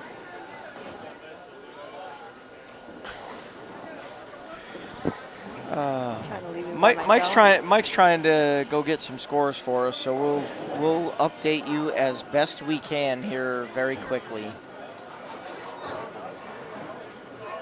You'll be able to watch two of the quarterfinal matches here. And one really good match on 19 and 20 that you get to watch is Chris Vi and Matt O'Grady against Charles Easton and Austin Bolds. So that'll be a good match. This is best 2 out of 3, right, Baker? Yep. So I think. Okay. All right. What do we got? We'll go with that. What's going on in the chat? What's going on? How's everybody doing? 197 people watching. We have 168 likes, 1 dislike. Looks like Beth got home and hit the dislike button. So anyway, everybody. I heard Beth's a star tonight. She is. She is. Diesel Trucker, you've been in here most of the night. Been cracking me up. No, they were not redressed. Nope. This is. We've decided to change our camera angles too. This is so that the racks look tilted in favor of right-handers. Well, I'll give a shout out to my mom because I just got a text that said I'm technically challenged, so I couldn't chat online. Hi to you and Aaron. Oh, but not me. Hi, Aaron. I just got done talking about what a great person your mother is. She must have been watching while you were not in the booth, while you just left us here to dry. You know what, K-Wads? So. K-Wads, I got news for you. I got a carbon fiber tripod right here that I'm going to use instead of the back of my hand next time I see you, K-Wads. I love you too. And there you have it. All right. So I think I have. Les Mann says they look a little crispy. Well, yeah, you could say that. Eight on a pair for 4 games. Yeah, they're a bit crispy. Smidge. Yeah. So I'm going to hang out over here in this match. I promise you, Matt O'Grady's on the approach. He is. Let's see if I can. And there he goes.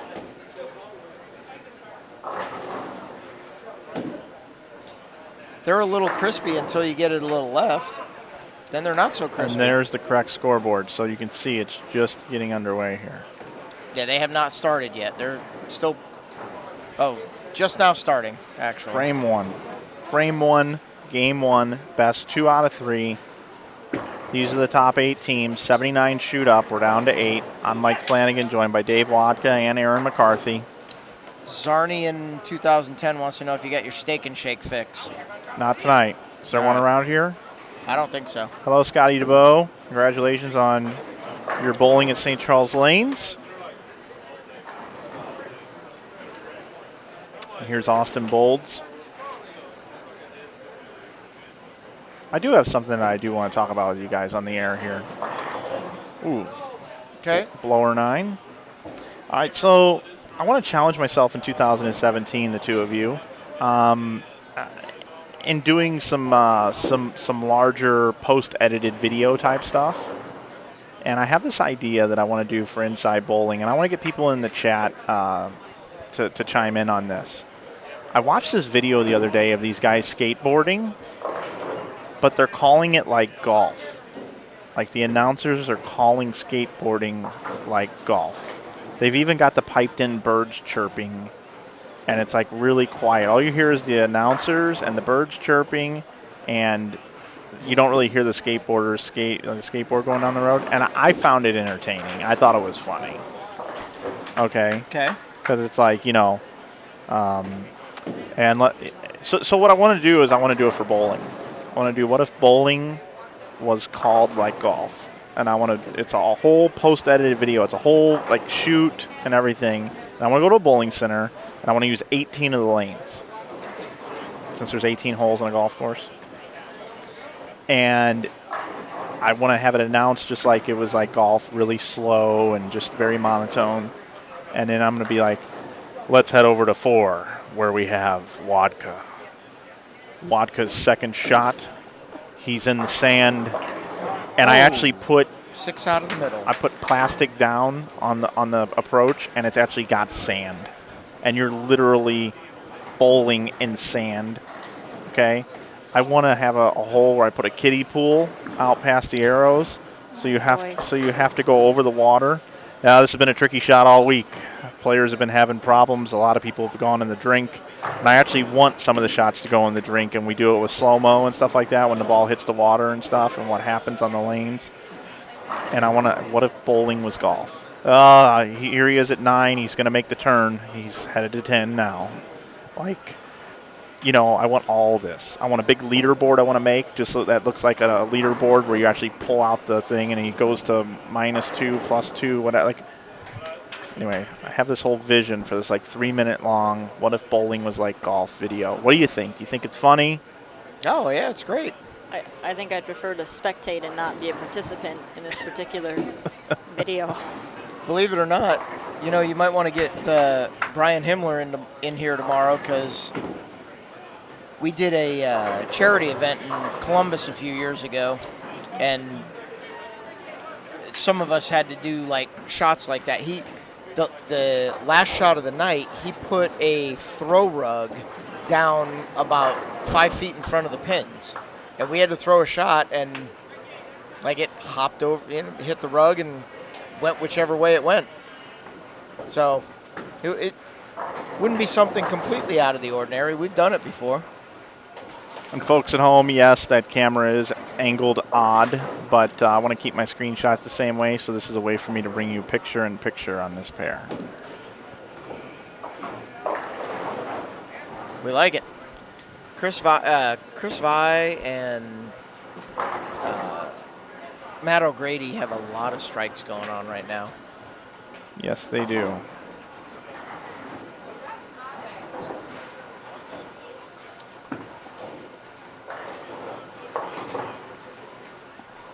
It is a good suggestion in the chat on that golf video that we could incorporate some Happy Gilmore type stuff.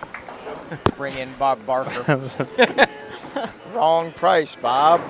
Yeah. Take you over to our other pair here, 25 and 26.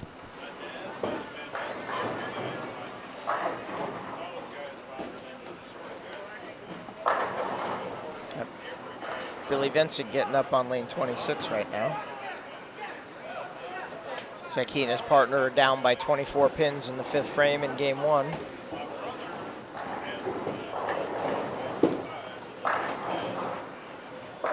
It's a great shot by Billy. Trying to keep him and his partner in the match here.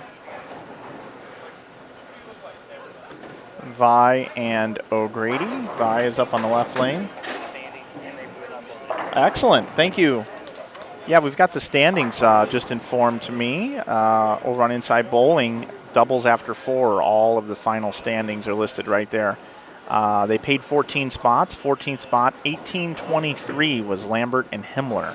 Roseberry and Gene Perez did sneak out a cash spot at 1829. Shepard and Jimmy Cook at 1833 finished 12th. 11th was Rick Hale and Ricky Fuller at they bowled 1843.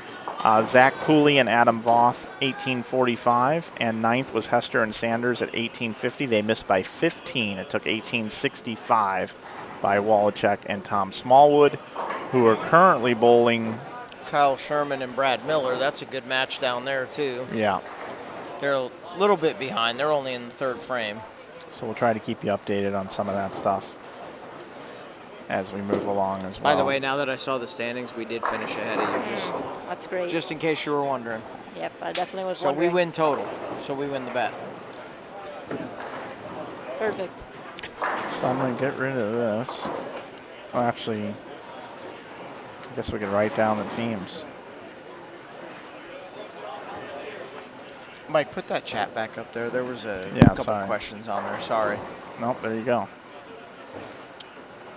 Um, Best 2 out of 3, Scott. Baker.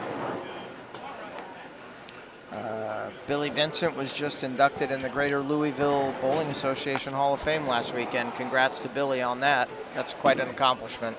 A lot of great bowlers in Louisville over the years. Yep, and if you're from there, it's pronounced Louisville. Louisville. I'm getting that. Just like Nevada is actually Nevada. And my mom said, yeah, and hi to Mike when he's there. When I'm there, I could show you I could read back to you the log. What is it from A Few Good Men? I could read back to you the logs from Guantanamo. I've logged the most time in this booth today, Kathy. K-Wads.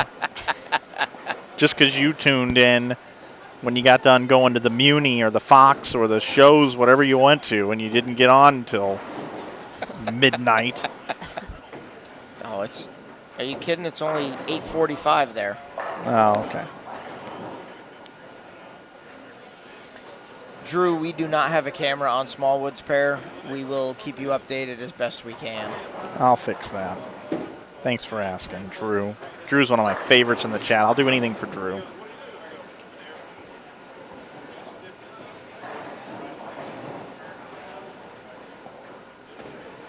Muffin's getting a little bit hungry. Oh, really? I am. Well, too bad. There he goes again.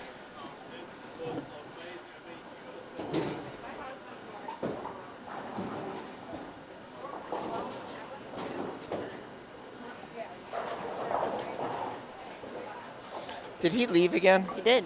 He left us here. Yeah, right after I said I was hungry, he told me too bad. Right, too bad. Well, that's not too bad for you. Matt O'Grady's my new best friend. I like it. Not feeling the love. Well, you know, it is what it is. Guess I had to bowl better. Yeah, you couldn't even beat us. I have no response.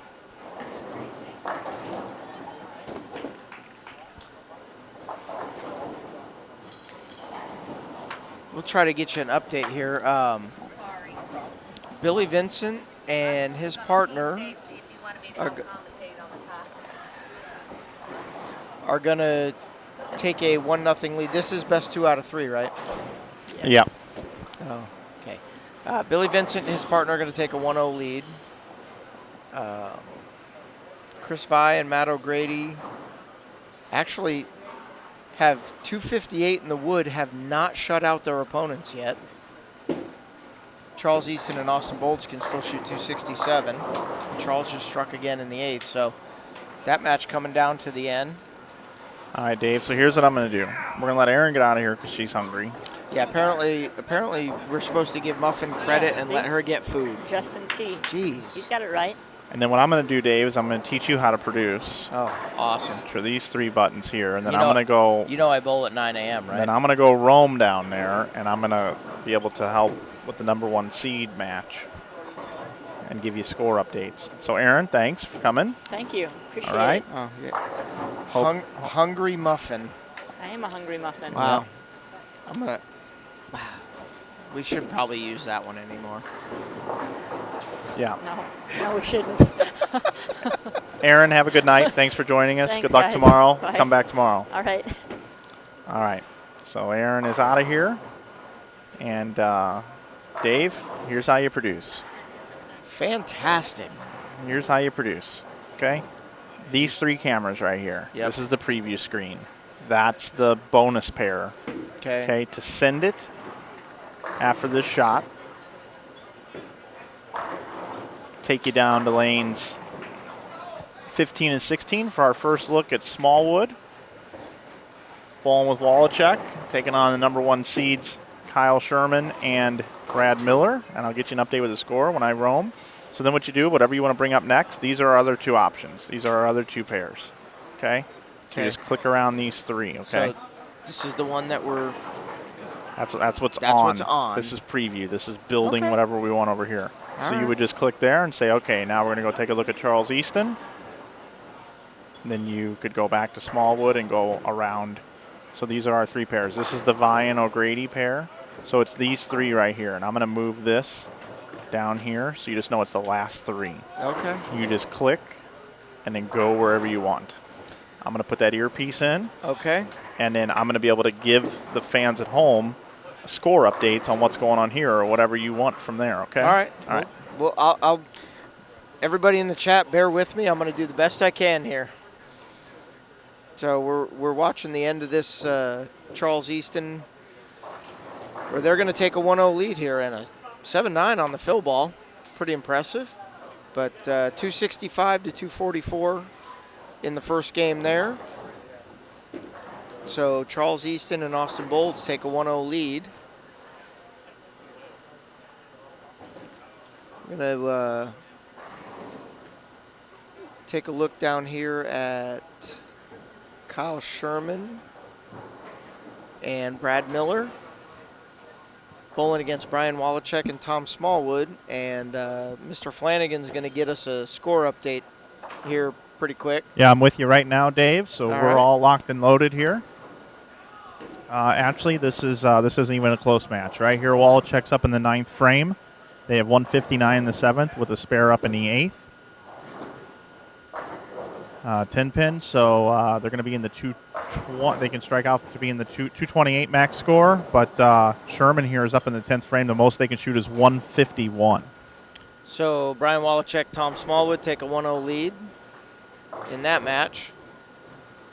And Billy Vincent and his partner, Ryan Butler, took a 1-0 lead.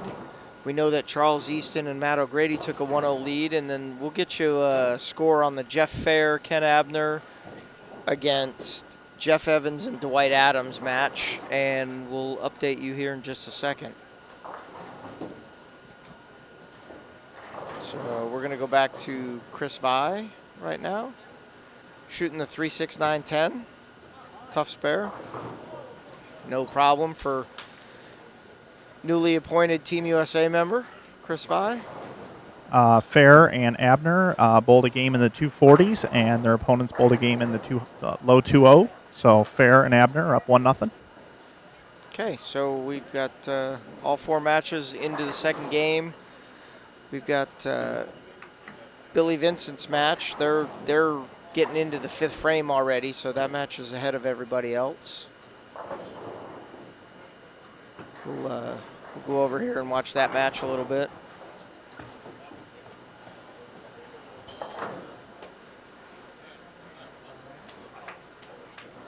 It's against Wayne Lester and Josh Pardee.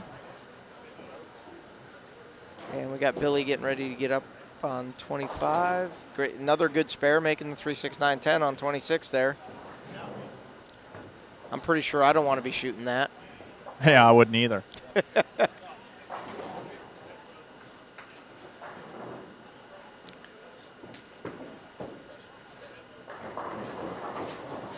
We're going to watch Billy Vincent up on lane 25 right now. And they are actually down in this match through 4 frames. So this is a pretty important shot. And a little 10 pin there. Dave, you're doing great with the producing. Yeah, sure. I'm being serious. Charles Easton with a strike there. Charles, we're going to go over to that match a little bit. Kind of an interesting match with Vi and O'Grady. You know, they're probably one of the favorites here, and Charles Easton and Austin Bolds are making them work very hard, taking a 1-0 lead. Dave, I got a final score down here on 15 and 16. It was 206 to 140. All right, so Brian Wallachek and Tom Smallwood with the 1-0 lead. And not a good shot by Austin Bolds there, and another 3.6910. We're starting to see that spare a lot now with the front of the lane hooking a bunch. Been bowled on all night. Starting to see that. Cut it short a little bit, and that's what you get. Hey, I've got a special guest real quick. I just want to ask him a question and congratulate him on the air. This is the first time he's been on our airwaves since being a PBA national champion. Congratulations, Mitch, on how you did in Reno at the World Series. Thank you very much. It was a very good World Series. Mitch, last year it took an extra game of extended play at about 1 o'clock in the morning to make it into this, actually to not make it into the cut. Zeke beat you. What's your game plan going into tomorrow in this Bradley and trying to take home this tournament? So throw better shots than I did last year. I didn't throw it particularly well last year, so it put me where I was on the edge of the cut line where I, shouldn't have been. So just to throw better shots this year and get up at the top and not put myself in a stressful position like that. Well, come by the booth tomorrow if you get a chance and sit in for a little bit with us so we can get a little more interviews with you. Cool. Will do. I'll be there. Thanks, Mitch. There you go. It's Mitch Beasley, man. He's a PBA champion now, Dave. Absolutely awesome. Love seeing a guy like that win his first title. Been doing it for many years. Bunch of regional titles. Finally getting to realize that dream. Down here in top seed match here, Kyle Sherman just ran over the rack for an 8-pin, and Smallwood came in light for the bucket minus the 8-pin, and they now have an open. So they're falling behind early there. I've got the camera still on the Chris Vi match. Looks like Charles Easton and Austin Bold still ahead in this second game here. They put a double up there in the 6th and 7th. So they're actually up by 21 right now through 7 frames. We'll go take a quick look at the Billy Vincent match here. I'll get you a quick score there. Looks like Billy and his partner are going to go down in this match, so we're going to be tied 1-1. Okay, going to the third game. Down here on 15 and 16, I don't know if you want to take it down here real quick, but Brad Miller is just throwing a Greek church on a shot that he thought he pured. Yeah, we got that up right now. And Tom Smallwood getting up on lane 15 now. Yeah, he's got a chance for a double. They go strike, open, strike. This could be a double for Smallwood. And Sherman and Miller go strike, spare, and now this Greek church. Great shot by Tom Smallwood.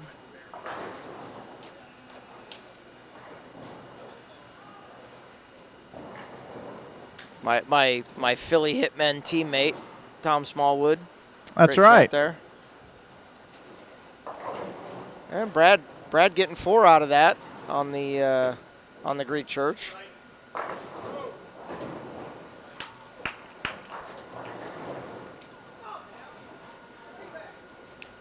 We got Kyle Sherman getting up on the right lane. Give you a quick update down here in the match with Billy Vincent and Ryan Butler against Wayne Lester and Josh Pardee. They are going to go to a third game. Wayne Lester and Josh Pardee are going to win game 2. They're going to finish in the 220s. The best Billy Vincent and Ryan Butler can do is 194. So that's going to go to a third game.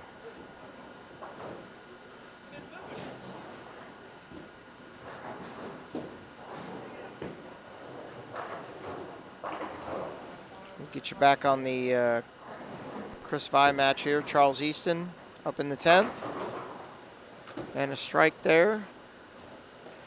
And it's Chris Vi and Matt O'Grady are going to have to strike out. Charles Easton can strike out for 238.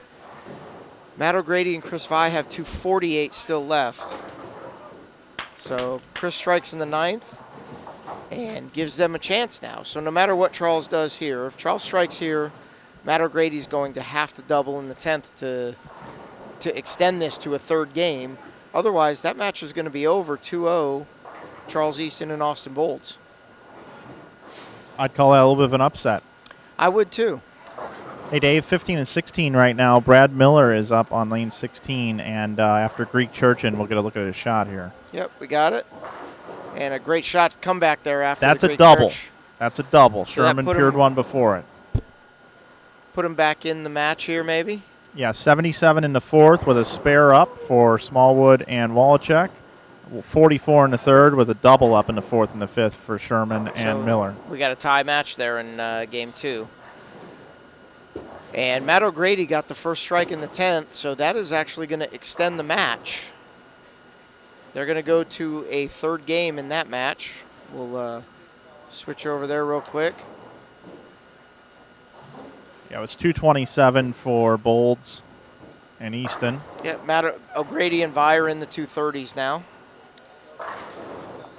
Kyle Sherman threw a triple. So that match is getting interesting down there. We're going to go back over there. And Wallachek take a up look. now working on a strike. He's in the 7th. This is to keep the match even.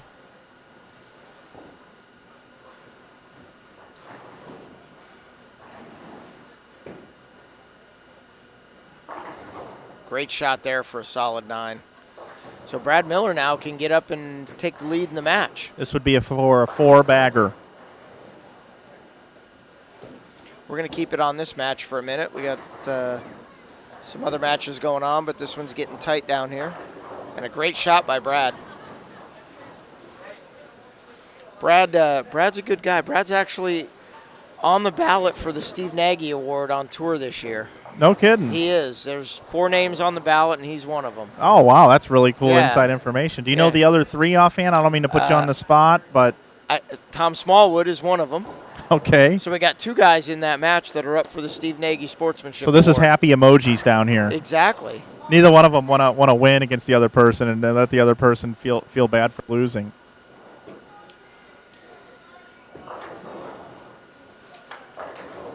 Kyle Great Sherman shot with another strike. Yeah. Great shot by Kyle Sherman. They're going to win this game. So they're up 20 pins now going into the 8th frame, correct? That was in the 8th right there. And Tom's getting up in the 8th. Yep. Yep. And that Kyle's strike gave them a 20-pin lead. Is that correct? I think more than that. 30. Yeah. That might have put them up by 30. Yeah. Good shot by Tom. You never know. Still lots of bowling left. Yeah, Brad has Greek Church on this lane, so yeah, you're right. You never know.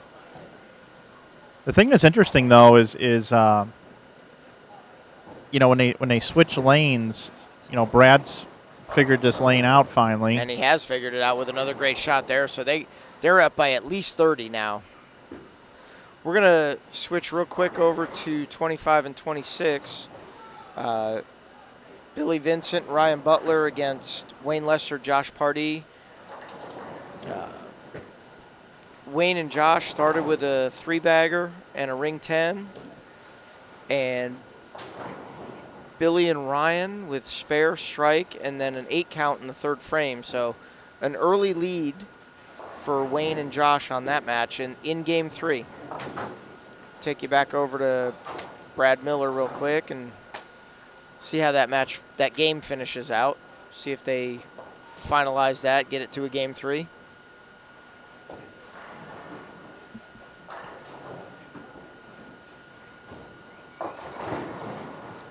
Is that game over, Mike?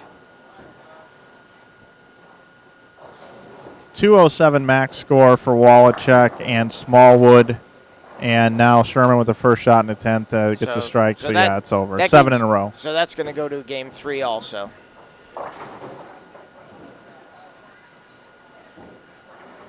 We'll take a quick peek here with Austin Bolds with a big 4 in the 3rd frame. And no doubles in that match yet. This just in, E.J. Tackett wins the PBA DHC. Wow, did he really? Yeah. Man, I don't know that there's a hotter bowler on the planet right now than E.J. Tackett. Won the World Championship. Got a legitimate chance to win Player of the Year. You know what, too, Dave? He's a good bowler also. Absolutely. Absolutely. You knew what I was getting at, right?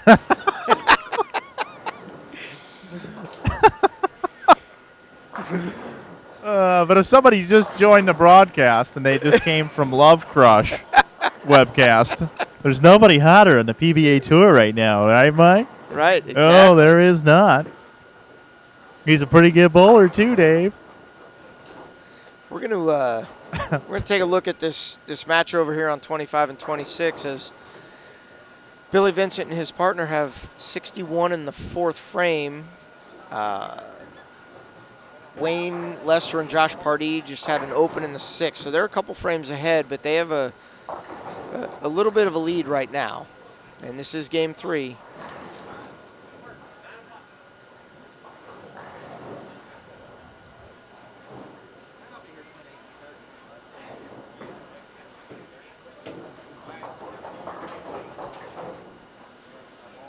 We got Austin Bolds with another split, and that match is slipping away from them right now. Yep, and the teams that are eliminated, Dave, receive $500 from this round. The next round, third and fourth place each will receive $800. First place is $1,500, and second is $1,200. A nice little prize fund for the night. Yeah, for $120 entry, you bet your bippy. Absolutely. What was that? You bet your bippy. Bippy. All right, I like that. Second time I used it tonight. Now, what you got to do is you got to get good at monitoring the chat while you're switching cameras. That's the talent. I'm working on it. I'm trying to read them. You guys are going to have to bear with me. This is first-time producer here. How many we got watching right now? We have. Just click over there. 172. Right. Okay, and if the mouse stops working, you just got to click the button. I got it. Turns it on. I'm using it enough. It's not going to stop. So Charles Easton with a strike there. Matt O'Grady, Chris Vi have a triple. That Chris Vi strikes here is going to maybe put a nail in the coffin for that match. Charles and Austin have a max of 222. And Chris and Matt are now on 227 pace. And I'm actually joined in the booth now with a special guest. Oh, good. Newly signed Ebonite International player and PBA Tour champion Ronnie Russell. Welcome to the booth. Thanks for having me. Absolutely. So we're watching these matches here. We got all of them going to game 3. No sweeps.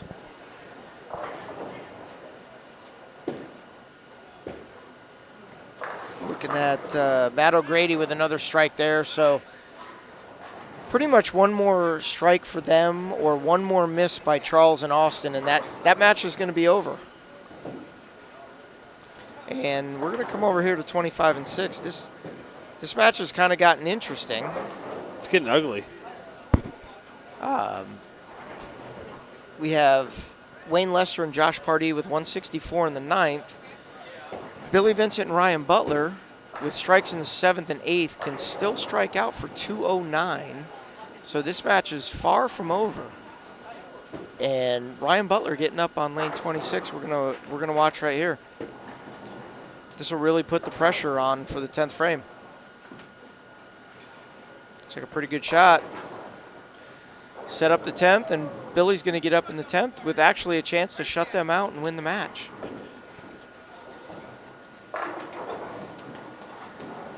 Great shot there. Abner and Fair are having a bunch shot at them right now. That's 6 in a row. And they're not bowling a terrible game either. They still have 259 max. So that match is not out yet either. And Vi and O'Grady, as you mentioned, they're in. And a great shot by Billy Vincent there. So they are in the 180s. Strike right here is going to make Billy Vincent get the next one. Hey, down here on 15 and 16, they are underway in game number 3 of this rubber match, and Wallachek has left a split and gets count. And right now, Miller and Sherman are going at a Dutch pace through 3. We're going to keep it here on 25 and 6. This is Billy Vincent needs 7 spare here. So anything more than 7 here is going to be a winner. Oh. What was that? That's enough. It's just enough, but it's enough. So 7-10 there, but they are Billy Vincent and Ryan Butler are going to move on. They're going to move on to the round of 4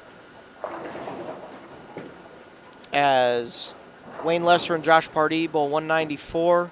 Billy Vincent, if he misses both, has 195. So they're going to move on. Just enough. All right, we're going to let's go check out Brad Miller and Kyle Sherman against Tom Smallwood and Brian Wallachek. Mike, can you give me a score update on that one? Yes, I can. That's back-to-back opens now for Smallwood and Wallachek. 57 in the fourth. And Sherman and Miller, with the spare here, will be Dutch through 5. Okay. As Mike pointed out, Chris Vi and Matt O'Grady have also moved on with a 256 to 189 win in third game. So they move on 2-1. Also, Jeff Evans and Dwight Adams are going to move on. They have eliminated Jeff Fair and Ken Abner with 259 in game 3. Jeff and Ken can only bowl 219. So all matches are done except this match we're following here on 15 and 16. And with that shot there, Brian Wallachek leaving the 3-9-10. Oh, boy. That's not easy to pick up. I don't want to shoot that one. No. Uh-oh. Was that that looks like is that a 7-10 or a 4-10? It's a 4-10. We got a draft in here. All right. Somebody open the door. All right. And then all of a sudden a split conversion. That's what happens in the game of bowling, boys. So that turned around very quickly. Ronnie, while we got you in the booth, how was tonight? It was quite awesome, and we bowled really. I sensed no sarcasm there at all. We bowled really, really well to the last game. We hit a pair that was like really wet dry and just never got it going the last game. We went from 4th to 16th in one game. Wow. So. All right. Are you bowling A or B squad tomorrow? B squad. All right. So you get a little rest. Yes.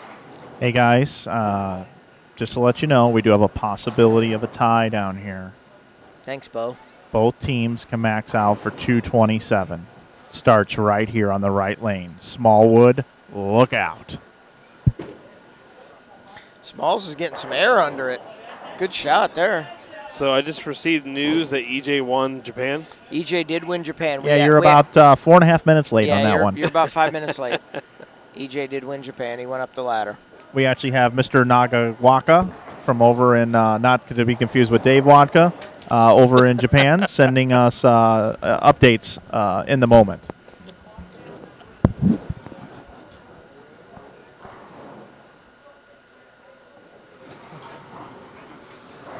So It's game on down here, Dave. Brian Wallachek can take a 10-pin lead here. Is that correct? With a double? It looks that way, yeah. And a little light for a 2-pin. That was after coming in high. 2-8, sorry. Yep, 2-8. Okay. So they can have 117. Well, it would be 97 in the 6th with a spare up in the 7th. And what a conversion. Yeah, great conversion by Brad there. Keep them right in the match.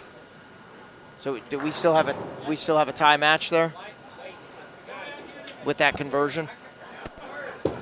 No, well, it depends on how we figure it. Are we doing max score or are we doing that TV score? Okay, I can see it from here. So Kyle Sherman, Kyle and Brad are actually up by 10 pins at the moment. Yeah. Yeah. So even at max score, they're up by 10. I can see it now. Max score 217 and 207. Great shot by Kyle there. All the pressure right here on Tom Smallwood. Fellow Philly hitman.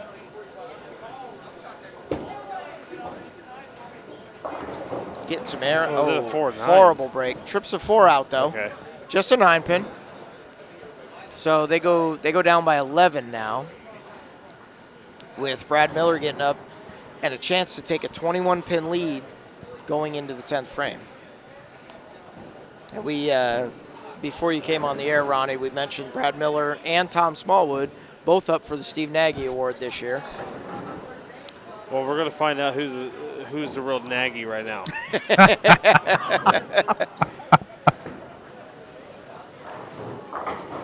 Oh, great shot by Brad there, and Did he about 5'7", 10"? he almost did. He almost 5'7", 10. But he left the 10 pin. And it was a 5'10" for longer than usual.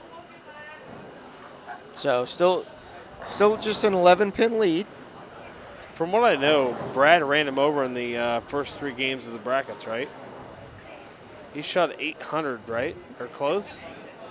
You can look that up, Dave. If you go to Dave. no, right there on your right Google Chrome, should be a tab, or actually you have a printout there too. I forgot.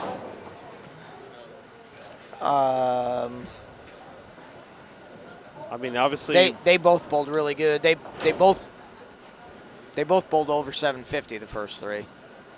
I'm not sure which was bowler 1 and bowler 2. Well, it's the same order of the names listed. Okay, so Kyle Sherman's the one that bowled 800 then. Okay. I know Brad got in 100 brackets. He bowled 226, 244, and what was the last game? 277. I mean, that's a great bracket set. Kyle Sherman just misses the head pin. Whoops. Yeah. So that they lost count there too. They can bowl 183 now. And what's max score for Brian and Tom? 196. My only question is, how can Kyle Sherman wear a sweatshirt right now?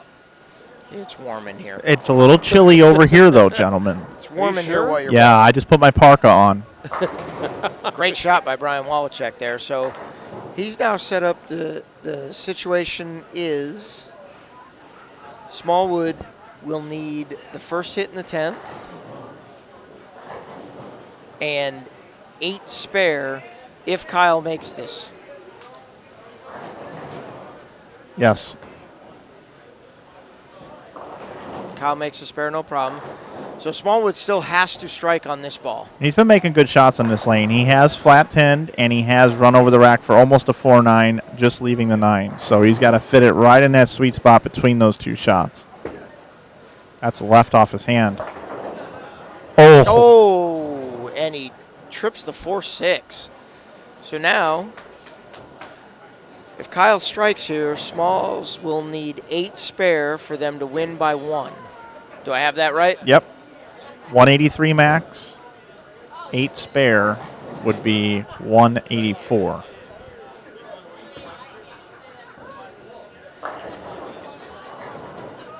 Kyle throws a strike and a little bit of messenger action there. 183 for Sherman and Miller.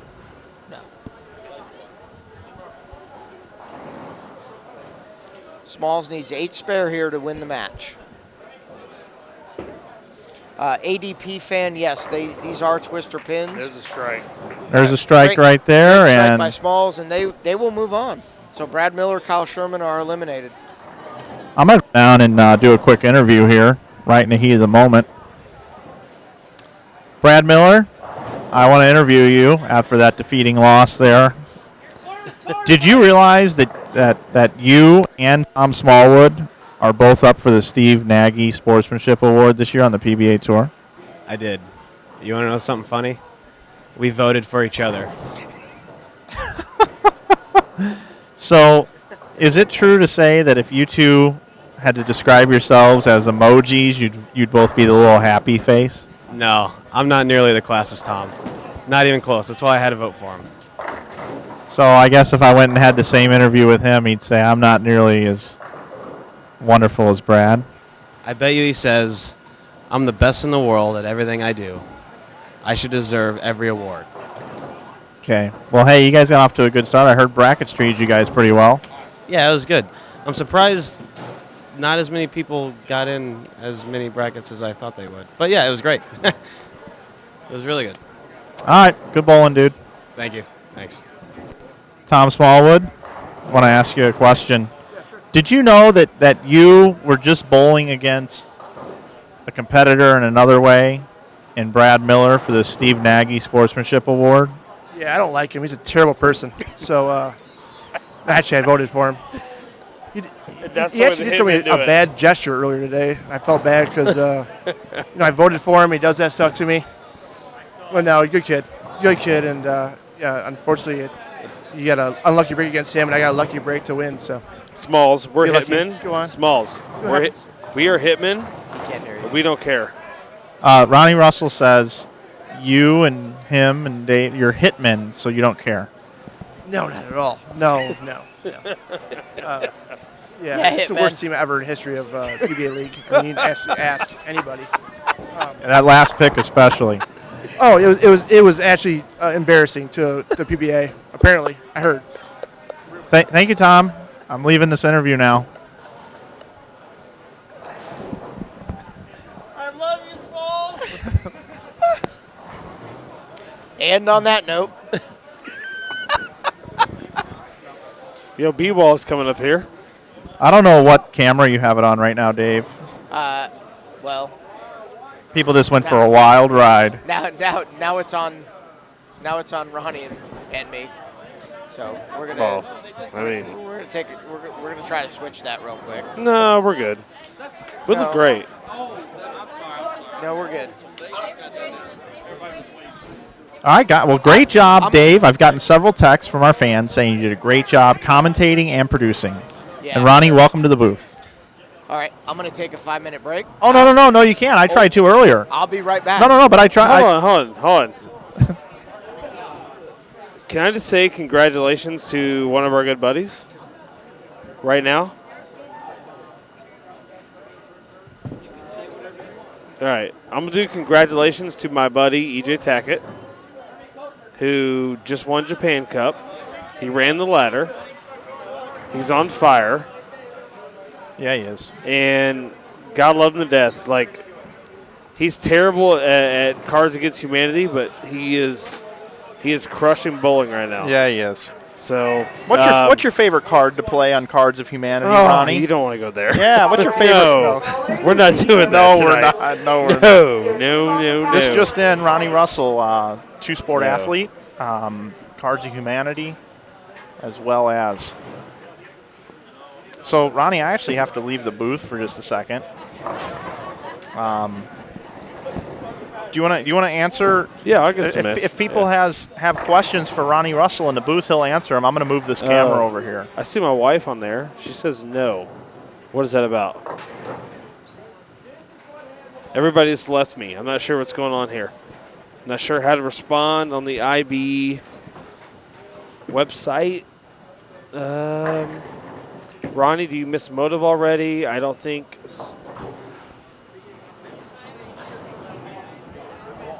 Huh? Yeah, are you going over there? Yeah. All right. Ronnie, have you had a couple of beers? Ronnie, do you miss Motive already? I don't think safe stream from my. There's so many different questions. I'm not sure what's going on. So I will do my best to answer anything I can. My wife says Cards Against Humanity. Austin bowled, still bowling. Yes, Austin is still bowling in the round of, I would consider this the round of 8, I believe, or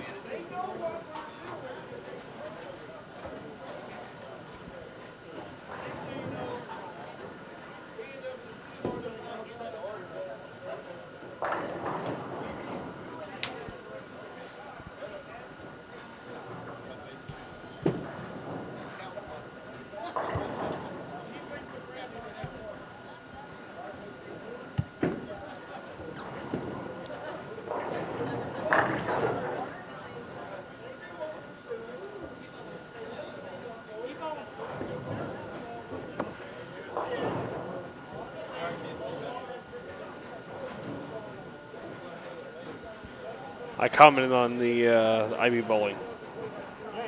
Yeah, no, that's great. No problem. No problem at all. You could just talk to the people too. You got a microphone. Well, you know. So I got some new camera angles here. Do have a couple of different things here. So here's the pressing question, Ronnie. This is what I want to know. We'll answer this again tomorrow, but you just recently made a switch, and I want to give you an opportunity to talk a little bit about your switch and why you switched ball companies if you don't mind letting all of us know kind of your thought process behind that and why it was time. Well, I mean, first and foremost, I mean, Ebonite is a brand that has been around since, years and years before I've been born. And it's a prestigious brand. I mean, it's a really hard question to answer. I know it is. I know. I have an opportunity for the future for me and my family to represent a company that has been around for so long and I know will always give me a future. And, I mean, after bowling the last 2 or 3 weeks, the bowling ball has been very, very, very, very good for me. I just got used to the Game Breaker 2 Phenom Pearl. That's a hard one to say. It's a mouthful. It's like so many. It's the longest ball name in the history of bowling. Game Breaker 2 Phenom Pearl. And I haven't seen nothing like that since like 2008 or 9. And it's just, sorry, it's really loud here right now. Yeah, it is. I'm just really, really excited for this next year. I actually promised Dave Watka a possible Player of the Year because I promised you. I told him I got a chance. I mean, my job's on the line, so. Yeah. I mean, no reason to beat around the bush. So obviously, I'm one turn behind the EJ already. So. That's right. We're excited to have you on board, man. It's going to be a good thing for all of us. We got our seminar swing coming up here pretty soon. We got all the pro shops coming in, be out in front of them. A couple of our new balls, the Track Mako and the Columbia Sideswipe Solid, plus all the other balls that we've announced. Got the, like you talked about, the Phenom Pearl. That, matter of fact, the pair I was bowling on tonight, 4 out of the 8 people were throwing that ball tonight, and that's not all staffers. That was right. That was other people that were not on staff. So that ball's pretty solid. Dom Barrett threw it a bunch at the World Series. Threw the Mako a bunch at the World Series. I think the Mako is going to come into play tomorrow. Actually, on our pattern. Yeah. I mean, every once in a while, a ball comes along that just. It really opens everyone's eyes and just it makes a statement. And the Phenom Pearl is it happens to be that ball. Yeah, it definitely can be that ball. Yeah, it really for is. sure. Ronnie, I know that you were close to the guys that you were with before over at Motive, and I read your post and everything that you said about them, and I know that you were really close to. You just mentioned a little while ago EJ, and I know Brett and the guys and that. Is there anything that you'd like to say about those guys? Yeah, I mean, what they've done in the industry in such a short amount of time has been really, really awesome. And I think that they have a bright future, and the bowling industry needs Motive. And I know they had like a setback with the whole USBC thing or whatever it is, but they are seriously a force to be reckoned with in the future for all the companies, and like I said, we need them. Yeah. I mean, the whole industry needs them. They're the best people. They're such great people to work for, and Brett and Scott Hewitt and Scott Wilbur, and they're great people. So it was tough leaving them. Yep. But I mean, for me, I'm 37 years old, and I'm trying to build my future, and I had to go a different direction. Yeah, great. Yeah, I just wanted to, give you a moment to, also talk a little bit about Motive. So I'm excited to be being able to work with you in the future since I'm with Ebonite International as well. So going forward, it's going to be fun spending some time together on the road and at events and things like that. So I really look forward to being able to work with you a little bit as well. So yeah, of course, like You're gonna be on the road with Jason Couch for a whole week doing seminars down in the southeast. So, any of you guys down in the southeast that are listening, come on out to the seminars and see Ronnie. Yeah, come out to seminars. Pray for me. It's gonna be a good time. We're gonna give you everything you need to learn about our bowling balls and ebonite and Columbia track and hammer, and we're gonna have a good time. Is it me, or is I'm getting the super hoinky feel right now? There is a lot of going on. crap There's talking. A lot going on right now. There is some gamesmanship. Mike, do we have the actual matchups for this round? Yeah, right here we've got lanes 23 and 24. We got O'Grady and Vi, and that's who we're watching right now, taking on Wallachek and Smallwood. And Great match. And then we've got, I'll let you. That is Jeff Evans and Dwight Adams against Wayne Lester and Josh Park. I'm sorry, Billy Vincent and Ryan Butler. They won that match. Okay. So we do have both matches for you. I'll take you over there. So you're a lot better at producing than I am. You might have done this a few more times than me. Yeah, we're just going to do some back and forth action here. We've got these two pairs within range.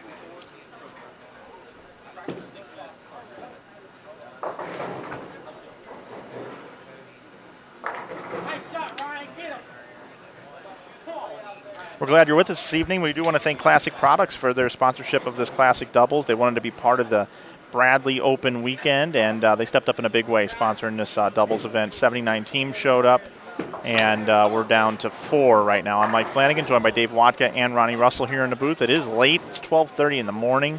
We've got this round and one more round. It's going to be 1:15, 1:30 before we get out of here. Yeah, it's going to be about 5 minutes before I get out of here because I'm bowling A squad tomorrow. So I'm gonna leave it to you and Ronnie. Well, there you go. I'm pretty sure you guys can handle it. It's about time some talent got in the booth, right? Absolutely, no doubt. Let Ronnie try to produce. Look at that bird dog messenger right there. I've been holding tight for all night, ready for you to get out of here, bro. Oh, I got I'm sure.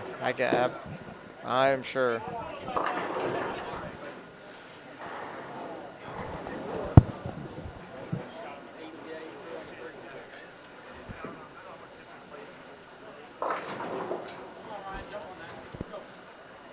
Ronnie's going to take a quick break, and then when he gets back, I'm gonna head out for the night, Mike. I gotta be back here in the morning. Okay. Do you know these bowlers? Do you know these bowlers here? I don't know. Well, yes.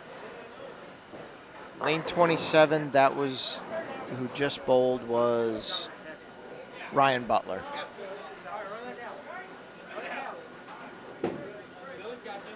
And lane 28. That was Dwight Adams.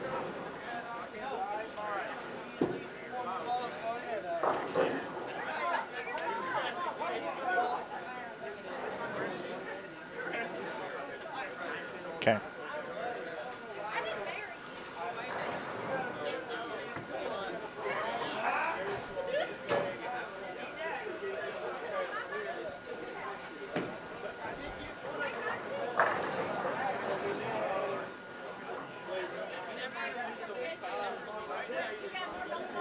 At least don't bowl till 9 tomorrow. It's not like an 8 o'clock thing. We're okay. It's all good. I know this weekend's going to be a long weekend with us sponsoring the event and being around the whole time. It's important. And I'm sure I'll be in the booth with you plenty tomorrow, except at 4:15, I'm unavailable tomorrow. Unavailable. I'm unavailable from 4:15 till about 7:30 tomorrow. Because I'm going to be in a corner of the lounge with a TV and my Seahawks jersey. Okay. Unless like last year where we're going to have the TV right here and I'm going to be punching you in the arm when the Vikings missed the field goal. Yeah, I got the iPad ready to go.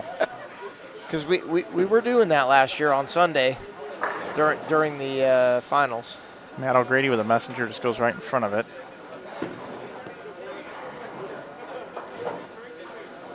And by the way, I want to let everybody know the turnout for this year's event tomorrow, fantastic.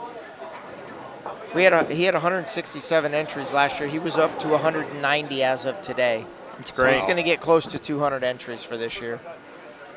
So another great event by Jason Utchwall and Collins Bowling Centers.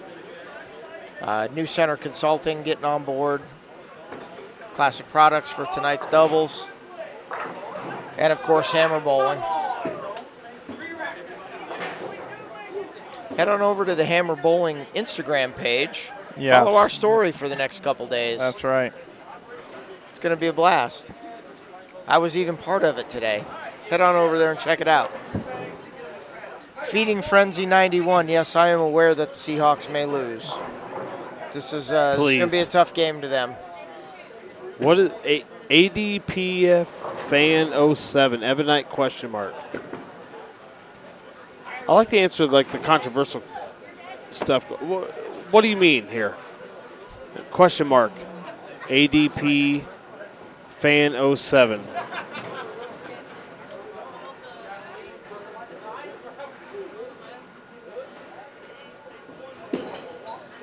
We'll get an answer from ADP here pretty quick. 710 for Smallwood. He's been on the whole time. Listen. I bet Bluegrass 300 listens to rap 24/7. He was asking me if I throw Ebonite equipment. He's talking to another guy in the chat. The chat's awesome because there's been times I've gone off the air at like 3 in the morning and had to be back on at 8. And the same people are still in there talking to each other. All right, thank you, Bluegrass. Who is your favorite Bluegrass band? Bluegrass 300. Tom Smallwood going to pick the 710 here. And not this time.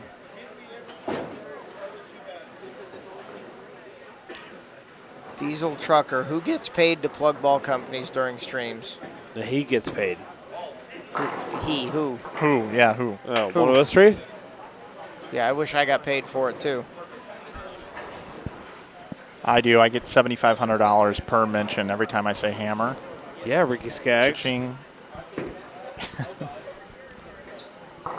Hey, Bluegrass 300, whoever you are, add me as a friend on Facebook. Hey, Ronnie, earlier I was talking a little bit about how you like to play that guitar. And I want to write a song and have you sing it in our booth sometime. Oh, no. With the guitar. But you pick a country song and I rewrite the words. You pick any song you want, I'll rewrite the words, and then you can sing it in the booth.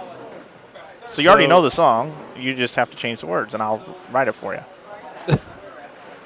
It sounds worse than karaoke hell. No. I was coming up with it. I was putting it down earlier. Craig, we'll get you a score on the O'Grady-Vi match here. Got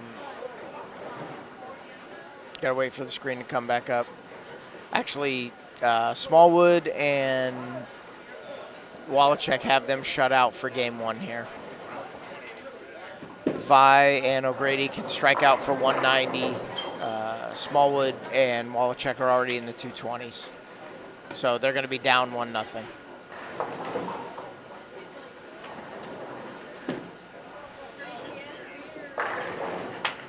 Something like this, Ronnie, like, I put smiles on fans' faces.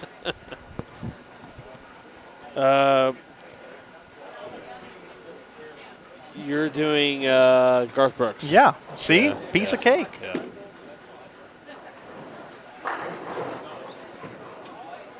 Blame it all on my spares.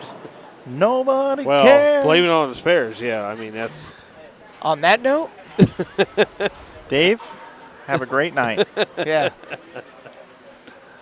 Anyway, we could come up with something here. We could write a whole song. Gentlemen, I appreciate the time in the booth. I'm gonna get out of here. You're old, got to so be, we get it. Whatever. Yeah.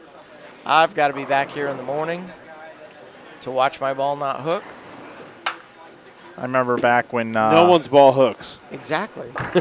remember back before you got the discount at Old Country Buffet, when you could last a little bit longer. But Dave, to no avail. Thanks a lot for being with us tonight. We really appreciate the time spent in the booth. And tomorrow, I'll look forward to you getting me back for that comment the entire day. There's probably going to be something there. Good, yeah. good. Thanks for letting me learn how to produce. I'm going to get better at it as we go along. When we get to tomorrow, I'm going to get better at it. I promise. All right, I'm sending a pink slip to Matt Turek. Awesome. Tom Smallwood needs a little surprise. We've got things being thrown in the booth. Got a lot of talent though in the booth.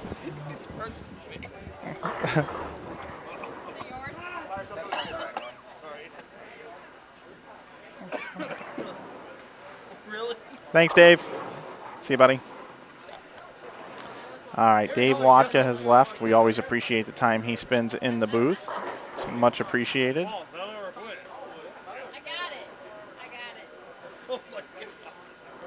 And we're in the first frame over here now in the Wallachek O'Grady by Smallwood match. First frame for both bowlers.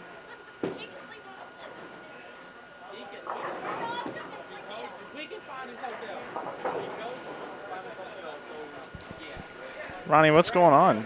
A lot of things happening up here. Yeah, I can't see the matches going on down there in the low end. Well, that's because that's not part of the tournament anymore. Okay, it's cool. just these two right here. What's going on? Is it pot bowling or is it practice or what's going on? They're probably there? pot bowling. They were. Okay, yeah, all right, yeah, all right. Yeah, they can't get enough. Not enough action on the line this weekend, but we're going to take you to lane 24 with Chris Vi. By the way, Chris Vi is one of the greatest kids I know that is coming up.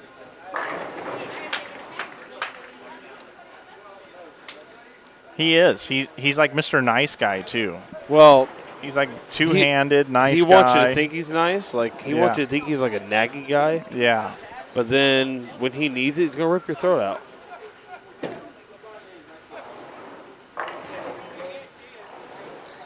Smallwood, you don't if you Killer. just watch this ball go down the lane, it's killer. When it hits the pins, you know it's Tom Smallwood. Right. I've never seen a guy throw more pins left to right ever in the history of bowling.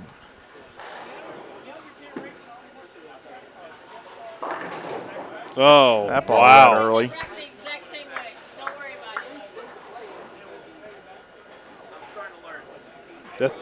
That's the East Coast way. Just, just talk some smack when you go nose crunch.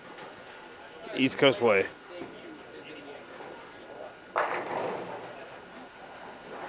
Super impressed with Dwight Adams. See, I don't even know who he is, but like he throws it really good. This is my first look at him too. He's bowling over there with Jeff Evans. Mm-hmm.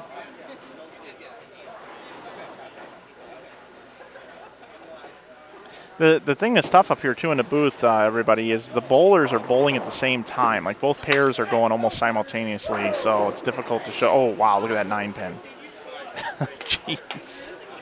It's really hard to like judge how your carry is with the twister pins. Yeah. Because one shot you may go light and you half 10. The next shot you go light and you like throw pins like you're King Kong. It's really, really, really hard to figure out what you're doing.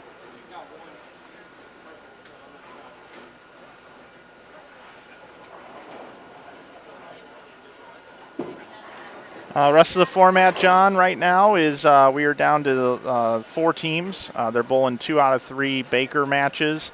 The winner of each match will then bowl each other for the final. Here is this shot here, and Smallwood's up on the approach at the same time. Needed to have a production meeting here with these guys. Let them know, all right, your pair goes, then your pair goes, then you. Joined by Ronnie Russell in the booth. Hey, Smallwood's using my signature. That's my move, Smalls. That's my move. I do this, not you. Arrows right? Yeah. Well, want to do that good? You can. So I'm going to take you over to O'Grady here. So pretty close match here. Going at a Dutch pace here. Wallachek and Smallwood. Wallachek up in the 5th looking for a double. Vi and O'Grady have 78 in the 4th with a strike up in the 5th.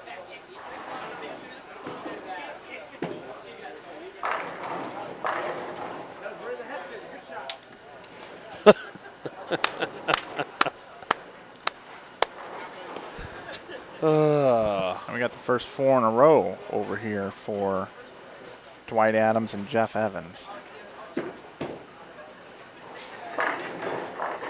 Is it me or is Brian Wallachek always in the top 4 of every amateur event that I've seen the last 3 years? Yeah, and he bowls like 3 a year. Yeah. And then he's like, oh, yeah, well, I don't get to go out and bowl very much. I don't get it. He's there every time. Yep. I will tell you this, though. He surrounds himself with really good bowlers.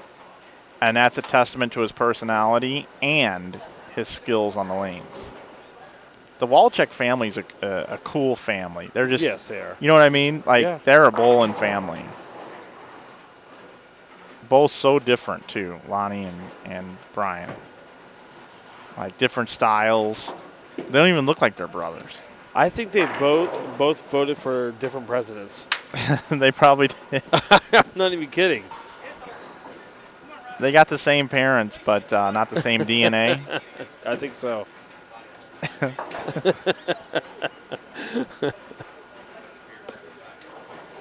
But both have a funny likability factor about them. Brian kind of gets up there and throws it, and Lonnie takes 12 years to throw it. Yes.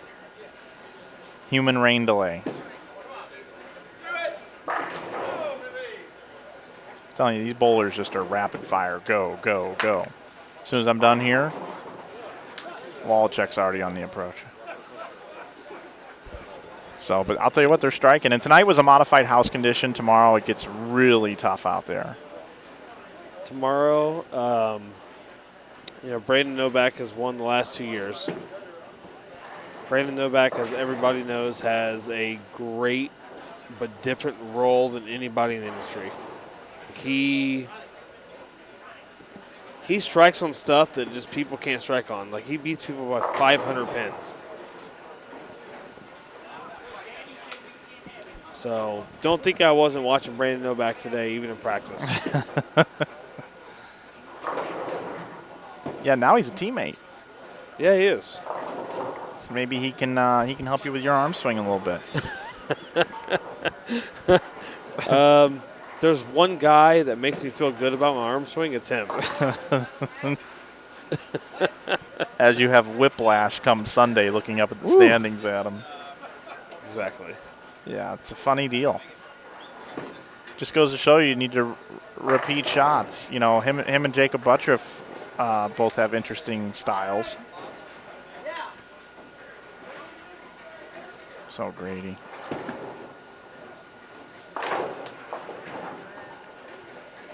Spare on both pairs.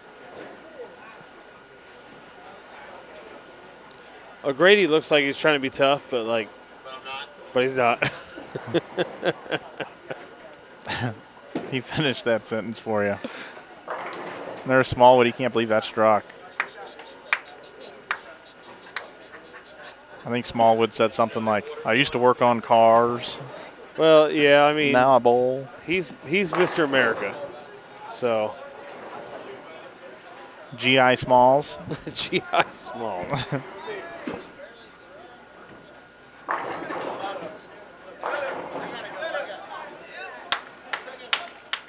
I'm trying to figure out how Chris Vi doesn't have like 20 PBA Tour titles already. Every time he bowls, he wins. And he strikes more than anybody I know.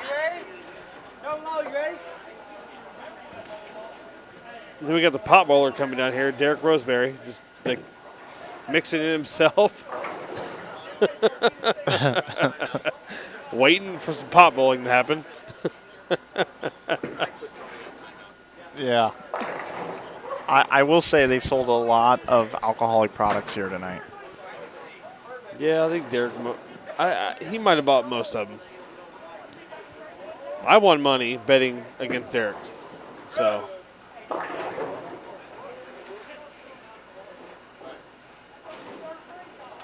So you guys see the scores here. It's a huge game down there for Evans and Adams. Smallwood.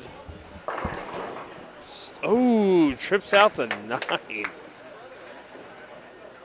So Vi needs to spare this, and Smalls has to strike. We'll go there momentarily.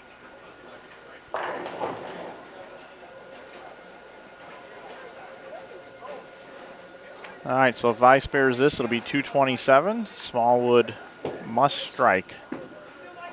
And he did.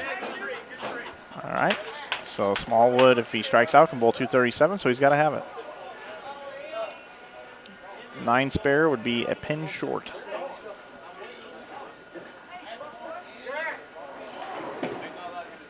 Looks like a good shot. Oh, no. That's the same shot that in the last match that he tripped everything out to beat Miller and Sherman. That time they stand up. So that's going to 3 over there, right? Mm-hmm. Yes.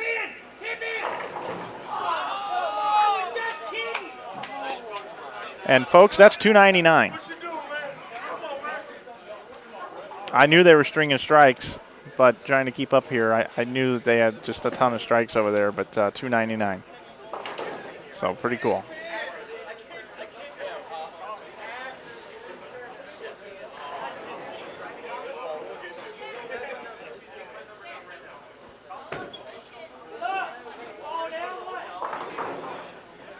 So Dwight Adams and Jeff Evans, 299. Did they advance in that match then? They won the first game too, I think. I'm not aware of the score of the first game. Yeah, so. I believe they advance now. We'll know in just a second. There's a lot of things moving around here. So who do you give the advantage to as far as the way the tide is going? O'Grady? Oh man. I mean, you know what? I gotta go with Smallwood. Just because of his experience. And like there's nothing phasing the guy out here tonight. And Wallachek, like you said, he's just this grinding guy that bowls these amateur tournaments and is always there.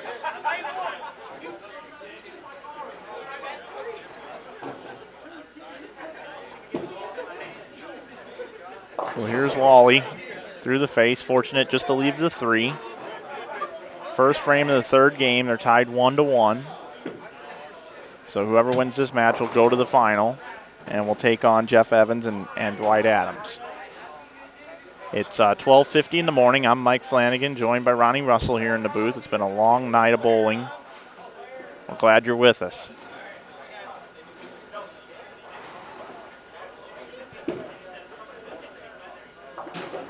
$299 was bowled in a Baker game by Evans and Adams.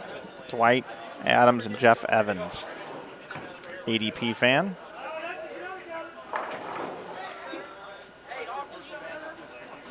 O'Grady, you think he's going to pick this up? Yes, he does. He did. Yeah, we got a tie ball game. And the East Coast just came out at him. Yeah, he did. East Coast came out. East Coast, baby. All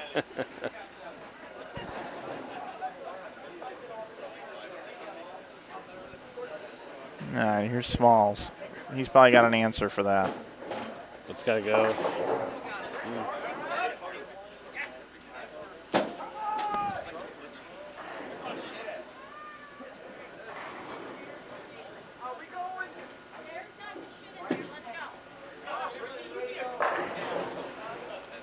So, because I see the lanes hooking a lot in the middle of the lane right now, I got to give O'Grady and Vi the advantage. And the reason why is Vi gets his tilt down which creates a lot of push. And O'Grady, he kind of flips it to the front, so like his ball never sees the front of the lane. So as long as he gets far enough left, even though he had a 5 count for a shot, if he gets another 3 or 4 left with his feet, he's going to create enough angle to This place is falling apart, Ronnie. Yeah. We've got people dropping bowling balls. We've got people dropping notes off in the booth. Oof. We got drunk people walking around, stumbling into us. This is insane. We got Tony Lambert coming up and trying to say something to Ronnie in his earpiece. Small one getting. Wow. Sorry, Mike. Mike, I apologize for him. What's going on? Good shot, Smalls. Good shot. If you want to see the setting that's happening here right now, go to your local bowling center on a very busy night at about 1 a.m. I stroll up in here. Put this up on the mic. Stroll it on up. All right, Ronnie Russell, Derek Roseberry, and Mike Flanagan. Yep. Here we are. Oh, yes, we playing are. 25. Oh, 4-9. You brought in your jinx. No, it's not like I'm rooting against or for anyone here. Now, do you realize that I have to go back and I have to bleep things out? You know how much extra work that is? Me and Wallachek, we're boys. We hung out before. It's $20 spare per bleep. One. Never mind. Okay, no spare. Derek Roseberry, what have you been doing since the last time you were in the booth? Last time I was in the booth, I bowled a couple frames. And you went and bowled a couple frames. Yep. Me and Gene Perez, we cashed. Top 14. We got $140 each. No big deal. And then after that, we pot bowled. Jack pot bowled. Yeah. It was me and Matt Ogle. Uh-huh. I lost the first game. Then it was me and Brett Shepard and Matt Ogle. 3-way trap bet. Uh-huh. And guess who won? I don't know. You'll never guess. I don't know who Daddy won. won. I don't know who won. Listen. You're leaving? No, Tony Lambert's behind me. And I ain't no, leaving. that's not Tony Lambert. That was Brett Shepard. Brett Shepard. I ain't leaving. Whoa. Derek? Are we leaving? All right, you got to go, Derek. Derek. All right, I'm going to go. You owe $40 now because I have to bleep out 2 things on the post edit. Okay. Because of what you said. All right, I'm going to go with Brett Shepard because that's my friend, and my bowling balls are in the paddock, and we're going to go home. Okay. We're just going to get some sleep tonight. Get some sleep, buddy. We're not going to the hotel. No, you're not. Ronnie, what are you doing? Are you going with us or no? No. Where are you going, Ronnie? Ronnie, are you going? Ronnie keeps turning his mic down to save him, and he's can't even see, but he knows where the number 2 button is to turn it up. He knew instantly, right? This is great. Ronnie, would you like to we go got with some us great or no? action out here. Matt O'Grady made a big move there, I think. He Took sure a step did. left. And Matt O'Grady. Meanwhile, Matt we're going to check O'Grady back in here. is God. The next person. All right. Do you want to go with us or no? All right, we're going to tell his wife we're not going, but we're really going.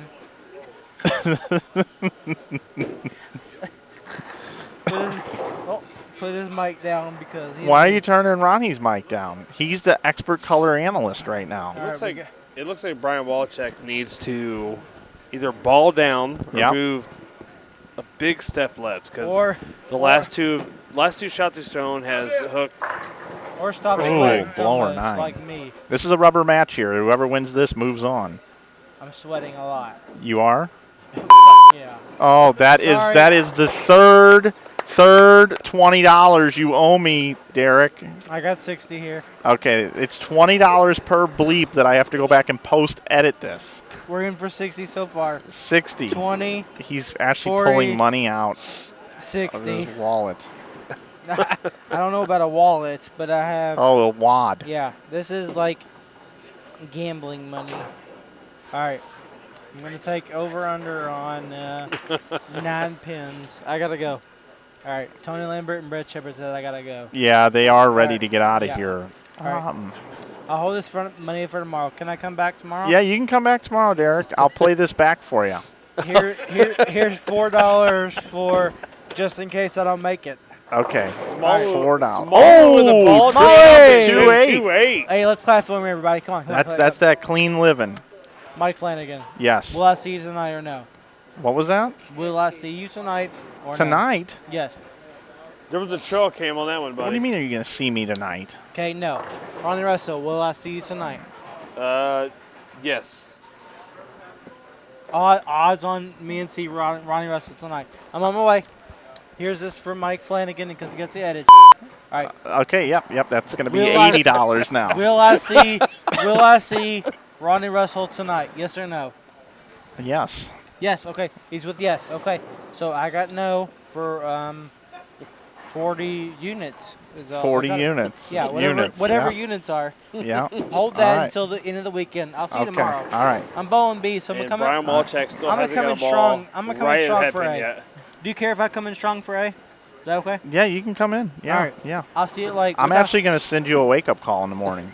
What time is bowling tomorrow? 7:30 a.m. I'll be here at 10. Okay. You got plenty of time for like third game? Yeah. They're going to be broken down. Just make sure ready you for tune in though on the broadcast at 7:30. I'm going to leave my phone on the Wi-Fi. All right. And is that Brian Walczak right there? Do you Yes, think it is. Odds on me seeing him tonight. Brian. Brian. He's trying to bowl for money. Will I see you tonight? Yes or no? I got a 100% yes. Brian, what do you think? What do you got? You got 0 or no? Looks like sooner than later. All right, Derek, we're going to call the right. end of this match. This is like exciting for people. Will I see Brian Walczak tonight? I'm not sure. Don't tell him that. I'm driving. I got to go, y'all. Okay, see you later, Derek. Thanks. Don't steal my money. I won't steal your money. I will see Brian Walczak. Okay, that's all right. You've given me a $4 deposit. Don't put my mic down. Small I got you. 210. So it looks like O'Grady and Vi are going to win. 137 in the 7th. Strike up in the 8th. O'Grady up now. Ooh, big shot there. So a possible 197 for Smallwood and Walczak if they strike out. But need the spare as well. It's not over yet. 07 against 97. Yep, 07 against 97. He didn't like it. Boy, Ronnie. Boy. That's why we're different here. Yeah, you know what I mean? People are so comfortable to come by here and spend time with us, and I love that. But there are times that these tournament formats get so late at night. That's what you get with amateur bowling sometimes. I know, really, and it's fine. It's a roll. I am gonna edit. I am gonna edit those words out though on the post edit. It really doesn't bother me, but I guarantee you he's gonna feel bad about that. Oh my God! Did you see that? That's B-wall in the house. Okay, so Listen, they can bowl 186. I love you, but need a get one spare. right at the Gotta have a head. mark. A mark. Mark wins it. Okay, well that's a mark. So Chris Vi, Matt O'Grady are going to bowl for the championship. They're going to take on Jeff Evans and Dwight Adams in a best 2 out of 3 match here in just a moment. That match, it's now 1:01 in the morning. This is going to take place and start here in about 5 minutes.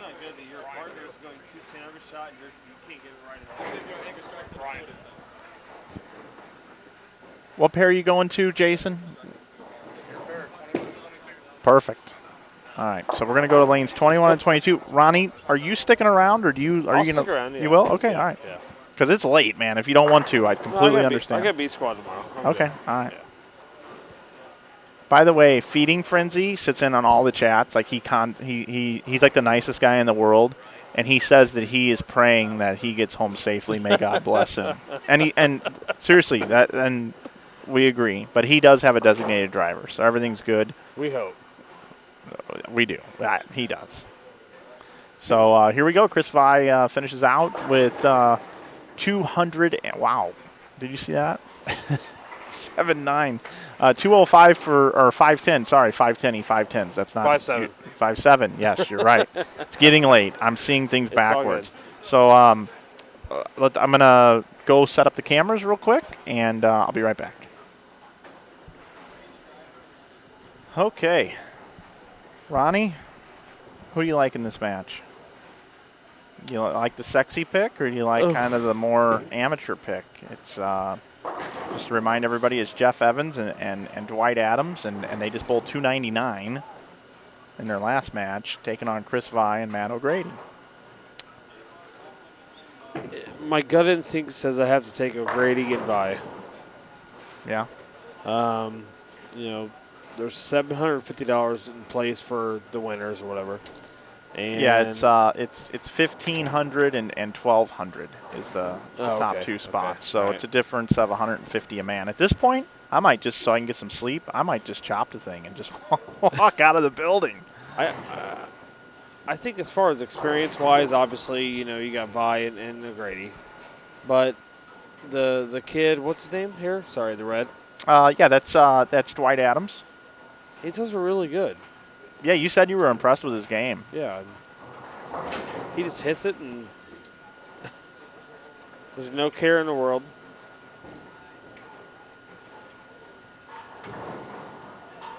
You got Chris Vi, Team USA member, just great bowler. He's proved himself in and out.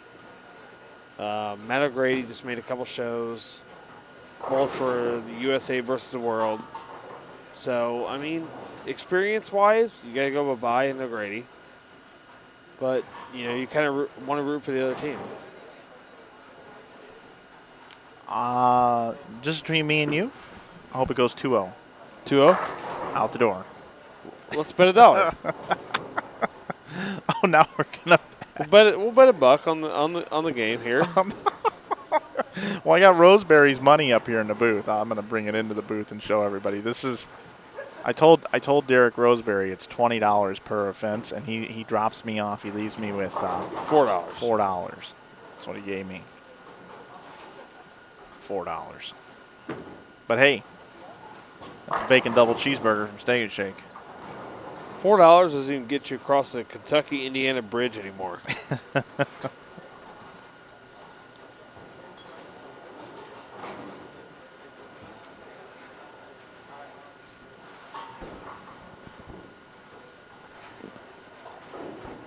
Okay, well, we still have spectators here, believe it or not, at 1:08 in the morning.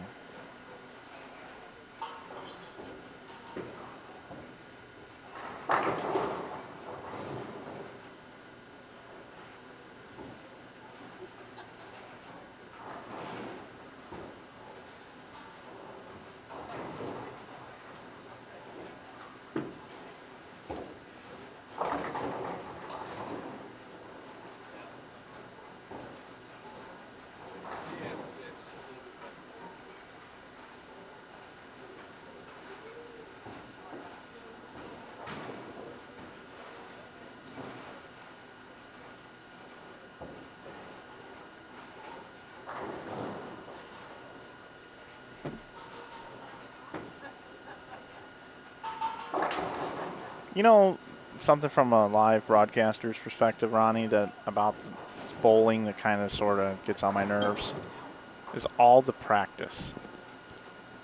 Yeah, it's so much practice.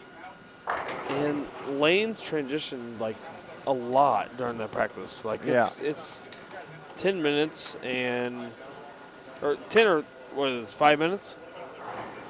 Was it 10 or 5? I don't know if it's 2 balls on each lane, but it looks like they finally got it ready to go here. So yeah, and either way, you have that much rev rate, and the lanes are going to transition quite a bit. Yep. Hey, Ronnie, move this away a little bit. Just dragging on you a little bit. All right, Mike Flanagan, Ronnie Russell here, 2017 Classic Products Doubles. We had 79 teams take to the lanes today. We are down to 2, and it's best 2 out of 3. Baker, we've got Jeff Evans and Dwight Adams, who just are red hot, coming off a 299 game, a 2-0 sweep coming into this round, taking on Matt O'Grady and Chris Vi. And in this match, Ronnie and I, we cannot pick a winner. We both think both teams have a chance to win here. It's anybody's ball game. Ronnie's been impressed with the kid here, Dwight Adams. And of course, O'Grady and Vi, the household names. Get started right here, Ronnie.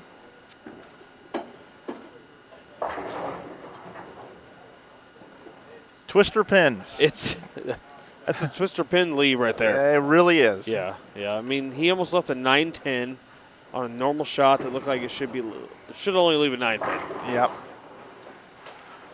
And O'Grady's liking it already here out of the gate. We're glad you're with us, everybody watching this late night broadcast. Make a wish, Ronnie. It's 111. You talk about practice and all it's involved in going into it, like when you're going to the final match. But once the lights actually come on, the arrows are on your name. Yeah. It changes. It sure does.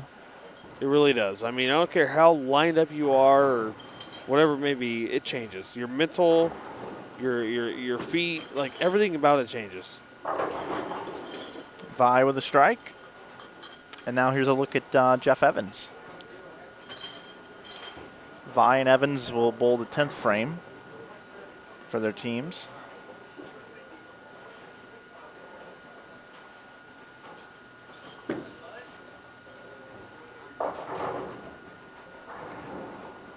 Four, 6, 7. Ronnie, we do have some questions here in the chat for you. Earlier, you were talking about the Game Breaker 2 Phenom Pearl. They want to know why you like it so much, and somebody was asking if you answered the question why you went to EBI. So we did answer that earlier. Ronnie was just looking to just for a change, something to better his career for a long time. Ebonite's been around for a long time, is what Ronnie had said earlier, and gave a lot of kudos to the guys at Motive. They're a bunch of great guys over there. But let's talk about this Game Breaker 2 Phenom Pearl. You said it was your favorite ball, one of the balls that comes along in a long time that you must have, that you really like. Why is it so good?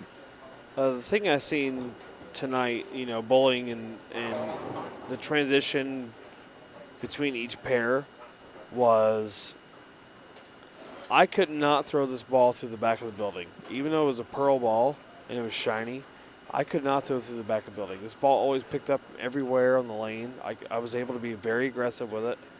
And when you're able to be really aggressive with the bowling ball, scores are going to really, really, really be in your favor. And that's where I define what a good bowling ball is to a bowling ball that I don't like. Okay? It was very clean. I was able to throw it as hard as I want, and it always hit. I mean, that's as simple as it gets.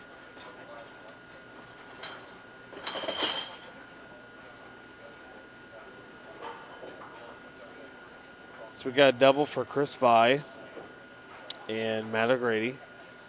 They're up by... I call it 34. Yeah, ish. That's what I call it. It's hard to go in the second frame, right? Yeah, I mean, I always go off max score, though. That's just me, But I know, on tour and stuff, on TV, they add the 10 pins in that. But I always like to think the guy's going to strike out.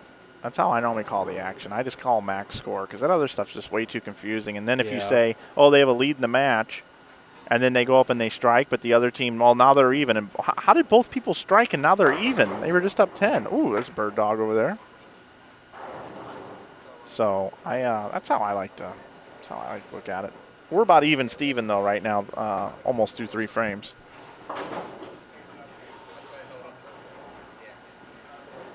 Ten pins.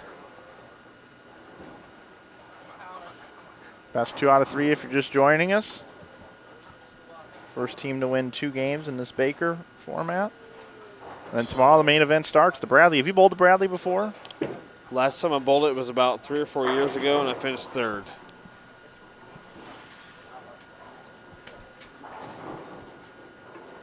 I got beat by Tom Smallwood in the Final 4.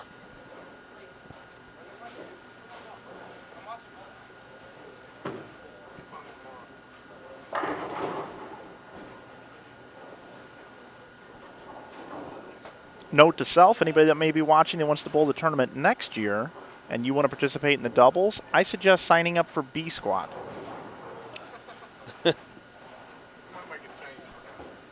That's a good tip, I think.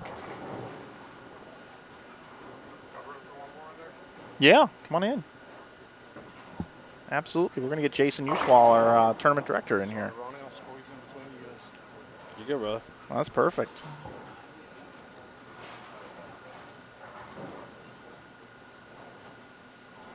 Jason, welcome back to the booth, man. Late night here, down to the last two teams. Yeah, appreciate you guys having me back. Always fun watching everyone bowl. Heck yeah. We've probably had the most interesting night in our booth since probably the first year we were doing this. Yeah, the environment you've created here is so old school bowling. You got guys bowling pot games on one end, the beer's flowing, the money's flowing, and you got a tournament going on. I got to tell you, hats off to you. This has been a fun night. Yeah, you've had some colorful people in the booth as well. The booth was making money this week. Yeah. We had, I've instituted a new rule. You drop a controversial word on the airwaves, it's $20 before you can come back to the booth. So Derek Roseberry owes me $80. Minimum. For post-edit syndrome. And, so, and then earlier tonight, I was called out for I forget what it was said, not giving women credit for bowling. Come on. Yeah, it was hilarious. I mean, it was Really? a hit. It was like a comedy show. It really was. It was. Well, the viewers seemed to like it. They gave some good comments back. Yes, the viewers ran with it. This has been one of the more interesting nights of broadcasting, but you never know what you're going to get here. Yeah. We're not scripted, and we don't rope it off to where people can't come up here. Yeah, it's been a lot of fun tonight. I mean, it has been. First year with running the doubles, we never expected a overwhelmingly great turnout like we've had. You probably thought no more than 44 teams, one on a pair, and it would be done in half the time that it did. Yeah, I thought 30 to 40 when we first started talking. I was talking to Wolf about it before we put it out there, and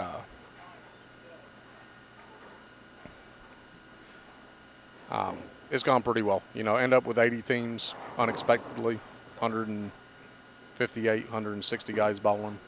It's great.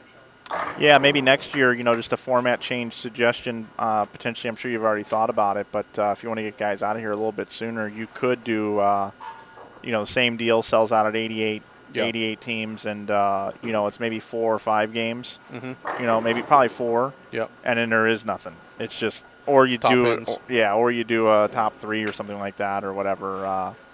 But you could just do that and have them cross in larger sections of the house to where they have to bowl one game on 1 through 10, one game on 11. You know how it works. So. Yeah.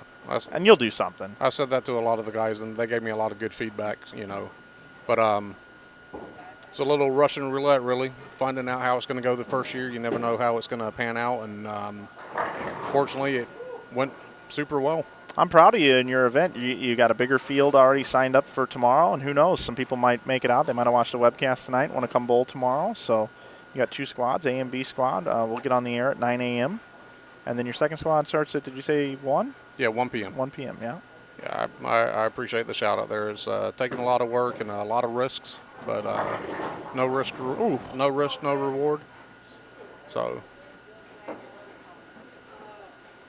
of all people I forgot to mention earlier, Mike, I couldn't have made this happen without Danny and Pat Collins backing. Running a great facility, being a great bowling family, and allowing me the opportunity and the leeway to run this event the way I've seen fit to move it forward. So, yeah, absolutely. We had I think Danny Collins in the chat earlier. Okay. Yeah, Danny should be out tomorrow morning. I'd love to get him on the booth. He's always very insightful, knowledgeable about bowling the game, and seen this event probably from the start. So, a lot of good stories.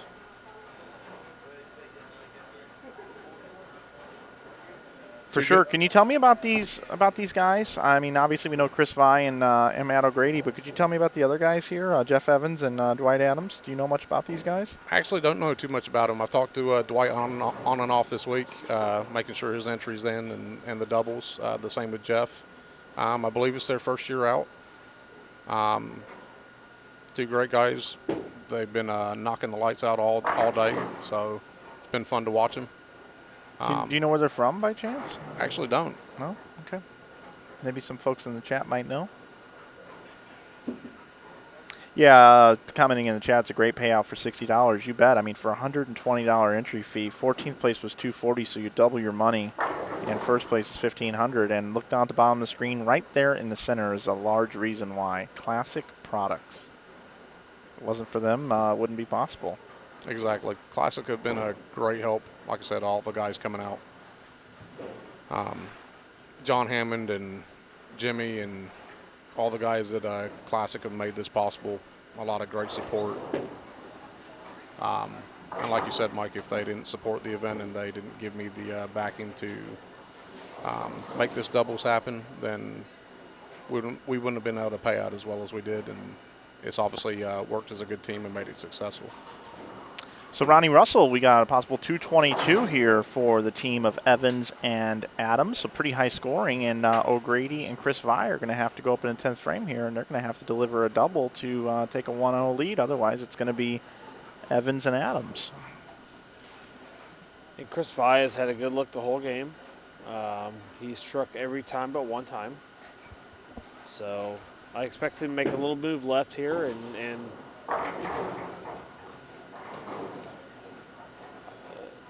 I think it'd be really, really, really, really surprising if he didn't strike here. Gives a little excitement for the next frame. 222 posted on the board. Gotta have it. Gets the first one. You were right, Ronnie. Yeah, he made a little move left, and I think he's going to make even maybe possibly another board or two left. I mean, he is two-handed, so his ball rolls really heavy.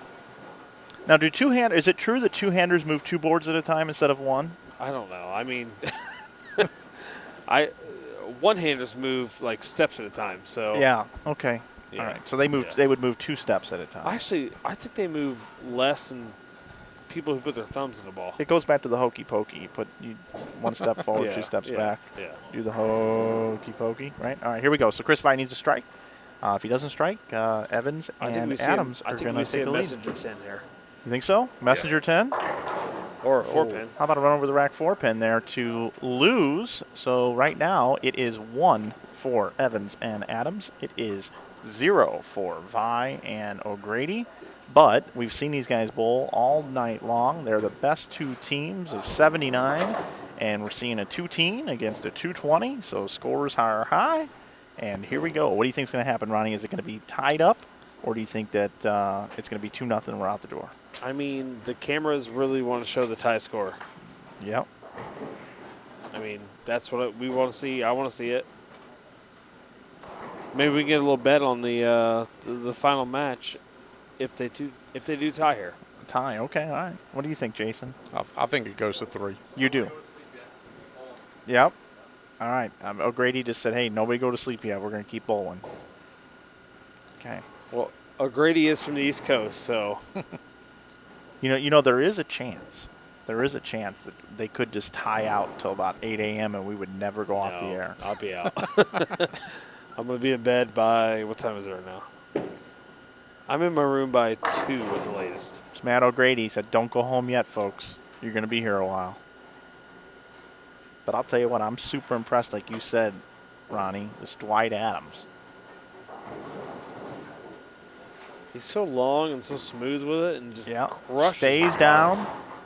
Stays down until the ball clears the rangefinders.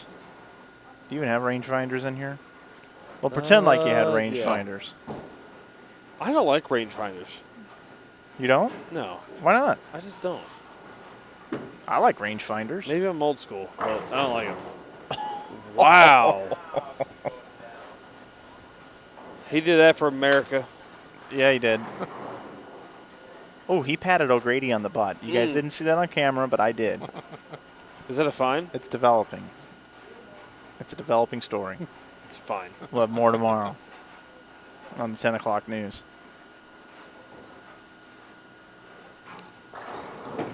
Jeff Adams. Oh, that was like a Smallwood hit from earlier. Wow. Jason, how long you had twister pins in this place? Going on 3 seasons. 3 seasons. Yep. Did the carry characteristics change when you went to them? Yes. Yep. Oh, look at that. Look at the pin action. Please, O'Grady, don't hurt him. I feel like it's going to get loud the last few frames here. Let's go. I think so, too. These guys, I think they're wishing you had a 4-man event starting tomorrow, and they just became best friends, like stepbrothers. Are we best friends? Yeah. I would like to see these 4 bowl something together. Oh. I think he missed left there. Let's see a replay, but I think he missed left. Oh, I could get replay going, but I'd have to start it, though, now. Oh, yeah. Well, You call stuff like that out, Ronnie. I can deliver the goods. No, I can deliver them. It's almost like you don't want to hit the pocket perfect. yeah, the light mixer in this building with the twister pins are just, that's what you want to go for. Yeah. That's how I've always seen twisters, though. You can never play them high flush. Beaverview Bowl has twister pins as well, home of the Proprietors Cup.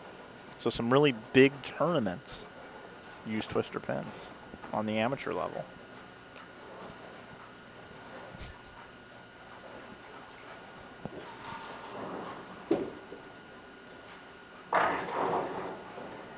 I don't think it mattered what kind of pins was on the deck when Matt O'Grady threw that shot. So. No, now they have 5 in a row. You can't see the turkey on the screen because I've minimized the scoreboard, but that's 5 in a row. You know, I never understood the Brunswick scoring machines. Was somebody lazy in the graphics department? Because the turkey should have the turkey up, and then for 4 in a row, you still get that turkey up there. 5 in a row, the turkey's still up there. Just add strikes. It's not a turkey anymore. Like, it's obviously 4-bagger is obviously ham bone nowadays. Now, but back when these were designed, what are these AS? What do they call them? AS 90s. 90s. Yep. Somebody got lazy in the graphics department. Take the turkey down after 3. Just my opinion. And then you get 2 turkeys for 300. You should get 4. 6 for Vi and O'Grady. Yeah, front.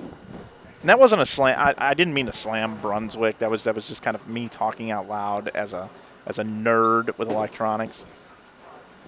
Of course, this is. It's the internet. You're allowed to talk out loud. This scoring unit.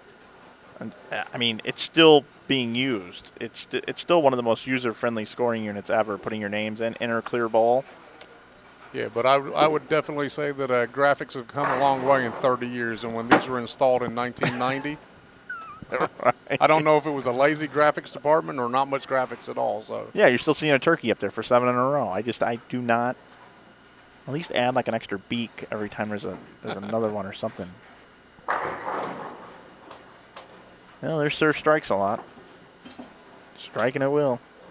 But, yeah, might as well go as long as we possibly can tonight, right? No sense in winning 2-0. yeah, we'll overshoot our estimated time by about an hour. Yeah, got to go a 3rd game. And Vi. And we're going to a game 3. We are. That's the front 8 right there. Let's see if they can finish it That's out. ball game. Let's see if we can get 2 turkeys up on the screen for 12 in a row.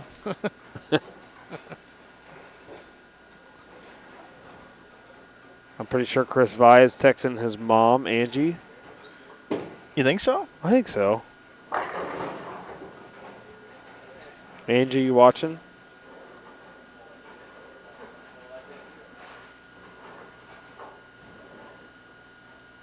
We're waiting.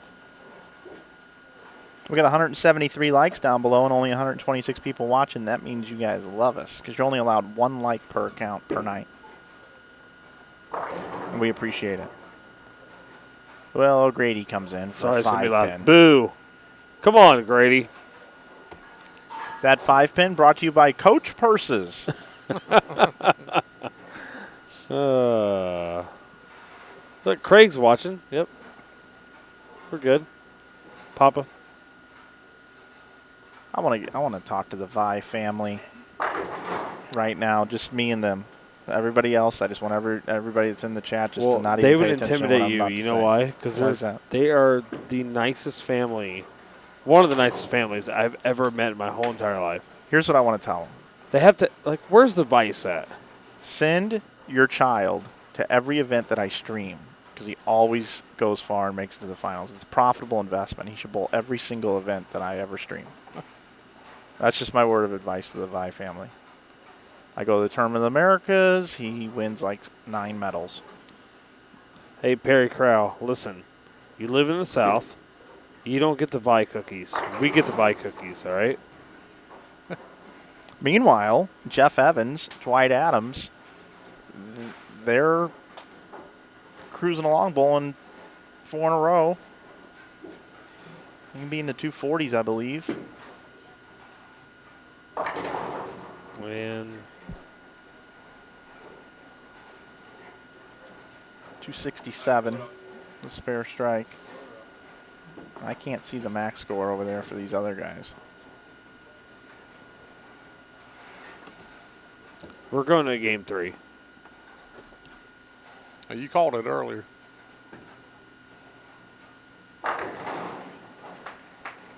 Or maybe not. They're smacking stuff out. We're not done yet? Oh, boy. All right, they got 2 spares back-to-back. Yeah, they got a possible 268 left. Oh, wow. Yeah. So it's not over. I didn't think it was. Those guys, they just kept striking. So 267 max score for Vi and O'Grady. And now stepping up in the 10th frame is Jeff Evans.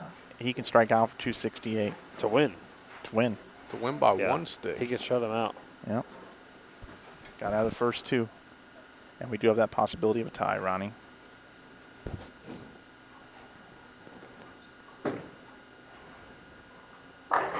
Well, there's the first Great one. shot. Well.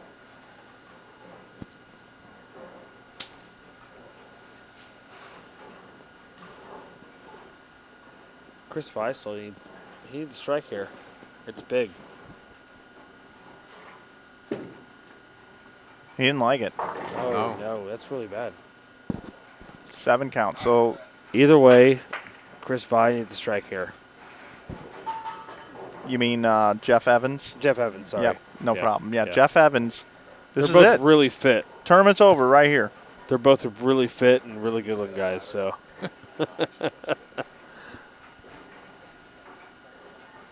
Strike. We Hey. go home. Everybody can go to sleep. Feeding Frenzy, choke coming. Who's that toward? There's always one dude. Here we go. Looks pretty good. And that's it right there. They're going to win 2-0. And O'Grady and Vi are clapping for these guys. And I've seen these guys bowl before at some events. I've never highlighted them, but now I have a moment here that we can all look back on and remember. Jeff Evans and Dwight Adams are your winners here tonight. 2-0 over Chris Vi and Matt O'Grady. Matt O'Grady and Chris Vi are going to take home $1,200 on their $120 entry. That's a 10 times multiplier for a night's work. That's pretty good, thanks to the folks over at Classic Products. And, of course, our champions take home $1,500. Not a bad night's work. Not at all. So that's going to conclude our broadcast. Ronnie Russell, I want to thank you for spending some time here in the booth tonight. And Jason, of course, we'll be seeing you all weekend. And Ronnie, good luck to you in the Bradley. Thank you. Appreciate you guys having me. Ronnie, good luck tomorrow, sir. And Mike, I'll talk to you in the morning. All right, so that's going to do it for tonight here from the Bradley Open Weekend. What a great event we had here tonight, 2017 Classic Products Doubles.